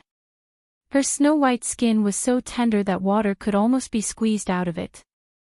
Her delicate and straight nose looked as if it had been drawn with a ruler, and her curvy lips, which had been smeared with pearlescent coral lipstick, were even more of a fatal temptation. The outfit she had chosen was a tight blue satin dress suit. It accentuated her curves and was almost like a second layer of skin. Hua Xiaoheng's eyes darkened. He pointed at Gu Nianji and said, Go back and wash it off. Gu Nianji's lips opened and closed. She wanted to say, Didn't you tell me to dress more maturely? However, when she saw Hua Xiaoheng's dark, stormy eyes, as well as Chen Lai and Yin Shixiang watching from the sidelines, she pouted and swallowed her words. Glaring at Hua Xiaoheng, she turned around and ran back. Chen Lai was a little shocked, but when he saw Gu Nianji dare to glare at Hua Xiaoheng, he was even more shocked. He slapped the table and laughed. Oh my! Our Nianji isn't afraid of you anymore. Hua Xiao, you're in danger. There's actually someone who isn't afraid of you. Why should she be afraid of Hua Xiao? Yi Zidan looked at Hua Xiaoheng's gloomy expression curiously, then at the cheerful Chen Lai. She moved closer to him and whispered, I think Nianji's makeup is pretty good. Although it's quite mature, Nianji is still young. She's not even 20 yet. Chen Lai was even happier and couldn't stop smiling. He moved closer to Yi Zidan and whispered, I think so too, it's so pretty. It's like someone's eyes have problems. I think he needs to see an ophthalmologist. Hua Xiaoheng glared at Chen Lai and walked back to the chairman's seat at the long table in the conference room. He sat down and patted the documents on the table. There's not much time left. We didn't ask you to come to Barbados for sightseeing. The country and the military are providing the money and manpower. We have to do our job well. The corners of Chen Lai's mouth twitched and he stopped joking. He nudged Yi Zidan and sat down with her to the right of Hua Xiaoheng. Yin Shixiang and Zhao Liangzi sat across from Chen Lai and Yi Zidan. 3 days later, I'll take Nianji and Chen Lai to the hospital to visit Gu Xiangwen. Big Xiong, you'll come with us and be in charge of the local security. Little Zhe, you're still in charge of wireless communication. Dr. Yi, you'll be on standby at the consulate. The medical equipment that Chen Lai ordered will be delivered in a few days. You'll be in charge of receiving it, especially checking to see if there's anything wrong with it. Although they could return the goods if they didn't match, they were in urgent need of it now. They couldn't wait to return the goods, so they had to solve it as soon as possible. Yes, Chief. Everyone nodded and accepted their mission. Hua Xiaoheng pushed a set of documents to Chen Lai and Yi Zidan. Take a look. I still have something to tell Little Zhe and Big Xiong. What he was going to talk about next was probably related to the Special Operations Forces. Chen Lai and Yi Zieten didn't want to know too much, so they stood up together. Then we'll go back first. After Chen Lai and Yi Zieten left, Hu Xiaoheng told Yin Shixiang and Zhao Liangze about Gu Yanran's request. Her main goal is still to capture the person behind the gunman. But we know nothing about the gunman.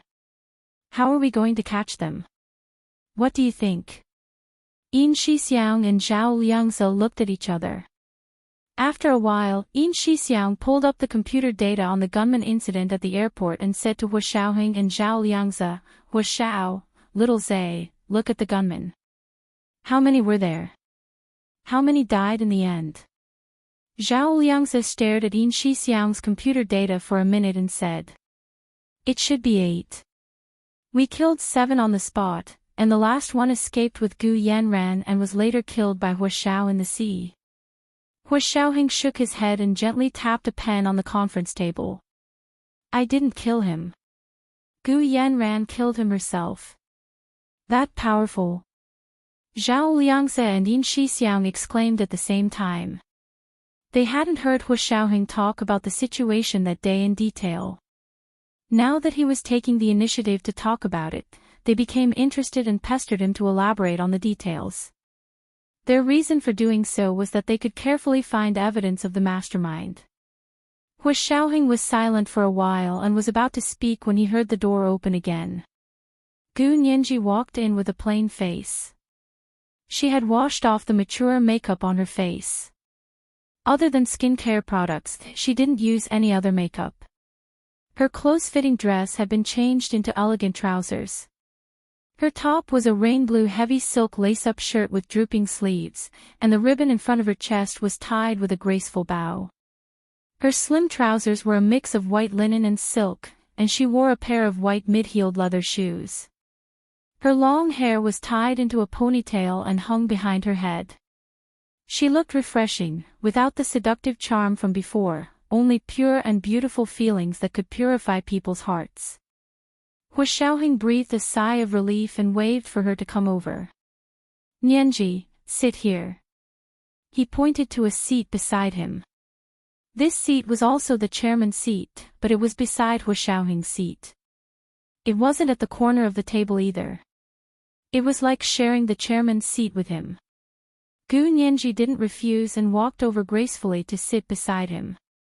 However, her face was still plain, unlike before when she would smile even when she didn't speak. Hu Xiaoheng knew that she was uncomfortable, but he didn't have the habit of spoiling her in front of others. The two of them could give in to her in private, but in public, he would not admit his mistake. Today, he had taken the initiative to greet Gu Nianji and ask her to come over, which was already the biggest compromise he had made. Gu Nianji was indeed in a bad mood, but after sitting down, she saw Hu Xiaoheng constantly looking at her from the corner of his eye. Even when he was talking to Yin Shixiang and Zhao Liangze, he didn't forget to pay attention to her reaction. She finally felt better. Under the conference table, she quietly reached out and pinched a piece of flesh on Hu Xiaoheng's thigh. Hu Xiaoheng was talking to Yin Shixiang when his thigh instinctively tensed up. Gu Nianji pinched too hard, and one of her fingernails broke with a crack. She quickly retracted her hand and put it in her mouth to bite off the broken fingernail. Hu Xiaoheng noticed Gu Nianji's actions and didn't think much of it. He reached over and took her finger out of her mouth. He said in a low voice, "How old are you? Still biting your fingernails?" Gu Nianji pouted and showed him the broken fingernail. "It's broken." As she spoke, she looked down and glanced at Hu Xiaoheng's thigh. Hu Xiaoheng pursed his lips and took out his Swiss Army knife. There were nail clippers inside. Holding Gu Nianji's delicate hand, he began to trim her nails. He said with a serious expression, "Don't let your nails grow long in the future. You have to cut them off immediately if they grow out a little." Oh. Gu Nianji's earlier gloominess was instantly soothed by Hu Xiaoheng. She smiled seductively and looked around the conference room. When she met two pairs of eyes that were about to pop out of their eye sockets, she tilted her head up proudly and almost snorted. Her queen's aura was on full display. Yin Shixiang and Zhao Liangzi quickly looked away. One looked up at the ceiling, and the other turned to look at the corner of the room. They both pretended not to see Hua Xiaoheng cutting Gu Nianji's nails. Hua Xiaoheng didn't care at all. After cutting her nails, he lectured Gu Nianji before turning to Yin Shixiang and Zhao Liangzi. That day on the rowboat, Gu Yanran stole the gunman's gun and killed him. I was still in the sea at the time, so I didn't go up. Gu Nianji was originally feeling very happy and was thinking about how to show off their love again. When she suddenly heard such gory content, she froze and asked, "What were you guys talking about just now?" "We were talking about Gu Yanran being held hostage by the gunman." Hua Xiaoheng's expression was normal as he turned to look at her. "Do you want to hear it?" Not only was Gu Yanran held hostage by the gunman, but Hua Xiao also turned the tide and protected Miss Gu from the storm. He personally rescued her. Yin Shixiang finally didn't have to look at the ceiling anymore. He smiled and filled in all the details in his head.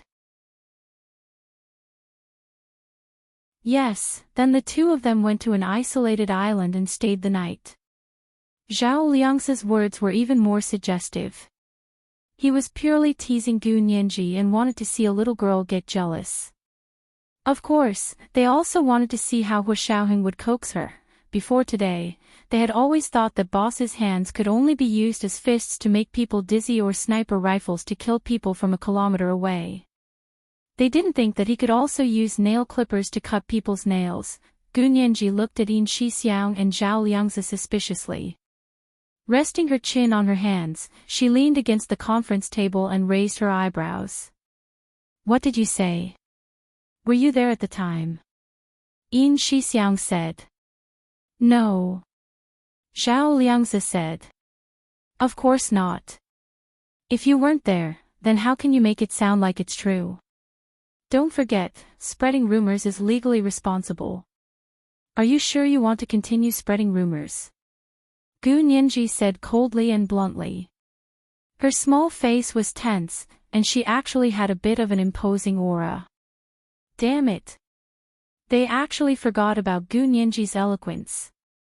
Zhao Liangzi and Yin Shixiang wanted to slap themselves. "Nianji, don't be angry. Nianji, don't be angry. We were just joking." Yin Shixiang laughed and patted his mouth. "Actually, we don't know the truth at all. We're just listening to Hua Xiao." Hua Xiaoheng looked at them and was very satisfied with Gu Nianji's reaction. He rested one arm on the back of the chair Gu Nianji was sitting on and wrote a few words with the pen in his other hand. "Okay, stop talking nonsense. I did save Gu Yanran and stayed with her on the Goose Island for a night. However, I waited for rescue on the beach the whole night and didn't stay in her house. Also, I want to take Nianji to see that island. Does that island have Wi-Fi?" Gu Nianji asked seriously. "No. What's there to go where there's no Wi-Fi?" Gu Nianji waved her hand dismissively. "Let's focus on Gu Yanran's father. But that island is said to be where you lived when you were young. I even saw your room there." Hua Xiaoheng and Gu Nianji looked at each other. There was a faint sense of pity and heartache in the depths of his eyes. This is the first chapter, 3,100 words. A reminder for monthly votes and recommendation votes. Good night, everyone.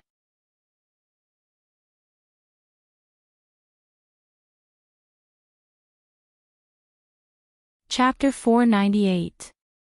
Is it really where I lived when I was young? Gu Nianji furrowed her brows in confusion. She glanced at Yin Shixiang and Zhao Liangzi, and saw that they were staring at her and Hua Xiaoheng with wide eyes. She couldn't help but feel shy, but also happy. Hua Xiaoheng was becoming more and more intimate with her in front of others. Wasn't she getting closer and closer to being together? Gu Nianji's smile grew. She rested her chin on her hands and tilted her head to look at Hua Xiaoheng. "Hua Xiao, I don't remember anything, you didn't remember anything." Yin Shixiang laughed at her. It's not surprising that you don't remember an island. Gu Nianji didn't refute at all. She nodded solemnly. That's true. So what does this island mean to me? Why should I go see it? Although she had just rebuked Zhao Liangze and Yin Shixiang and expressed that she would pursue their spreading rumors, she was still affected. When she thought about how Hu Xiaoheng and Gu Yanran were in the same boat and had even spent a night on a small island, she was still a little unhappy even though she trusted Hu Xiaoheng. Therefore, she subconsciously felt conflicted about that island. Maybe seeing a familiar scene will help you regain your memory. Hu Xiaoheng leaned back and patted Gu Nianji's shoulder with his arm on the back of the chair. Don't mess around. Come with me to the Gu's Island tomorrow. It's also your home. Fine. Gu Nianji pouted. What about Gu Xiangwen? Aren't we going to see him? That's your father. Hu Xiaoheng corrected her.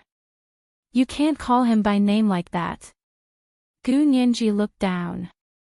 Her bright eyes darted around, but she didn't let Hu Xiaoheng see it. A father should be a daughter's greatest support, but in Gu Nianji's memory, Gu Xiangwen was always absent. Therefore, it was difficult for her to admire him. However, she still needed to show him respect. Fine. Gu Nianji adjusted her emotions and looked up with a smile. How do we get to the island? Is it far? That island is not easy to find. Zhao Liangzi shook his head in disagreement. Hu Xiao, are you going with Gu Yanran?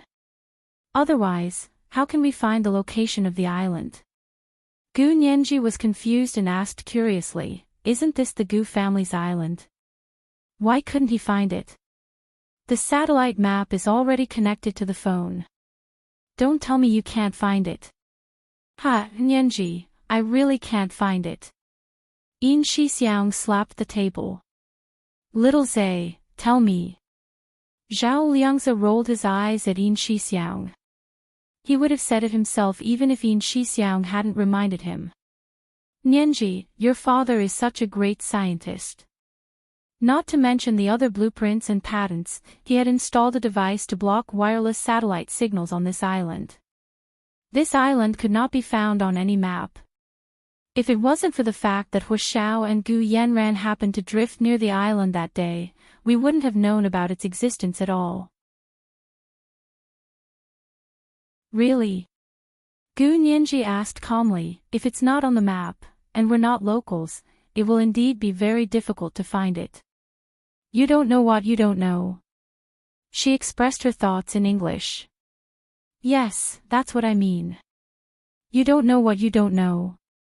Zhao Liangzi smiled like a fox and looked at the confused Yin Shixiang proudly. Big Xiong, people with low IQs can't understand what Nianji and I are talking about. Pfft. Pretending in front of me. Do you think I don't know what you're capable of? Yin Shixiang snapped back to reality and snorted, unwilling to be outdone. You should think about how to learn the shielding technology on that island. This isn't something that can be learned overnight. Zhao Liangzi rubbed his chin. Luckily, Hu Xiao used his phone to contact us last time, so I was able to confirm the location of the island. Otherwise, we wouldn't have been able to go even if we wanted to. In the vast ocean, if one didn't have accurate latitude and longitude, they might not be able to find the island again even if they tried their luck. Gu Nianji glanced at Hu Xiaoheng again and asked, Hu Xiao, did that island leave a deep impression on you? If Hu Xiaoheng said it left a deep impression, then Gu Nianji would inevitably infer that it was because he was with Gu Yanran. If Hu Xiaoheng said it didn't leave a deep impression, then Gu Nianji wouldn't hesitate to say that since it didn't leave a deep impression, why would she go again? Her memory was gone anyway, so even if she went to the island, it wouldn't be of any use. Hu Xiaoheng was well aware of Gu Nianji's logic. She had grown up with him, after all, and was now trying to set a trap for him. Hu Xiaoheng reached out to pat Gu Nianji's head. His voice was as low and melodious as a cello. Of course it left a deep impression, because I thought of you on that island. Ah! I can't take it anymore. It's against the law to abuse single dogs. Don't treat single dogs as protected animals. Zhao Liangze and Yin Shixiang were simultaneously blinded by the two people's silent gazes and screamed in unison. Gu Nianji was mesmerized by Hu Xiaoheng's smile and ignored Zhao Liangze and Yin Shixiang's screams. She pulled Hu Xiaoheng's hand away from her head and rubbed her cheek against his palm. She said softly, "Really? You really thought of me?" The skin on her face was unbelievably smooth, and Hu Xiaoheng's palm felt like a layer of cloud against her face. He didn't dare to use too much force. He felt that if he used too much force, her face would melt like a cloud. He remembered when he used to fly a fighter jet high up in the sky.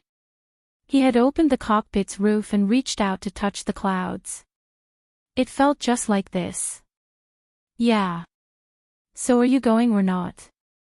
Hu Xiaoheng pulled his hand back. After all, it was too much to do in front of two personal secretaries.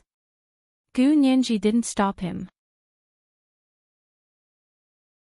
She turned to look at Zhao Liangze and Yin Shixiang, who were covering their eyes. She smiled. All right. That's enough. Brother Xiong, Brother Zhe, let's go play on that island together. Let's see what's so good about it that our Hu Xiao can't forget it. She said this deliberately. When she looked at Hu Xiaoheng from the corner of her eyes, the corners of her long and narrow eyes lifted slightly. Hu Xiaoheng ignored her and tapped his fingers on the table. Big Xiong, little Zhe, prepare things today. We're going out to sea tomorrow morning. Aren't we going to tell Gu Yanran? Zhao Liangze tidied up the materials in front of him and stood up. It's her home, after all. If we don't tell her, wouldn't it be bad if she finds out? Since the island belonged to the Gus, what was wrong with them entering without asking? Gu Nianji coughed and said to Zhao Liangze with a straight face, Brother Zhe, have you forgotten about me? I've already been proven to be the youngest daughter of the Gus, so I also have a share of that island. If I say you guys can go, you guys can go. You don't have to keep talking about Gu Yanran, okay? Gu Nianji was a little unhappy that both of them kept talking about Gu Yanran. It was like an only child in a family suddenly discovering that they were going to have sisters, brothers, and brothers. There was always a psychological transition period. Yin Shixiang immediately understood and said with a smile, Nianji is right. We, Nianji, also have a share of that island. If we follow Nianji to her home as a guest, who do we need to ask? Hu Xiao, what do you think? Hu Xiaoheng wanted Gu Nianji to have this kind of domineering attitude and not lose to Gu Yanran in terms of aura. He had no idea what kind of relationship these two unrelated sisters had with each other, so he hoped that Gu Nianji could be a little more assertive in this matter. Anyway, it was fine as long as she didn't lose out. Nianji is Gu Xiangwen's youngest daughter. She has more right to speak than we do. Hu Xiaoheng glanced at Gu Nianji with a half-smile. Go back and prepare first. We'll leave early tomorrow morning. Zhao Liangze and Yin Shixiang got up and walked out first. Gu Nianji dawdled and stayed behind, wanting to leave with Hu Xiaoheng. Hu Xiaoheng packed up his materials and documents and said without looking up. Why aren't you leaving? I'm waiting for you. Gu Nianji walked up to him confidently and tugged on his sleeve. Hu Xiao, what's wrong with you today? Why did you make me wash off my makeup? Don't you like it? She thought it was pretty good. When she looked in the mirror, she even looked fierce. Hu Xiaoheng shook his head. I don't like it. Don't do it like this in the future. He paused, then said, don't put on makeup in the future. It's best to look like yourself. Really? Hu Xiao, are you complimenting me on my natural beauty? Gu Nianji had already grabbed his arm and rested her head on it. She said happily. Am I prettier than Gu Yanran? Hu Xiaoheng was speechless. He looked down at Gu Nianji and didn't say anything. His deep eyes were dark like the dark abyss in the silent night. Gu Nianji felt guilty under Hu Xiaoheng's gaze. She could only let go of his arm. Can't I just ask? Hu Xiao, you've never complimented me on my beauty. You still need compliments. Hu Xiaoheng raised his eyebrows and closed his briefcase. You want to start a dye factory just because I gave you some color. I'm afraid that if I compliment you, I'll become blind. Why do you say that? Gu Nianji didn't understand the logic behind it. Why would you become blind if I compliment me? Because you're so beautiful that it blinds my eyes. Hu Xiaoheng pinched her chin. Is this okay? So this was Hu Xiao's way of complimenting someone's beauty. Gu Nianji happily stood on her tiptoes and kissed him loudly on the cheek. Hu Xiao, I realize that the way you compliment people is quite unique. Normal people can't take it. You can't take it. Hu Xiaoheng stopped in his tracks and looked down at her. His expression didn't change, but he was already quietly approaching her. Of course I can take it. Because I'm not normal. Gu Nianji waved her little fist. Her infectious laughter echoed in the conference room, and Hu Xiaoheng's mood also brightened. The two of them walked out of the conference room. Gu Nianji's little face looked like it had been smeared with rouge. The corners of her eyes and the tips of her eyebrows were lightly powdered, and she was in high spirits. Everywhere she passed, everyone could only see her beauty. Unfortunately, she didn't have any makeup on. Seeing Gu Nianji like this, Yi Zidan quietly said to Chen Lai. As expected, love is a woman's best makeup. Chen Lai carefully looked at Gu Nianji's even more beautiful face and made up his mind. He turned to Yi Zidan and puffed his cheeks. Little Yi, you look the best without makeup.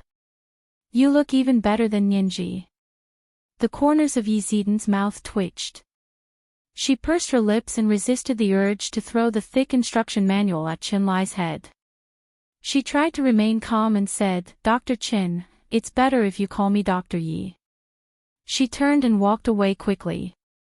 Gu Nianji was about to speak to Yi Zidan when she saw that she had already left. She quickly walked to Chen Lai's side. Brother Chen, why did Dr. Yi leave? I still have something to tell her. Chen Lai's entire face was filled with bitterness.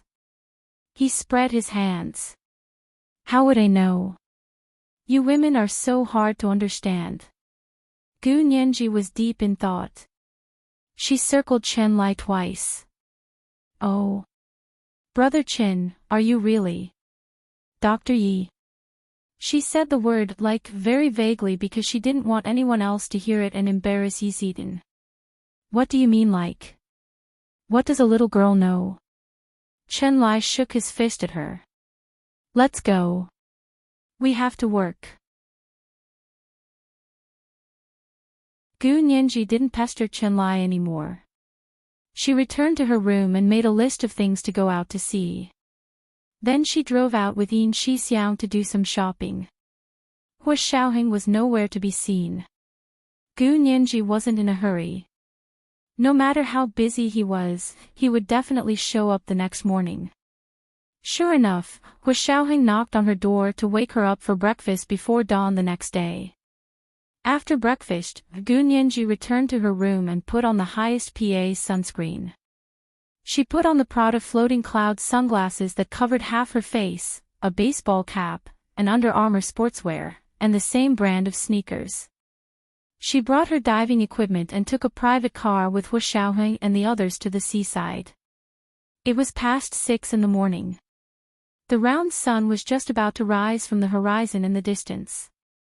It was like a beautiful woman with half her face hidden. Her beautiful face had already covered the earth, but she still refused to show her true face. The seawater was a clear and pure blue. It was a huge blue crystal waiting for someone with insight to cut it and collect it. The view of the Caribbean Sea is so beautiful. Gu Nianji expressed her feelings. She clasped her hands in front of her chest and closed her eyes to feel the sea breeze. Where's Hu Xiao? She and Yin Shixiang stood in a dock on a bay and waited for Hu Xiaoheng and Zhao Liangze. Apparently they had gone to sail. That's our boat, right? Yin Shixiang squinted his eyes and used his hands to shade his eyes as he looked out to sea. Not long after, the quiet dock was filled with the sound of splashing water and the sound of a motor cutting through the water. Gu Nianji looked into the distance and saw the direction where the sun rose. Amidst the golden light, a pure white bullet-shaped single-story yacht was cutting through the water at high speed. It seemed to be riding the wind and waves from the sun. That's the Millennium Oda that the consulate just bought this year. It's 30 meters long and has a total of 7,800 horsepower. It can seat 15 people and has 3 engines. Not only is it fast, but there are also many places to store our treasures. Yin Shixiang beamed as he patted the long boxes he brought. Gu Nianji's lips twitched. She couldn't bear to look away. Enough with these people. Didn't they think it was romantic to go out to sea? Instead, they brought their long and short snipers and thought about how to find a suitable sniping position on the yacht. Were they going out to sea to hunt? This chapter was 4,200 words. Let me remind you of the monthly votes and recommendation votes. When the 2 chapters were combined, there would be no more at night. I'm still working overtime today. I have to work overtime at the company all weekend. Please forgive me, oh, intersection. Oh.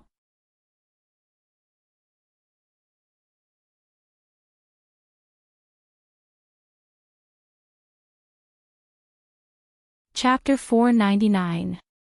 Brother Xiong, why did you bring these things out to sea? Gu Nianji walked over and touched the narrow boxes beside Yin Shixiang. They were the boxes for the sniper rifle she had seen when she was with Hu Xiaoheng at the military base. It seemed like they had brought a few anti-material rifles as well. Yin Shixiang slung the long boxes over his shoulder and smiled. It's better to be safe than sorry. It's always better to bring them just in case. Fine, there weren't many people in the world who were so cautious. Gu Nianji didn't hesitate anymore and walked to the shore. She raised her arm high and waved in the direction of the yacht. Hu Xiaoheng was focused on steering the boat in the cockpit. He saw a young woman on the shore waving at them in sports attire that couldn't hide her slender figure. That figure was obviously his Nianji. Hu Xiaoheng smiled and increased the horsepower. The yacht rumbled and sped towards the shore. Hu Xiao, this yacht is beautiful. Gu Nianji boarded the yacht and circled the small space twice before sitting down comfortably in the middle cabin. It was like a small living room with 2 rows of extremely flexible sofas on the east and west sides of the cabin. There was a long fixed table in the middle that served as a coffee table.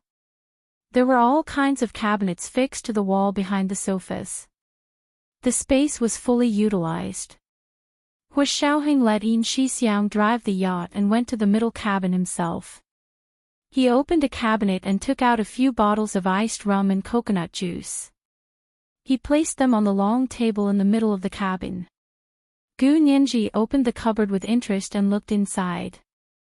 She exclaimed, "So this is a refrigerator. There's a kitchen at the back of the yacht.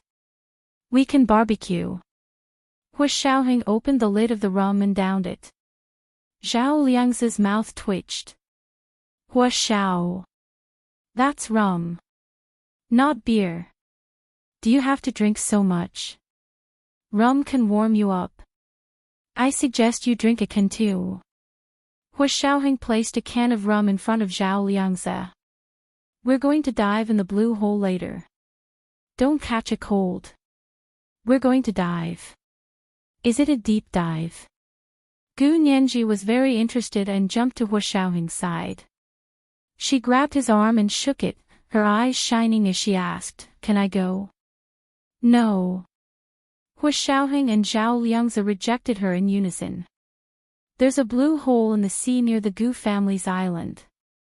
I want to go down and take a look. The current there is rapid, and the water temperature is relatively low. You're a girl, so you shouldn't go diving there. Hu Xiaoheng placed the coconut juice in front of her. Drink some coconut juice, then let Big Xiong take you to see crab fishing. As soon as she heard that she could fish for crabs, Gu Nianji beamed with joy and nodded quickly. Okay. Brother Xiong and I are fishing for crabs. We'll steam them and wait for you guys to come up and eat. Good girl. Hu Xiaoheng patted her head and walked to the back cabin with Zhao Liangzi to change into his diving suit.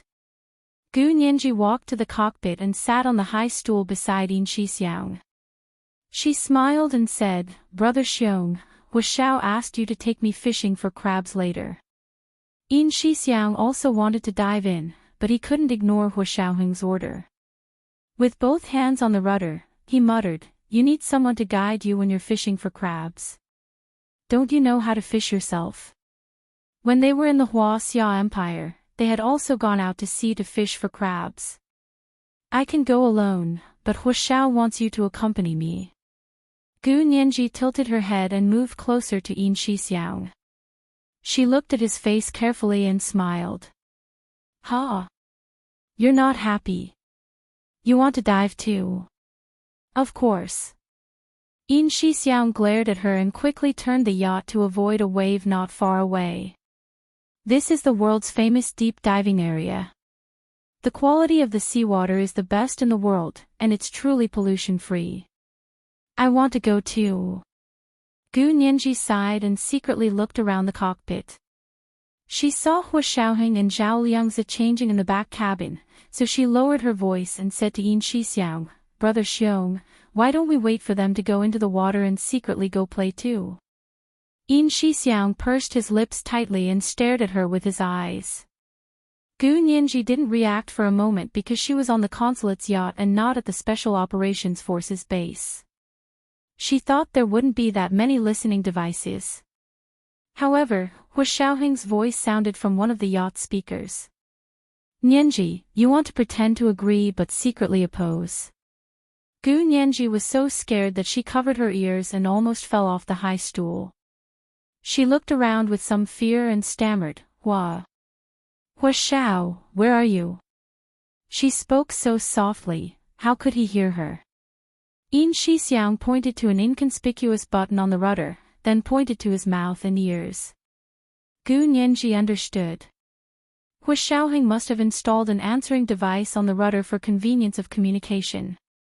Coincidentally, he heard Gu Nianji's little plan. Gu Nianji's heart trembled. She trembled as she jumped off the high stool and muttered, I'm a little seasick. I'll go to the cabin in the middle to rest for a while. She ran away as she spoke. Yin Shixiang laughed so hard his shoulders shook. He said to Hu Xiaoheng on the other side of the receiver, Hu Xiao, you scared Nianji. I can see that her little face is pale. Hu Xiaoheng snorted and ignored the matter. He said to Yin Shixiang, Little Zay and I are about to go into the water. Do you remember the direction? I remember. The Goose Island is a nautical mile ahead. Are we going to dock at the island's dock? Yin Shixiang asked very carefully. Let's take a look outside first. Hu Xiaoheng was very interested in the situation around the island. He especially wanted to know how Gu Xiangwen was able to make the island invisible. If he could find out, it would be of great military value. Current military stealth equipment, such as fighter jets, mostly relied on special coatings to confuse radar signals to achieve the goal of invisibility. However, with the rapid development of satellite technology, stealth for fighter jets was becoming more and more difficult. Therefore, Gu Xiangwen's technology was even more valuable. What's even more rare is that Gu Xiangwen had this technology at least 7 years ago. If he hadn't become a vegetable, I wonder how much better this technology would be.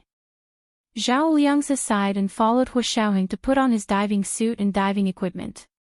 He stood at the side of the boat and gazed into the distance. The blue hole near the Gu family's island was right in front of them.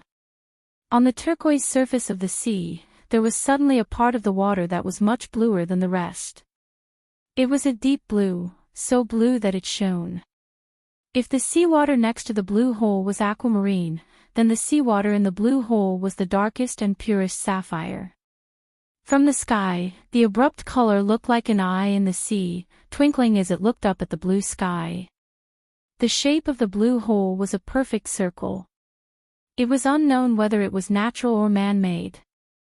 Let's go down and see if there's anything interesting inside. Hua Xiaoheng waved his hand and was the first to dive into the sea. He had a feeling that Gu Xiangwen was able to make the island invisible, so there must be more than the equipment on the island. Therefore, he also had to carefully explore the environment around the island. Unfortunately, he didn't have enough time and could only take a rough look first. He would explain the situation to his mother, Song Jining, when he returned to China. His mother, Song Jining, was a high-energy physicist and was no stranger to these things. Zhao Liangzi jumped into the sea with Hua Xiaoheng and swam towards the blue hole in front of them. The seawater around the blue hole was obviously darker than other places, so it was easy to distinguish. The diving equipment they carried had all kinds of scientific detection equipment that could capture all kinds of sound and light waves, as well as radio signals. As they swam along the seawater, a variety of colorful tropical fish swam around them. Perhaps it was because this was an uninhabited place, but the fish were not afraid of humans at all. Instead, they playfully swam around them, their large tails swinging and splashing Zhao Liangzi's face. He instinctively dodged to the side and watched the troublemaker swim away with its large tail. He gritted his teeth and said, "I swear I heard that fish laughing at our misfortune." Yin Shixiang's voice sounded over the comms, "Little Zay, fish can't talk, let alone laugh. Did you dive too deep and start hallucinating?" TSK, if I had known earlier, I would have swapped. My body is much better than yours. Get lost. Zhao Liangzi shot back at Yin Shixiang. You should be the kindergarten principal and go crab fishing with the kids. Zhao Liangzi. Yin Shixiang was so angry that he pounded on the rudder. The earpiece boomed loudly. Zhao Liangzi smiled happily and quickly swam forward with Hua Xiaoheng. The blue hole was already right in front of them. They could clearly feel that the current there was much more turbulent than elsewhere, and the water was swirling rapidly in one direction. If they were not careful, they would be carried into the ditch, the blue hole on the other side. The two of them spoke through the comms underwater and could even transmit the conversation to the yacht. At that moment, Gu Nianji was lying on a lounge chair by the side of the yacht. She had a long fishing rod by her hand and was fishing in the sea. Her face was covered with a white sun hat and a large parasol on top of the lounge chair. The comms was placed on the small table beside her, so she could hear Hua Xiaoheng and Zhao Liangzi's conversation. Yin Shixiang sat beside her with a gloomy expression and used a knife to peel a pineapple for her. Of course, the yacht did not continue sailing. It stopped not far from the blue hole and waited for Hua Xiaoheng and Zhao Liangzi to return. Hey, it's such a nice day with such a beautiful ocean view. Are you planning to sleep in? Yin Shixiang was bored after peeling a pineapple and wanted to chat with Gu Nianji. Gu Nianji snatched the hat back and put it on with a smile. Of course not. I'll see if I can go online. I can also play games. I can't stand you. Yin Shixiang snorted and stood up to sit on the other side of the yacht with his fishing rod. Zhao Liangzi's voice came through the comms. We're entering the blue hole. As soon as he finished speaking, there was a buzzing sound from the comms, then silence. Gu Nianji glanced at the comms and sat up to pat it. She asked, Hua Xiao. Brother Zay. Have you guys entered the blue hole? There was no response from the other side. At that moment, someone also noticed the activity near the blue hole. She thought about it and called Gu Yanran. Yanran, it's time to make it up to you. Hurry up and go to your family's island. Someone has entered the blue hole. This is the first update, 3,200 words. A reminder for monthly votes and recommendation votes. There will be an additional update at 7 p.m. Thank you for subscribing, voting, and tipping. Thank you in the group.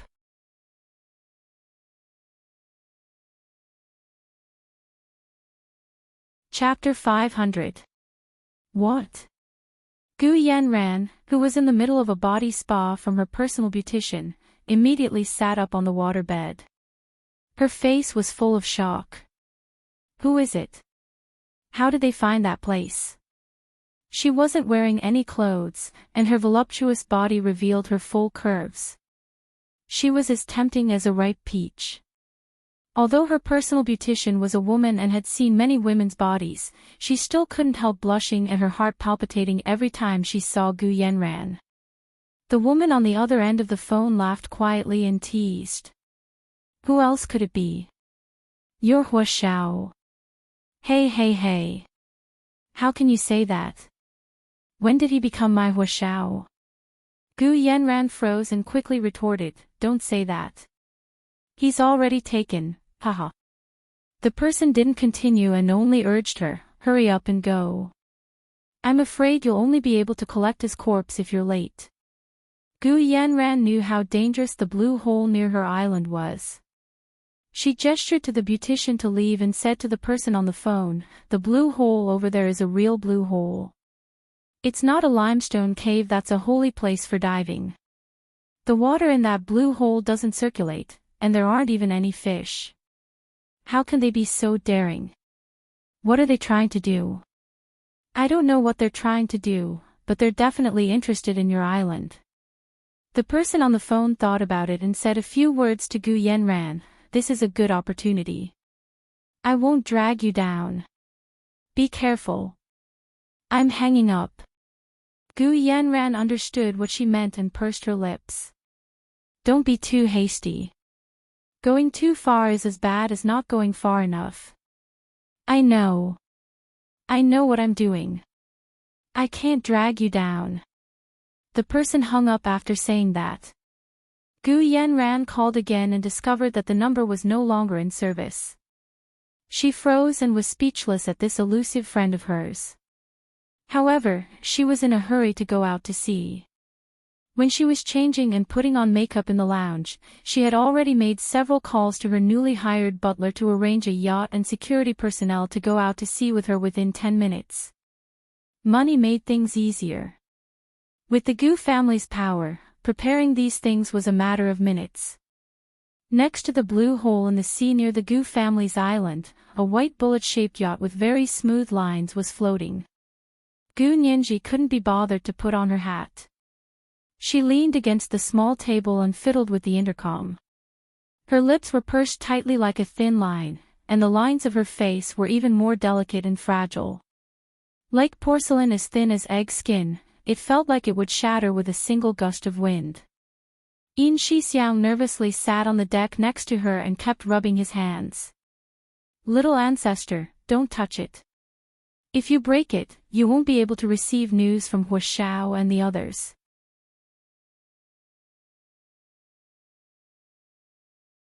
I couldn't get it in the first place, Gu Nianji said sullenly, her slender, fair fingers in stark contrast to the dark communicator. How could that be? Yin Shixiang tried to explain to her, when you dive into the deep sea, communication with the surface will be affected. Moreover, they went to a place like the blue hole. It's impossible for them to receive a clear signal. Really? Gu Nianji didn't believe him and looked at him suspiciously. Are you sure? You promise? Oh. That's what I said. It's probability. Probability. Understand. Of course I understand.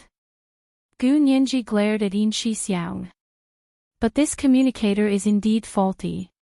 What if Hua Xiao and the others want to talk to us but can't because of this broken communicator? Who's going to take responsibility? I'll do it. I'll take responsibility. Can I? Little girl, put it down now. Put it down. Yin Shixiang tried his best to persuade her and finally took the communicator back from Gu Nianji's hands. He hugged it to his chest, afraid that Gu Nianji would fiddle with it again. Gu Nianji dusted her hands and got up to go to the cabin to wash her face. She reapplied sunscreen before putting on her sunglasses and walking out. She looked at the azure sea and sky, but she wasn't happy at all. Hugging her legs, she sat on the deck chair and stared unblinkingly at the blue hole in the distance. It was said that the sea was the cradle of life. The blue hole was so deep and blue, but it wasn't a place that nurtured life, but a dead end. Because there was no water circulation in the real blue hole, marine life couldn't survive inside. Gu Nianji was so nervous that she wanted to bite her nails, but as soon as she put her fingers in her mouth, she remembered the last time Hua Xiaoheng cut her nails. Her heart ached even more. Hua Xiaoheng and Zhao Liangze were also unable to communicate inside the blue hole. As soon as they entered the blue hole's waters, they discovered that it was indeed different from the outside. Everything here was still, as if even the seawater was still. There was no light, no sound, and all they could see was a thick, dark blue that wouldn't melt. As they snuck inside the blue hole, they felt the resistance was unusually strong. And as soon as they entered the blue hole, they discovered that they couldn't communicate freely. There was no visible barrier between the blue hole's seawater and normal seawater, but there was an invisible force that separated the two. Light could pass through, and people could swim over, but sound waves and radio waves were coincidentally blocked outside the blue hole. Hua Xiaoheng marveled at the uncanny workmanship of nature and the ingenuity of the creator. He also had a thought: did Gu Xiangwen use this blue hole to shield the entire island? The island could be seen with the naked eye, but high-tech satellites and sound waves couldn't detect it. Like an outdated GPS, it told you there was a path and there were no obstacles, but the end of the path had already been dug out. Turning a corner didn't lead to a broad road, but to the bottom of a cliff. Zhao Liangze was very nervous. If he hadn't seen Hua Xiaoheng swimming in front of him, he would have anxiously floated up. Although the fish that had teased him earlier had made him very angry, at this moment, he only hoped that another fish like that would come over to tease him. It was for no other reason than to prove that there were other living creatures here besides him and Hua Xiaoheng. But in reality, there were no other living creatures besides him and Hua Xiaoheng. This was a graveyard for underwater creatures. They dove for about 200 meters, but still couldn't see the end of the seabed. Zhao Liangze dove down and came to Hua Xiaoheng's side. He grabbed his arm and wanted to pull him up. Hua Xiaoheng waved his hand at him and pointed in a direction underwater.